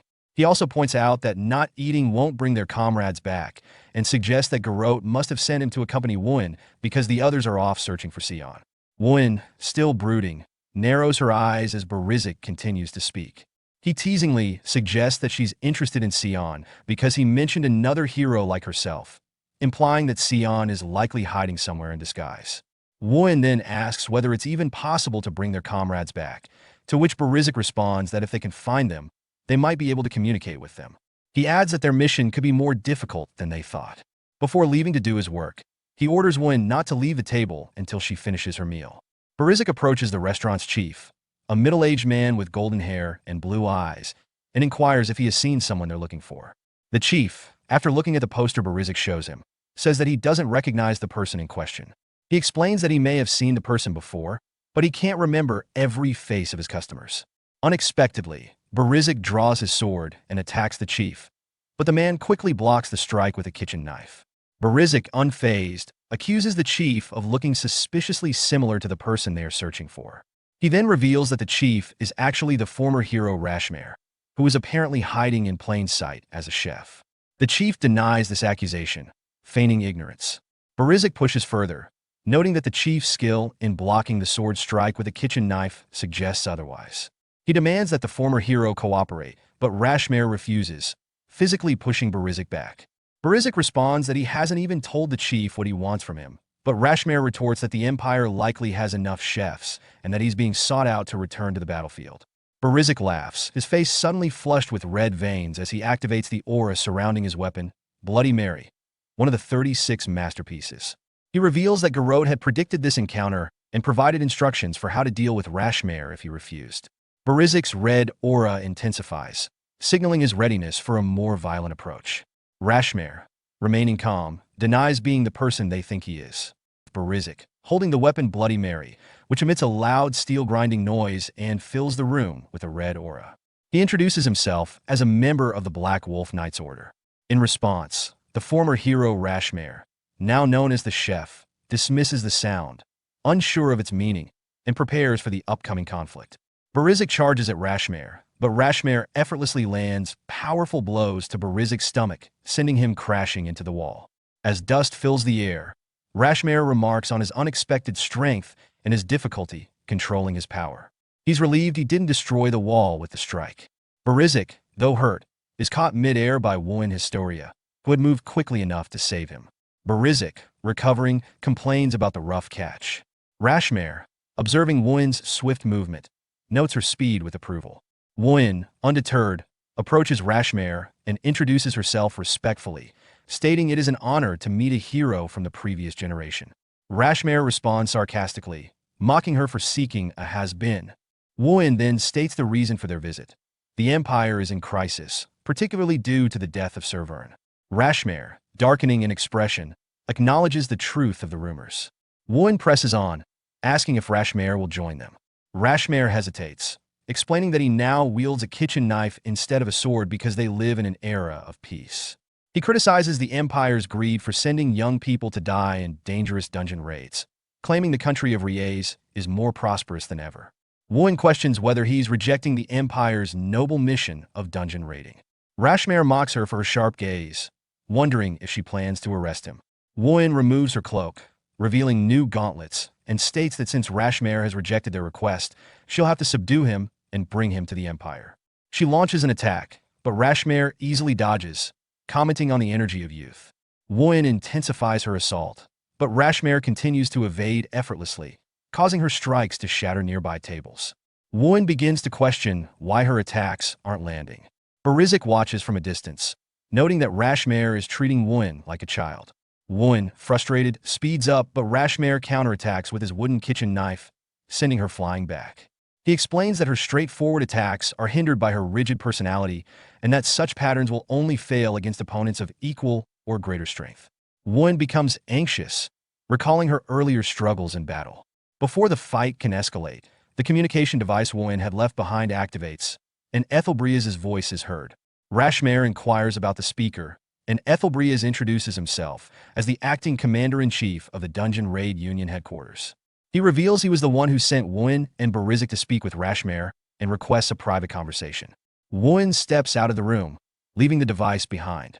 Ethelbriez begins by apologizing for contacting Rashmare in this way, but Rashmare coldly dismisses him, stating he has nothing to discuss with a subordinate of the Empire. Ethelbriez acknowledges Rashmare's lingering resentment toward the Empire, likely tied to a past event. Rashmare, surprised that Ethelbriez has done his research, warns that he can't return to the Empire for reasons he doesn't want to discuss. Ethelbriez then mentions it's not just 6, referencing a significant number of people from Rashmare's past that involved in particular incident. He lists the names of people involved: Jacob, Brenda, Arnold, Kenneth, Wig, and Reinhardt. Rashmare, visibly shocked, asks how Ethelbriez knows those names. Ethelbriez reveals there were actually 8 people, 2 of whom Rashmare didn't know about. Rashmare, now enraged, unleashes his aura and demands confirmation. Ethelbriez confirms the truth, stating he knows the names of the 2 missing individuals, leaving Rashmare in a state of disbelief and fury. The scene begins at the primordial core, with Swallow yawning and expressing disinterest in doing any work, suggesting that taking a minimal approach might be best. Patrick, equally resigned, agrees, commenting that doing the least amount of work is the most efficient course at the moment. Swallow, however, expands on his idea, saying that it doesn't matter when you do the work, before or after, it still requires effort. But if the work is done after something happens, the reward is often greater. Patrick, sarcastically impressed by Swallow's philosophical reasoning, quips about his unexpected productivity. Swallow shrugs it off, stating he prefers the guaranteed satisfaction of the present rather than chasing an uncertain future. Patrick, nodding in agreement, pulls out his resignation letter, expressing a desire to take a break for the sake of his own present happiness. Swallow agrees to Patrick's request, but with a caveat: he will handle things on his own for now. Patrick, grinning, proposes they start by fixing up the dungeon, calling it self-maintenance since the first and second rooms are still empty. Swallow, amused, mocks the idea, claiming he's already perfect. Patrick, irritated, turns to leave, holding up his resignation letter. Swallow quickly relents and decides to inspect the rooms. A short while later, Swallow, alone, thinks about his plan to tear up the resignation letter, but gets distracted upon finding the food storage. He enters the storage to check it out, considering it another task to handle. Later, Swallow meets up with Patrick again, who, surprised at how quickly Swallow returned, asks if he did the job thoroughly. Swallow responds that he found the problem sooner than expected, which causes Patrick to become nervous. Swallow grimly announces the food storage is empty. Patrick, stunned by the revelation, drops his report book in shock, realizing the gravity of the situation. The scene begins with a dwarf named Scovina from a merchant group bowing before Swallow and apologizing for some issue, which prompts Mel's to ask Patrick about the arrival of the monster merchants. Patrick explains that while most dungeons seek out merchant groups to secure supplies, the Great Evil Dungeons have a unique, more symbiotic relationship with the Leprechauns, a special group of monster merchants. They are not merely VIPs, but are looked after in exchange for certain services. Mel's is surprised to hear this and expresses disbelief that Swallow knows a member of their merchant group by name. Patrick reveals that Swallow remembers North, one of the leprechauns who is highly competent, even among his peers, and that Swallow had been particularly impressed by him. Scovina then begins to explain a recent incident involving a raid on their supplies. A group of orcs attacked several merchant groups, including the leprechauns. North tried to stop them, insisting that some of the supplies were meant for Swallow, but the orcs ignored him and took both North and the supplies. Swallow, furious, demands confirmation of the story and questions whether the orcs killed North. Scovina reassures him that North was not killed, but was instead taken along with the supplies. Swallow, enraged, presses further, and Scovina, deeply apologetic, offers to surrender his life to spare the other members of the leprechauns. Swallow, still angry, asks where the orcs have gone, and Scovina hesitates. Patrick then realizes that things have become more complicated than anticipated. Nerkumble's raid on the monster merchants was not just about stealing supplies, but also about causing problems for Swallow.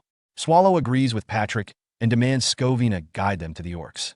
Before leaving, Patrick asks if he should accompany Swallow, but Swallow decides to handle the matter alone, determined to show the orcs the consequences of messing with his food supply. The scene begins in the orcs' camp, where the aftermath of their raid is discussed. One orc mocks North, the leprechaun merchant, for resisting their demands, while another mentions his claim that the supplies were destined for a great evil dungeon. Gekunder, a high-ranking orc, dismisses North's warning as cowardice, asserting that war takes precedence over alliances or conflicts with other great evil dungeons. He boasts that, as long as he stands, even the ancient monster of the primordial core poses no threat. At this moment, Swallow and Scovina arrive. Scovina boldly questions if the orcs will regret their actions, startling them. The orcs recognize him as the leprechaun who escaped earlier and mock him for returning with only a human. Scovina demands North's release, and Gekunder, amused, orders North to be brought out. North, bruised and trembling, is thrown before Scovina, who rushes to him in concern. North, in a weakened voice, urges Scovina to flee. However, before Scovina can act, Gekunder thrusts a spear through North, killing him instantly. He justifies his action by claiming North was already as good as dead, adding that this was the price for defying him and invoking the primordial core. Scovina collapses in grief, cradling North's lifeless body. Suddenly, chaos erupts as all the surrounding orcs are killed in a blur, their bodies torn apart before they can react. Gekunder, horrified and confused, finds himself grabbed by the neck by Swallow, who lifts him effortlessly. Swallow's blazing anger terrifies Gekunder, who now realizes Swallow is the ancient monster of the primordial core that North had warned them about. Swallow declares he would have let the orcs off with a warning for their theft, but North's death sealed their fate. Desperate, Gekunder orders his mage to teleport him away. However, instead of saving Gekunder, the mage teleports Nerkumble's leader, Karak, and the orc commander to the scene. Gekunder, panicking, attempts to explain, but Karak swiftly decapitates him for his insolence and failure. Karak then turns to Swallow, acknowledging his subordinate's mistakes and pledging to take full responsibility. Swallow, still seething, seizes the opportunity to exact retribution. He proposes a deal. Karak must provide 20 times the amount of food stolen within 3 weeks. The demand is outrageous, but Karak knows refusal would mean annihilation for the orcs. Realizing he has no choice, Karak solemnly agrees, vowing on his name to fulfill the impossible task. The scene shifts to the Empire Mansion, where Rashmare meets Ethelbreeze. Rashmare notes that he isn't the only one summoned.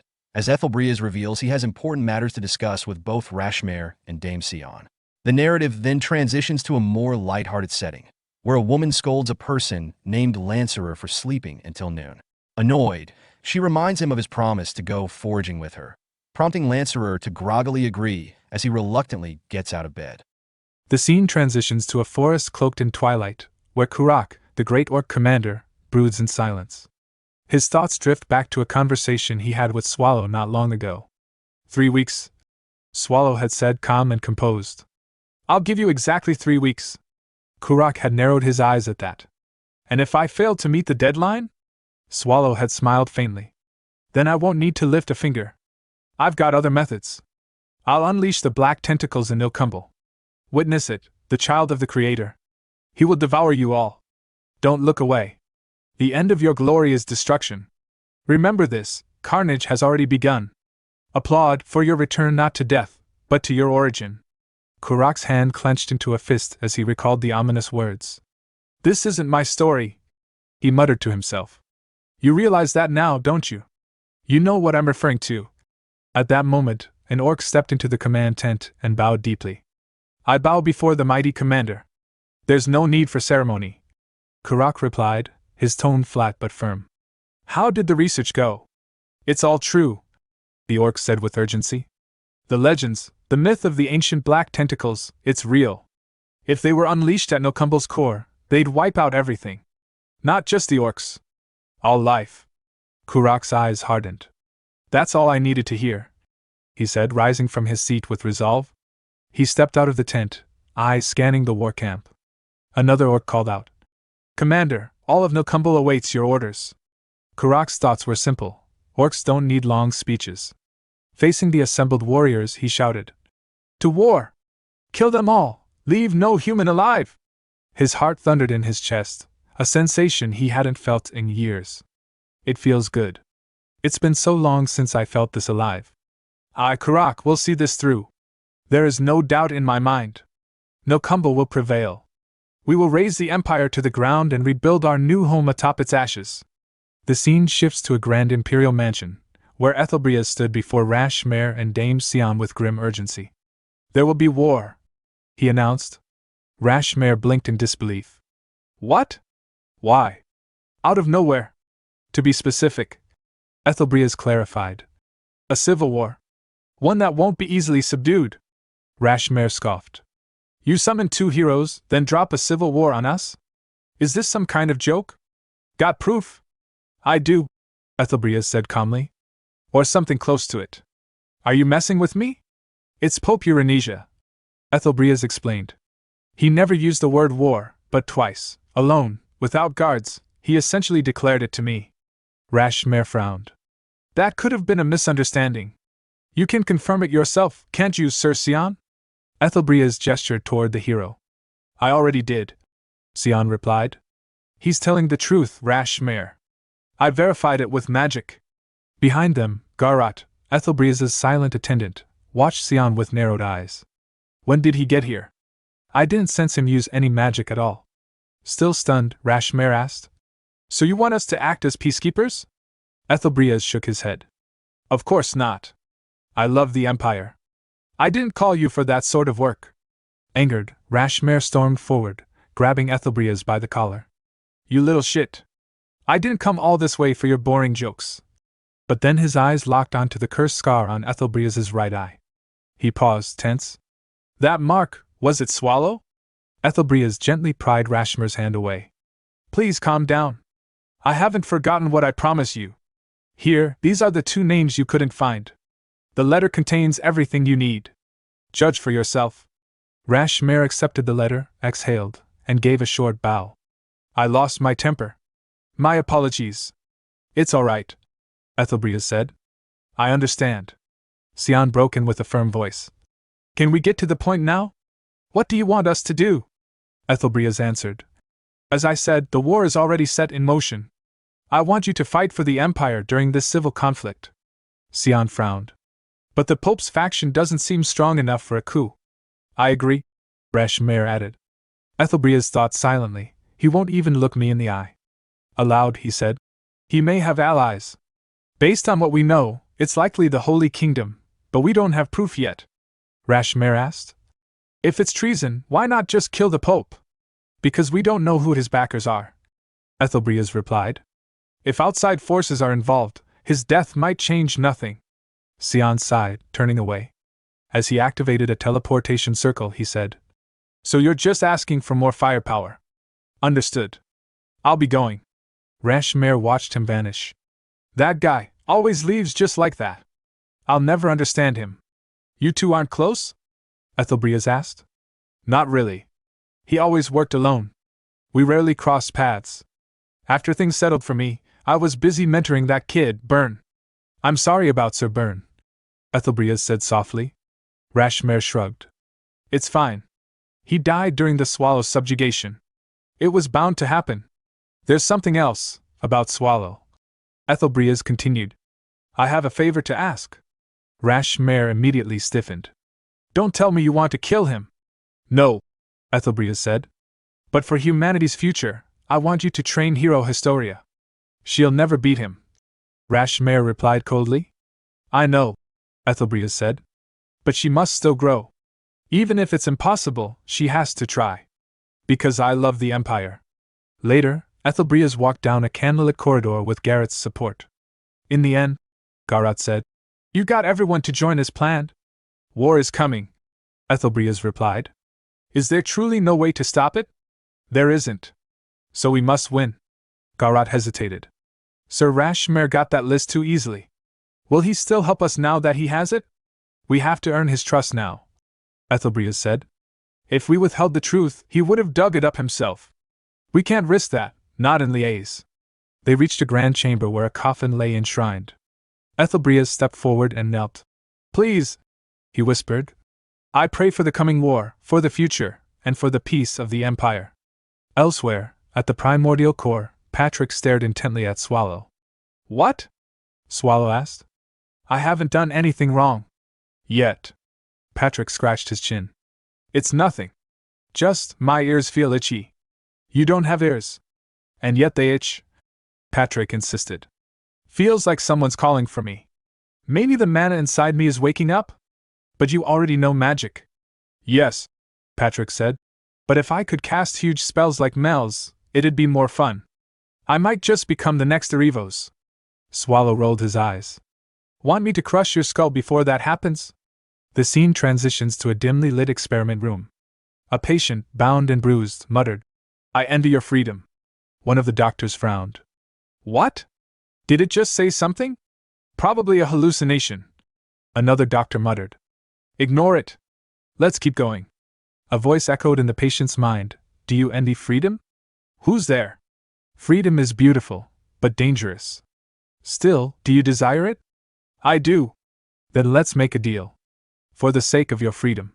That patient, battered, experimented on, and desperate, was Nifrim. He jolted awake from the nightmare, panting heavily. "I'm gonna throw up," he whispered, trembling. The nausea hit Nifrim without warning.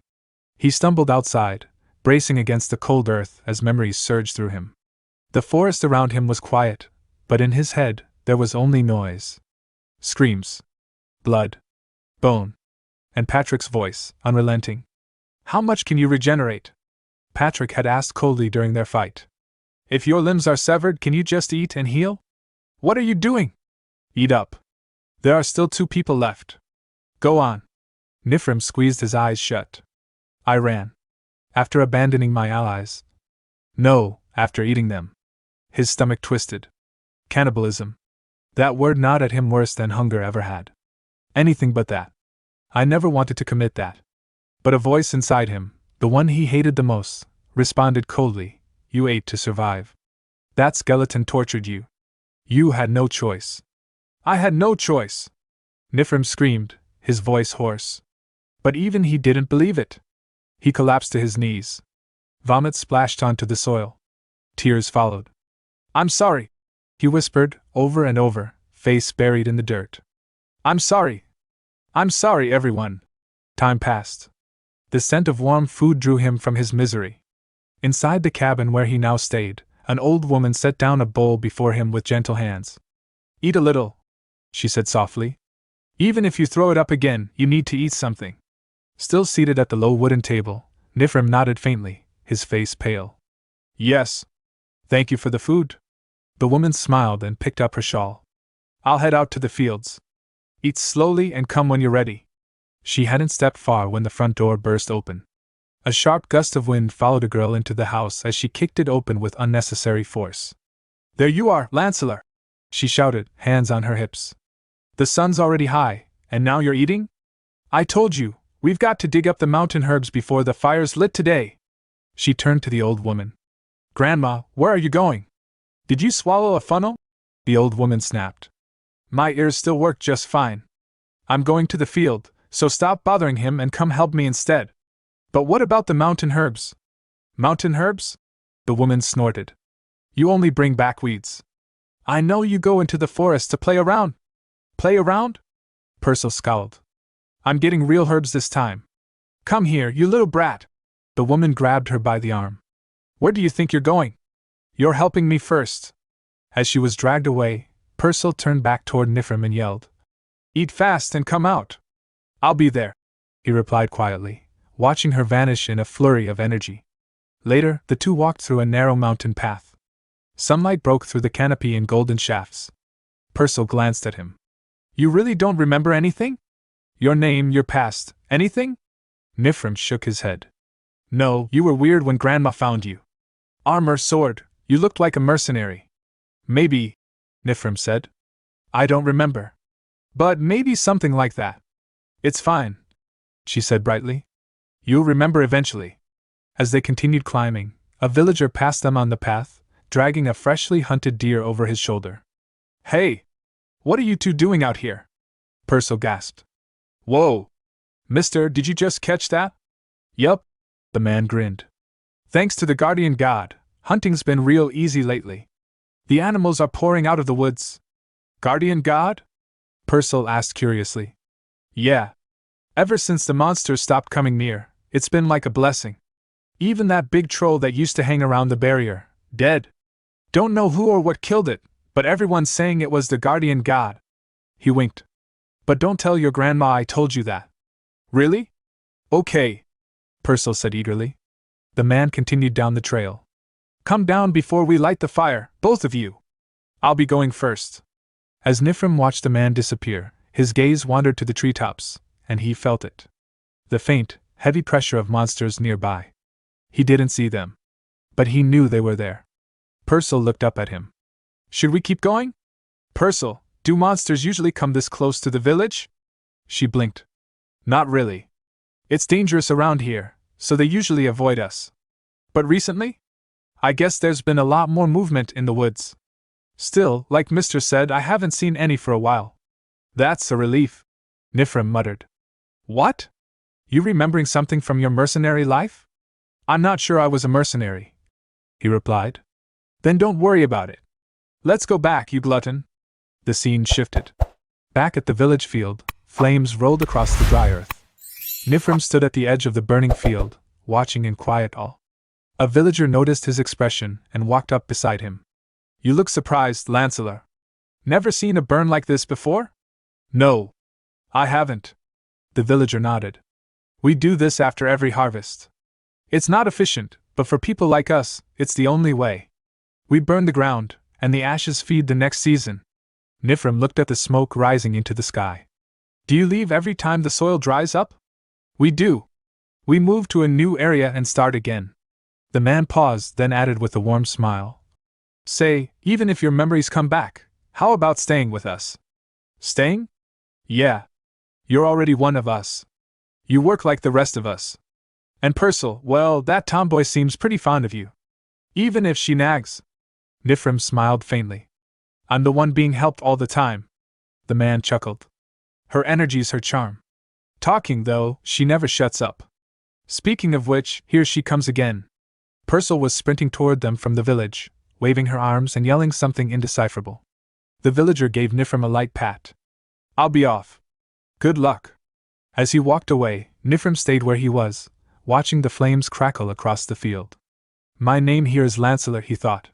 I ran. I fled the core of the ancient, and these people, they took me in. They're kind. They don't ask about my past. They don't pry. Except for her. His eyes followed Purcell's figure bounding down the slope. But they're weak. Vulnerable. They can't even handle a lone troll. This slash and burn village, that's why, every night, I go out alone, and wipe out the monsters near the barrier. Guardian God. When they're finally safe enough, I'll leave. Then I can go. The scene shifted to a jagged, windswept mountain where the air reeked of death. Scattered across the rocky terrain lay the mutilated corpses of trolls, massive, brutish creatures felled in unnerving numbers. Towering above the carnage, a group of orcs in dark leathers and bone-laced armor inspected the aftermath. Among them stood their chieftain, his face obscured by the gruesome mask of a red wolf's flayed hide. One of the orcs stepped forward cautiously and addressed him. Chieftain, what now? Do we press on? The chieftain didn't reply immediately. Instead, his sharp eyes swept over the bodies, each one slain in eerily consistent fashion. After a tense pause, he responded coolly. What do you think? This is more than just a pile of corpses. There's no one in this region known to do something like this, no creature. This is the work of a human. A single one at that. The orc blinked stunned. But how? How could one human do this?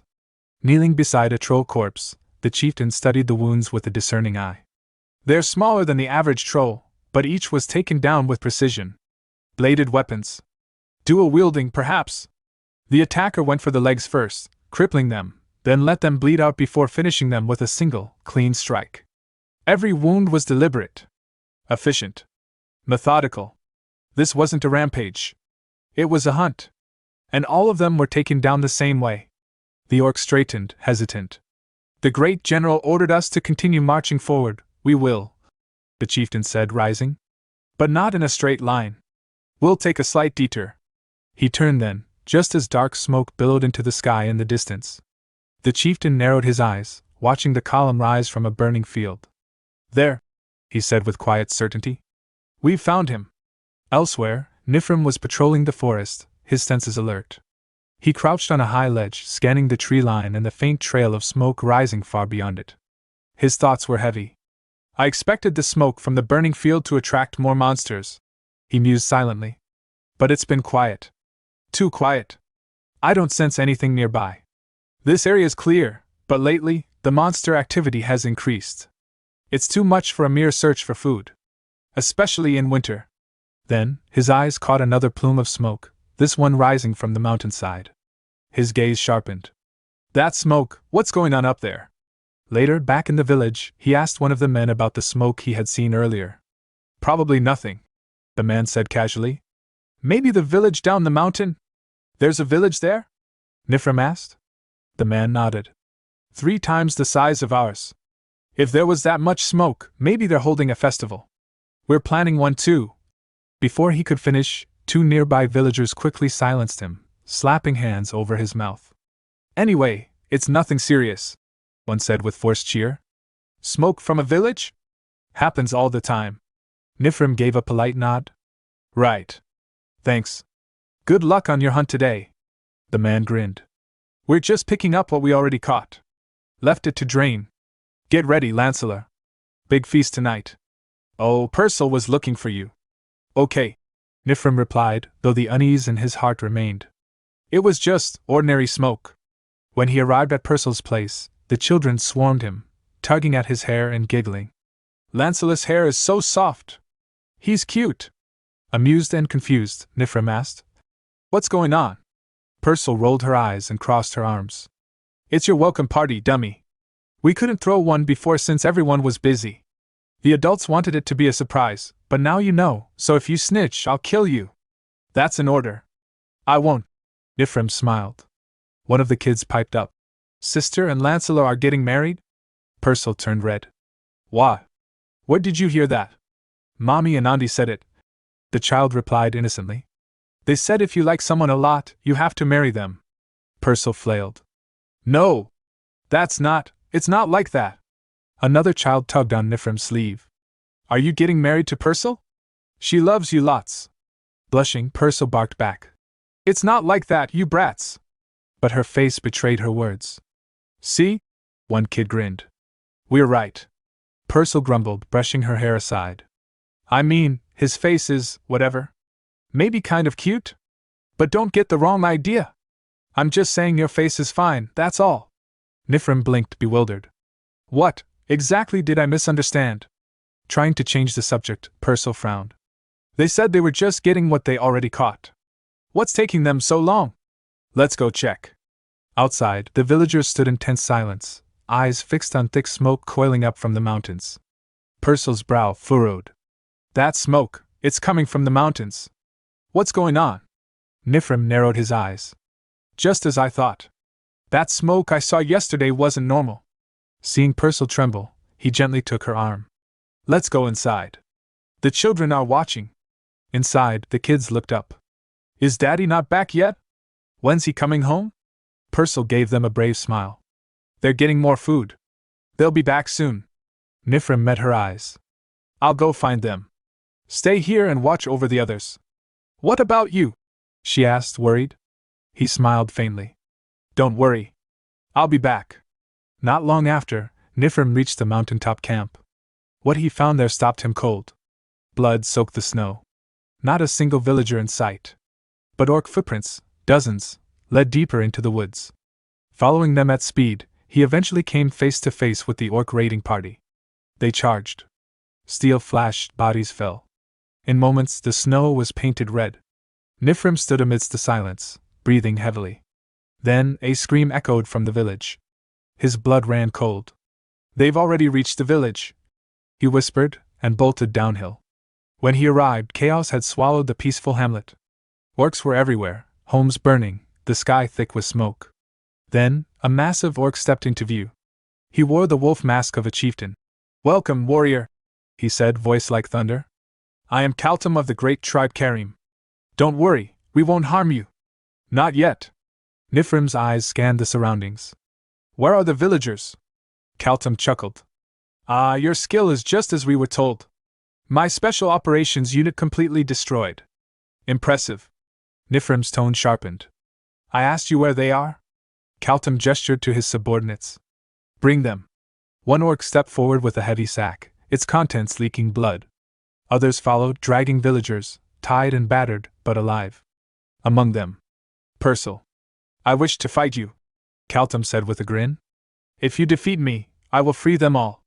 But if you lose, well, you understand what comes next." Nifrim's gaze met Purcell's.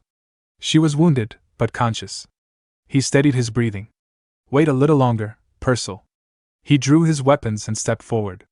"Enough talk. Fight me, orc." Kaltum's laughter rumbled through the clearing. "Excellent. Very well, let us fight." The battle began in an instant. Chieftain Kaltum, the towering orc clad in crimson wolf pelts, was the first to strike. With a roar that shook the mountain air, he brought his massive warhammer down toward Nifrim with devastating force. But Nifrim, swift as the wind, slipped out of its path with a blur of motion. He darted forward, closing the gap with deadly intent. Kaltum responded immediately, swinging the axe in his other hand in a wide arc. Nifrim weaved beneath it, his agile form a whisper of movement, and in a seamless motion, slipped behind the chieftain. Seeing an opening, Nifrim slashed at Kaltum's lower body. His blade bit into the orc's leg, drawing blood and staggering him slightly. Without hesitation, Nifrim raised his sword to aim for Kaltum's upper body, but the chieftain was faster than expected. He blocked the incoming blow with his warhammer, and the sheer impact shattered Nifrim's blade into jagged pieces. Yet Nifrim didn't falter. In a split-second decision, he hurled the broken half of his sword at Kaltum's chest. The broken blade embedded itself into the orc's thick skin, eliciting a grunt. Then, before Kaltum could react, Nifrim spun and kicked the hilt with full force, driving the fragment deeper, piercing through muscle and bone. Seizing the moment, Nifrim drew his second blade with both hands and aimed for another decisive strike. But Kaltum had anticipated this. As the blade came down, Kaltum raised his hammer once more and intercepted the blow. The sword shattered on impact, another weapon lost. With a smirk, Kaltum rumbled, "Combat must be unpredictable. Victory lies in knowing both yourself and your enemy. Hitting rock bottom taught me that." Nifrim clicked his tongue and launched a sharp kick toward the chieftain's abdomen, hoping to gain distance. Damn it. His defense is like iron. If only I had a real weapon. But the chieftain didn't budge. Instead, he caught Nifrim's leg midair and growled, "What's this? Trying to flee during a duel?" Before Nifrim could escape, Kaltum's punch connected cleanly with his torso, sending the human warrior flying. Nifrim hit the ground hard, skidding through blood and dust as the impact echoed like a drumbeat through the battlefield. Blood splattered around him in wide arcs. Chuckling, Kaltum stepped forward, his voice thick with pride. "Far more entertaining than I expected, human. With this, I take one step closer to becoming the strongest once more. As promised, now I get to kill the rest of them, don't I?" The villagers cried out, calling for Nifrim, pleading for him to rise. But he lay motionless, bloodied and broken, his vision fading at the edges. Their voices reached his ears, but his body refused to respond. "Too noisy," Kaltum muttered to his subordinates. "Kill them quietly. They'll be food soon enough." Turning away from the captives, Kaltum glanced at his trembling left hand and muttered under his breath, "That injury, with a broken blade? That bastard's skilled. Damn it. I won't be able to use this arm for a while." Meanwhile, Nifrim struggled to move. His limbs wouldn't obey. He could only watch as the orcs began killing the villagers, one after another, their screams echoing through the cold air. His mind retreated into the past. He saw Sylvia, smiling, shaking him awake. You really sleep deeply? Even after all those experiments, how do you sleep so soundly? Another companion's voice followed. Hey, what did they do to you this time? Before he could answer, Sylvia interrupted with a playful grin. Your face makes me crave chocolate. His other companions joined in with laughter and requests: wine, stewed from the water-drop dish in, fresh bread smothered in fruit jam, roasted mountain pig. Then, they turned to Nifrim and asked, What about you? What do you want to eat? Sylvia shouted, How can I even think of food after being experimented on, you idiot? Nifrim smiled and said, Let's eat everything together. I'll work harder so we can leave this place. And when we do, let's all sit together and eat until our stomachs explode. Back in the present, he lay in a cage, wounded and barely conscious, clinging to that distant memory. Let's do that. Together. An orc guard standing nearby leaned closer. What the? He's still alive. After a punch like that from the chief? You humans are insane. Chief Kaltum's got a soft spot for you. Says you'll be a sacrifice. You're tough. Are all humans like you in the capital? Another orc sneered. Who cares? We've got Commander Karak. Still, good thing we chopped his legs off. Amwin, this guy's dangerous. Elsewhere, deep in the heart of the primordial core, a strange conversation was taking place. Patrick reclined comfortably on Swallow's back, reading a newspaper. Boss, it's about to begin. Swallow, eyes closed, asked, What is? A war. Patrick replied. Must you read that while sitting on me? Patrick grinned. Reports from merchant networks. It's developing in a fascinating way. They're marching across every terrain, mountains, rivers, plains, even the sea. Burning human villages to the ground. Swallow sighed, annoyed. Why go through all that trouble? So theatrical. Patrick shrugged. It's likely part of a larger strategy. A wide pincer movement to encircle the capital, like a snake tightening its grip. Swallow muttered. Always the hard way, and the best part. Patrick continued. The scale. It's not just an invasion, it's a performance. War, after all, is more thrilling than a bonfire. Spare me. Swallow groaned. Then, narrowing his eyes, he gestured toward a bag sitting across the room. What's that awful smell? That? Popcorn. Mel's made it using oil and fire magic. Said it's best enjoyed while watching something fun. Popcorn? Yeah. Let's eat while we wait. Miss Ursabet should be arriving soon. Why the hell is she coming here? This is my house, not hers. Meanwhile, at the battlefront, human soldiers were bracing for the coming storm. This is insane. One soldier laughed bitterly. These orcs are making us work overtime. They'll tire out eventually. Another scoffed. A third added, It's not even a dungeon. What are they after anyway? The fourth grinned. Forget that. Have you seen the paladin? That guy doesn't even seem human. The unit commander stood tall and defiant. They may have numbers, but they're still monsters. For the Imperial Army, this is nothing. The real threat is the dungeon boss, Kurak. But if we can just hold out a little longer, reinforcements will arrive. Victory will be ours. I swear I won't let those foul beasts set foot in my territory. Meanwhile, Kurak sat alone, steadying his breath. Each exhale was slow, heavy, tinged with the echo of pain, a reminder of the brutal battle he'd once endured. As he winced, a memory resurfaced, vivid and piercing. Bloodied and barely able to stand, Kurak had looked up at his airborne opponent and asked through ragged breaths. Are you next, fairy? Hovering above him with a graceful ease that betrayed her deadly power, the figure gave a soft chuckle. Oh my, what incredible spirit! Even now, standing before me, you can feel the vast difference between us, can't you? Yet you still don't falter. I like that. She smiled. Tell me your name. I'll remember it. But the memory was cut short by a voice from the present. Commander, came the voice of an orc mage, bowing slightly outside the tent flap. Kurak blinked, coming back to the present. Yes. Where were we?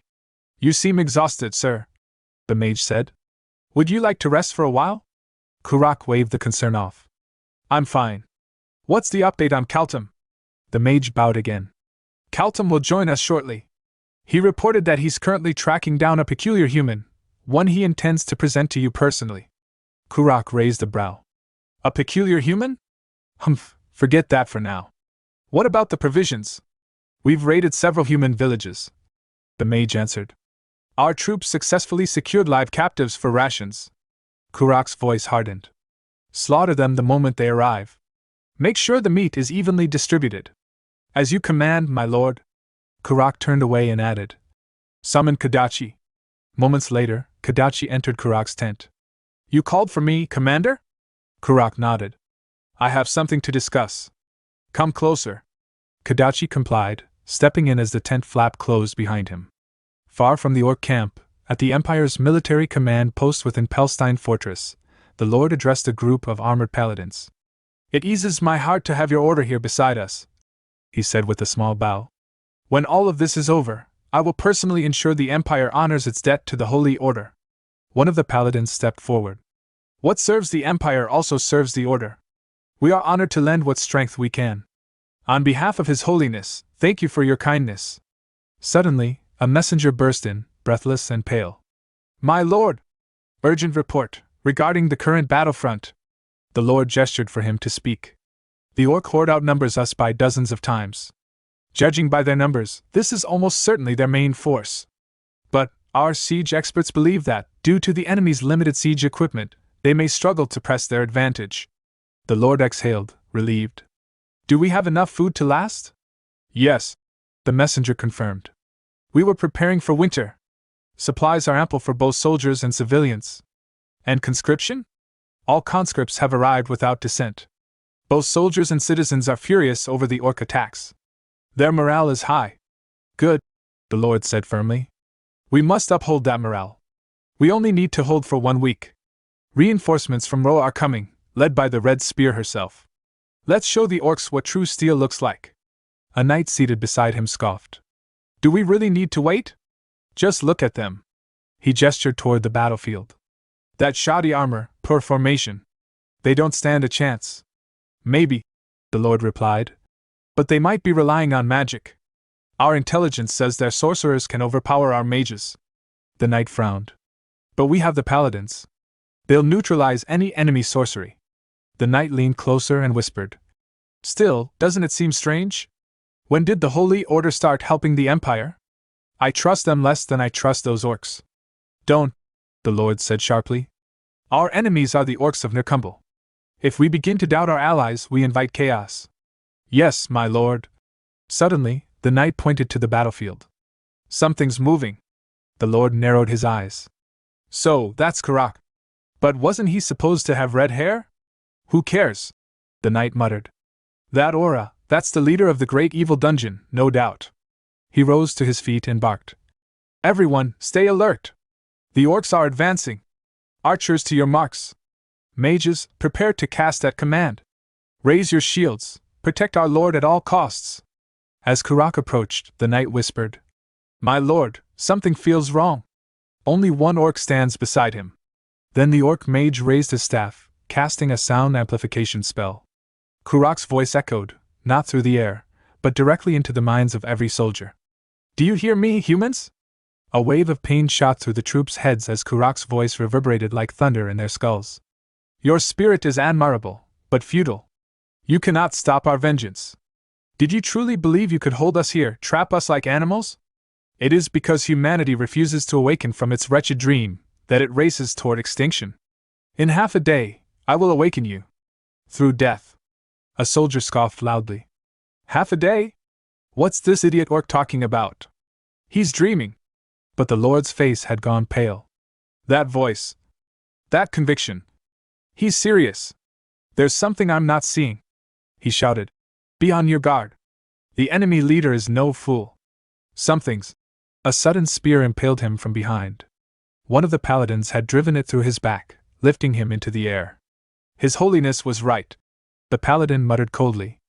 Count, you were too competent. Attacking this place first was a wise choice. Coughing blood, the Lord stared in disbelief. You traitors! You dare betray the Empire? Other paladins began casting spells. Realizing their intent, the dying Lord screamed. No, stop them! That's teleportation magic. They're going to bring the orcs directly into the castle. But one of the paladins looked at him and smiled. It's too late, Count. The holy war begins now. Elsewhere, deep in a dungeon cage, Nifrim lay collapsed on the ground, broken and bloodied. An orc guard outside the bars sneered. Humans kill each other, but they never eat each other. Why? He threw a hunk of meat inside the cage. Eat human. You must live. I must gift you to the commander. Nifrim glared with defiance despite his pain. You glare, in that state? The orc said with a chuckle. I lost my bet. I thought you'd eat. He growled. Fine. No more patience. The orc entered the cage, seized Nifrim by the throat, and lifted him into the air. Then, grabbing the meat, he forced it into Nifrim's mouth. What are you doing? Stop, please. Nifrim struggled, but the orc ignored him. I help you chew. Meat, human. Eat. And finally, Nifrim swallowed, his body involuntarily reacting to the orc's brutality. As the orc left the cage, he said, Eat or die, human. Next time, I do same. But the moment the orc turned away, Nifrim's body surged with unnatural strength. His wounds vanished. He tore off his restraints, leapt onto the orc's back, and without hesitation, he killed him. The scene shifted to Nifrim Pass. He found himself shackled to a metal chair, drenched in cold, sterile light. His body was littered with scars, old wounds from countless experiments. Men and women in white coats surrounded him, murmuring to one another, adjusting needles, checking vitals. Machines hummed with a low, ominous drone. He felt nothing anymore, not fear, not pain. Just a hollow, lingering detachment. And then it happened. As one of the scientists sliced across his forearm to take a tissue sample, they all froze. Before their eyes, the wound sealed itself instantly. Skin and muscle wove back together like time rewinding. One scientist gasped. It worked! It actually worked! Another approached, eyes wide with feverish awe. Nifrim, tell us, is the regeneration perfect? Do you feel anything strange?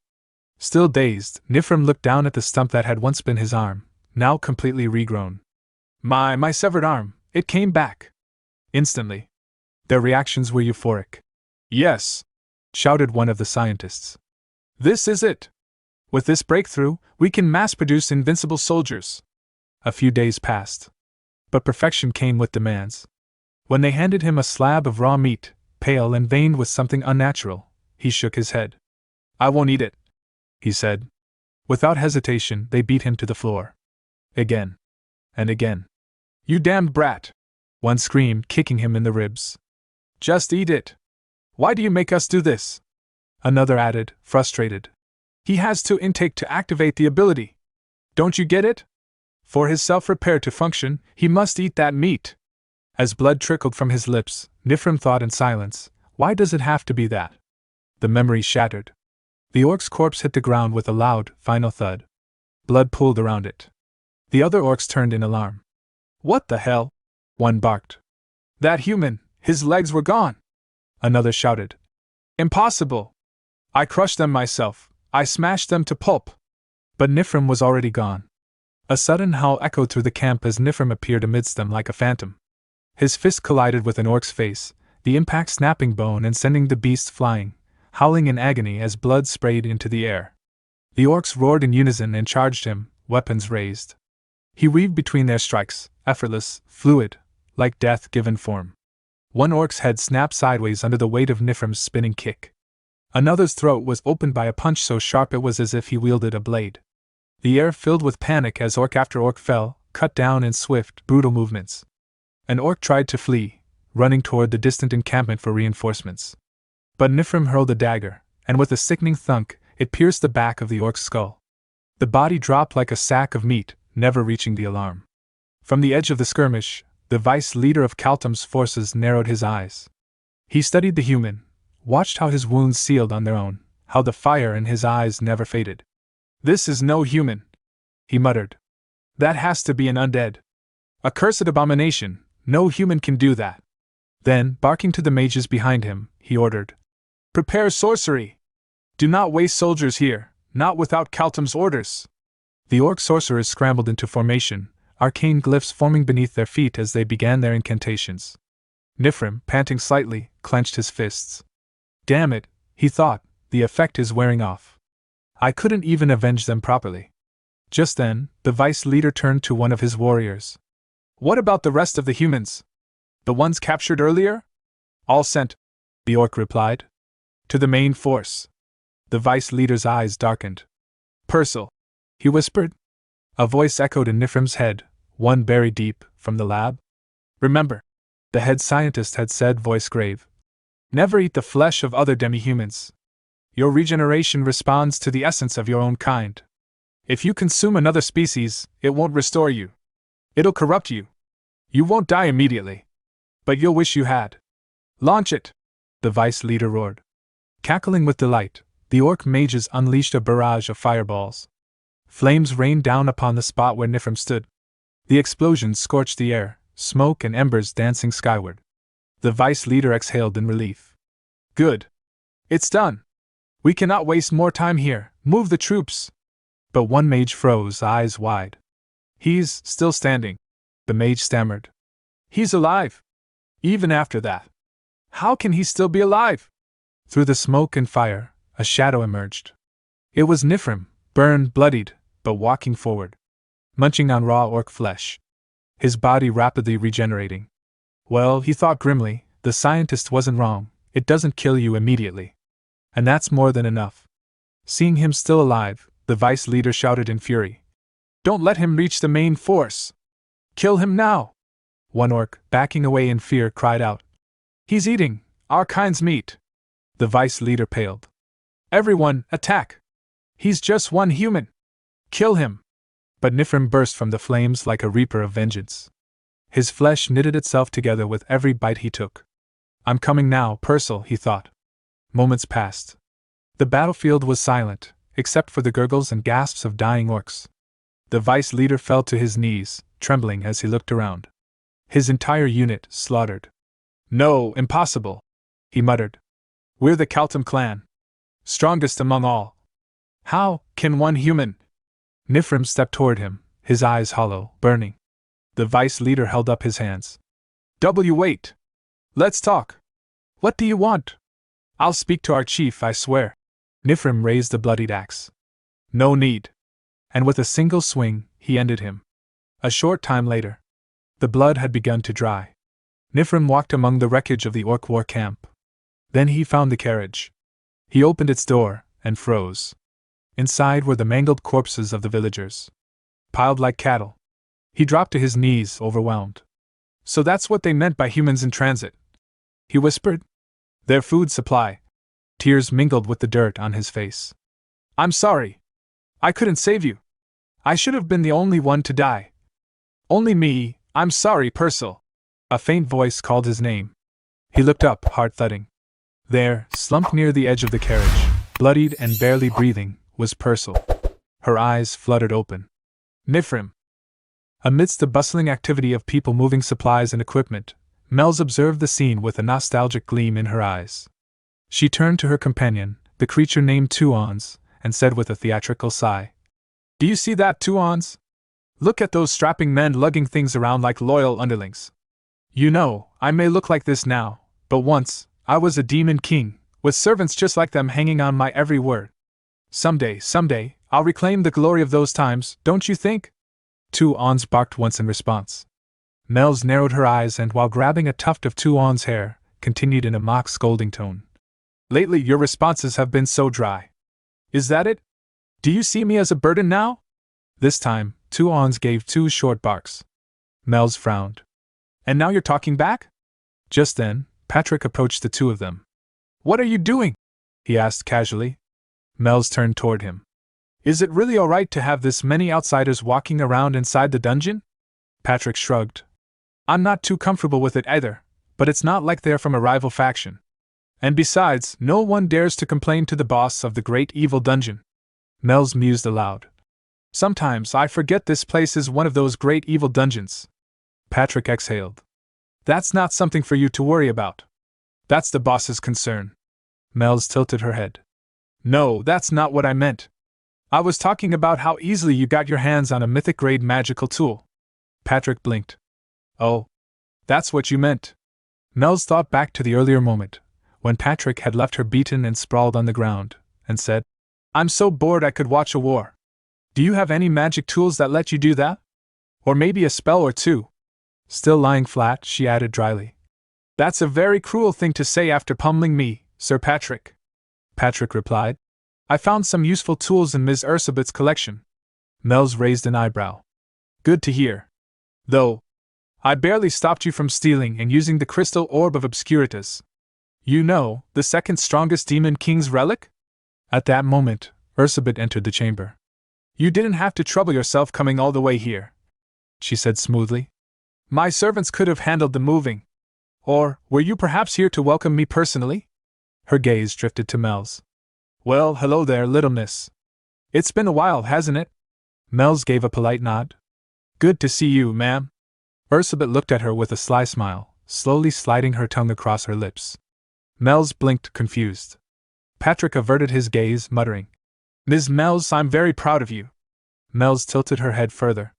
Why are you suddenly saying that, Sir Patrick? Ursabet took a step closer and whispered, eyes gleaming. My, look at that flawless skin of yours. Now thoroughly unsettled, Mel's turned to Patrick. What is happening right now? Why are you avoiding eye contact? Why are you saying this to me? Sir Patrick, say something.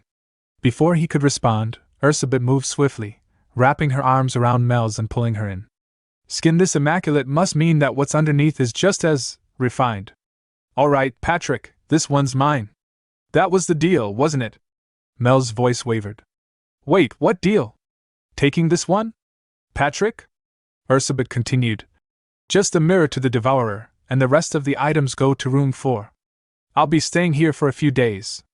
That arrangement should suffice. Patrick replied. That's how it turned out, Ms. Mel's. Mel's, betrayed, mumbled.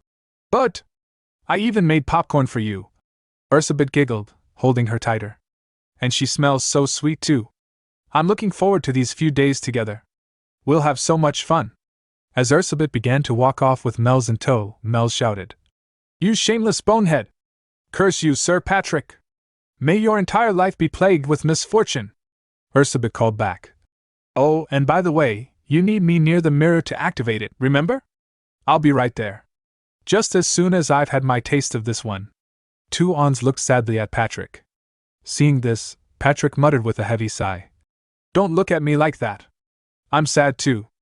A short while later, Ursabet and Patrick entered a chamber filled with fluffy popcorn. Ursabet stopped at the door. What is this? Patrick replied. It's called popcorn. Ms. Mel's made a whole lot of it. She said it's something you eat while watching a show.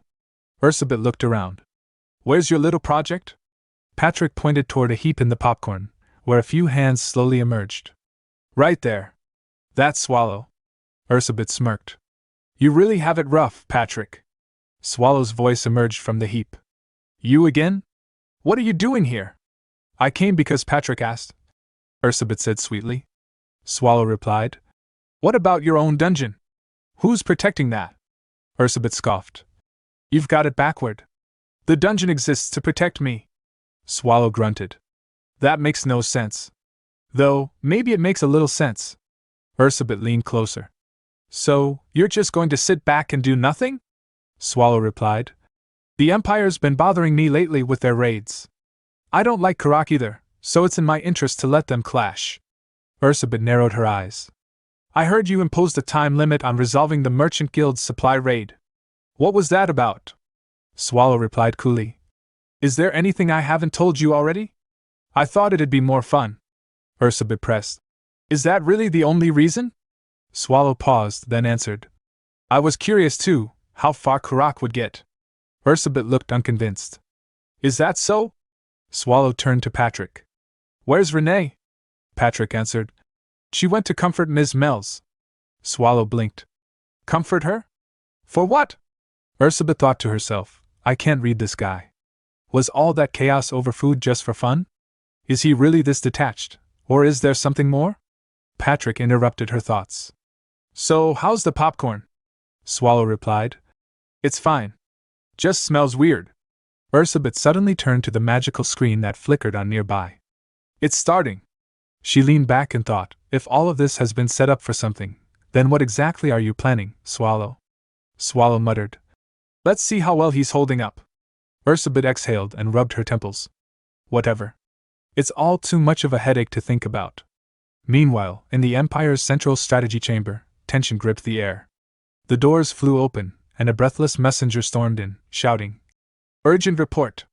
The situation is dire, please forgive the abruptness. Pelstein has fallen. The gathered high-ranking officers and nobles gasped in alarm. But it hasn't even been 5 hours since the battle started, one exclaimed.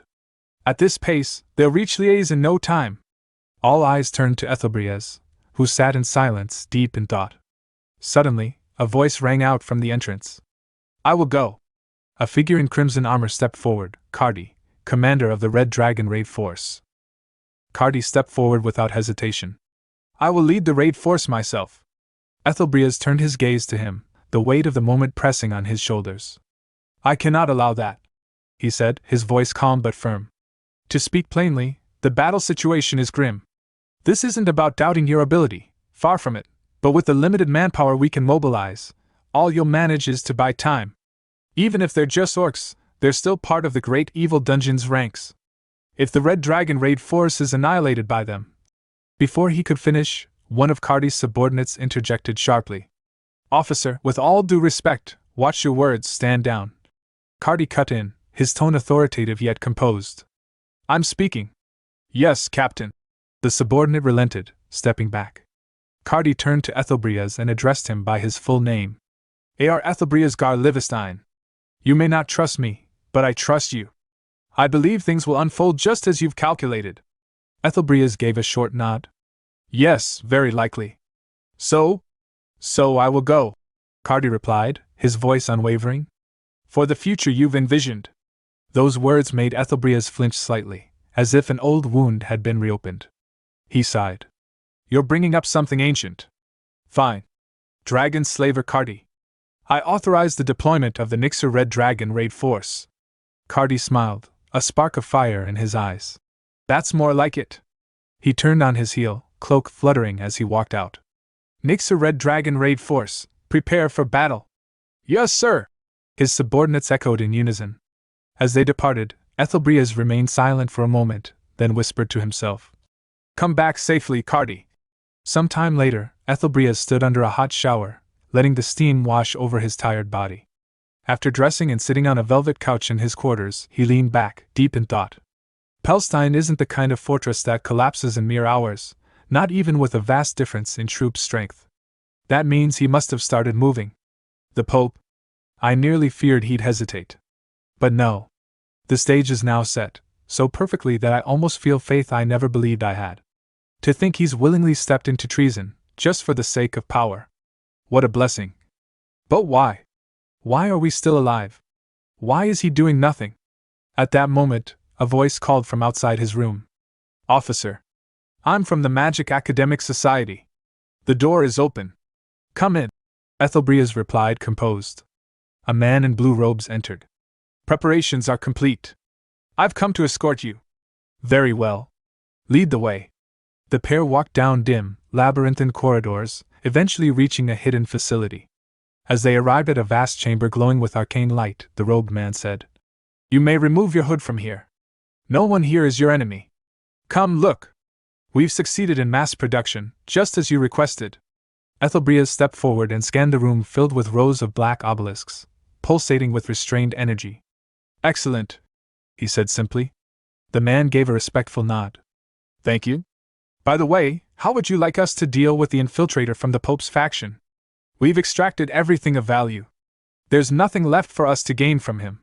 Ethelbreaz thought for a moment, then waved a hand. Keep him. He may serve a purpose. Once he was the Pope's right hand, even if that identity is now lost. Consider him a gift. I trust you've already thought of how best to use him. The man chuckled, his voice tinged with theatricality. I do enjoy adding a touch of drama to my work. As the robed figure turned away, Ethelbreaz remained still, his thoughts turning inward. Now, all the pieces are in place. To force the Pope to reveal his hidden hand. To drag into the light the 36th masterpiece he guards so dearly. Only that material, when melted down, can forge the weapon we need, Apocalypse, which will be wielded by none other than Win Historia. It's the only way to stop the one they call Swallow.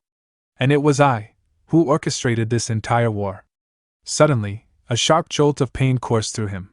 He gasped, dropping the cane that had been supporting him. His knees gave way and he collapsed to the cold floor, blood dripping from his mouth. The robed man rushed to him. I'll get painkillers. Please hold on. Ethelbreas coughed harshly, his vision dimming. Monsters like me should not exist. This world doesn't need necessary evil. That's just a lie to make peace with ourselves. What it needs is a small, bright light. Someone like Wen Historia. Meanwhile, in the training ground under moonlight, Wen Historia stood panting, her body bruised and scraped. Former hero Rashmare crossed his arms, watching her sternly. If you're going to call me out in the middle of the damn night to train, at least try to focus, brat. Wen blinked, distracted. No, wait. I felt. AR was calling me. Rashmare scoffed. You think that old man's voice is strong enough to reach all the way out here? Quit spacing out. You haven't landed a single blow yet, Miss Hero. Gritting her teeth, Wen dashed forward again, aiming a strike directly at Rashmare's chest. Back in the primordial core, Ursabet's face twisted in fury. Her killing intent surged like a wave of darkness. Swallow winced. Oh, calm down. That bloodlust is painful to be around. How can I calm down when I see that? Ursabet snapped. Patrick stepped in. Boss, I believe even you should be angry right now. Swallow raised an eyebrow. Should I? Patrick nodded. He said he allied with humans, but I assumed he meant mercenaries or a rogue state, not them. Ursabet snarled. That orc, he's thrown away his pride as a monster. Indeed, Patrick agreed grimly. Joining forces with a religious order is a disgrace.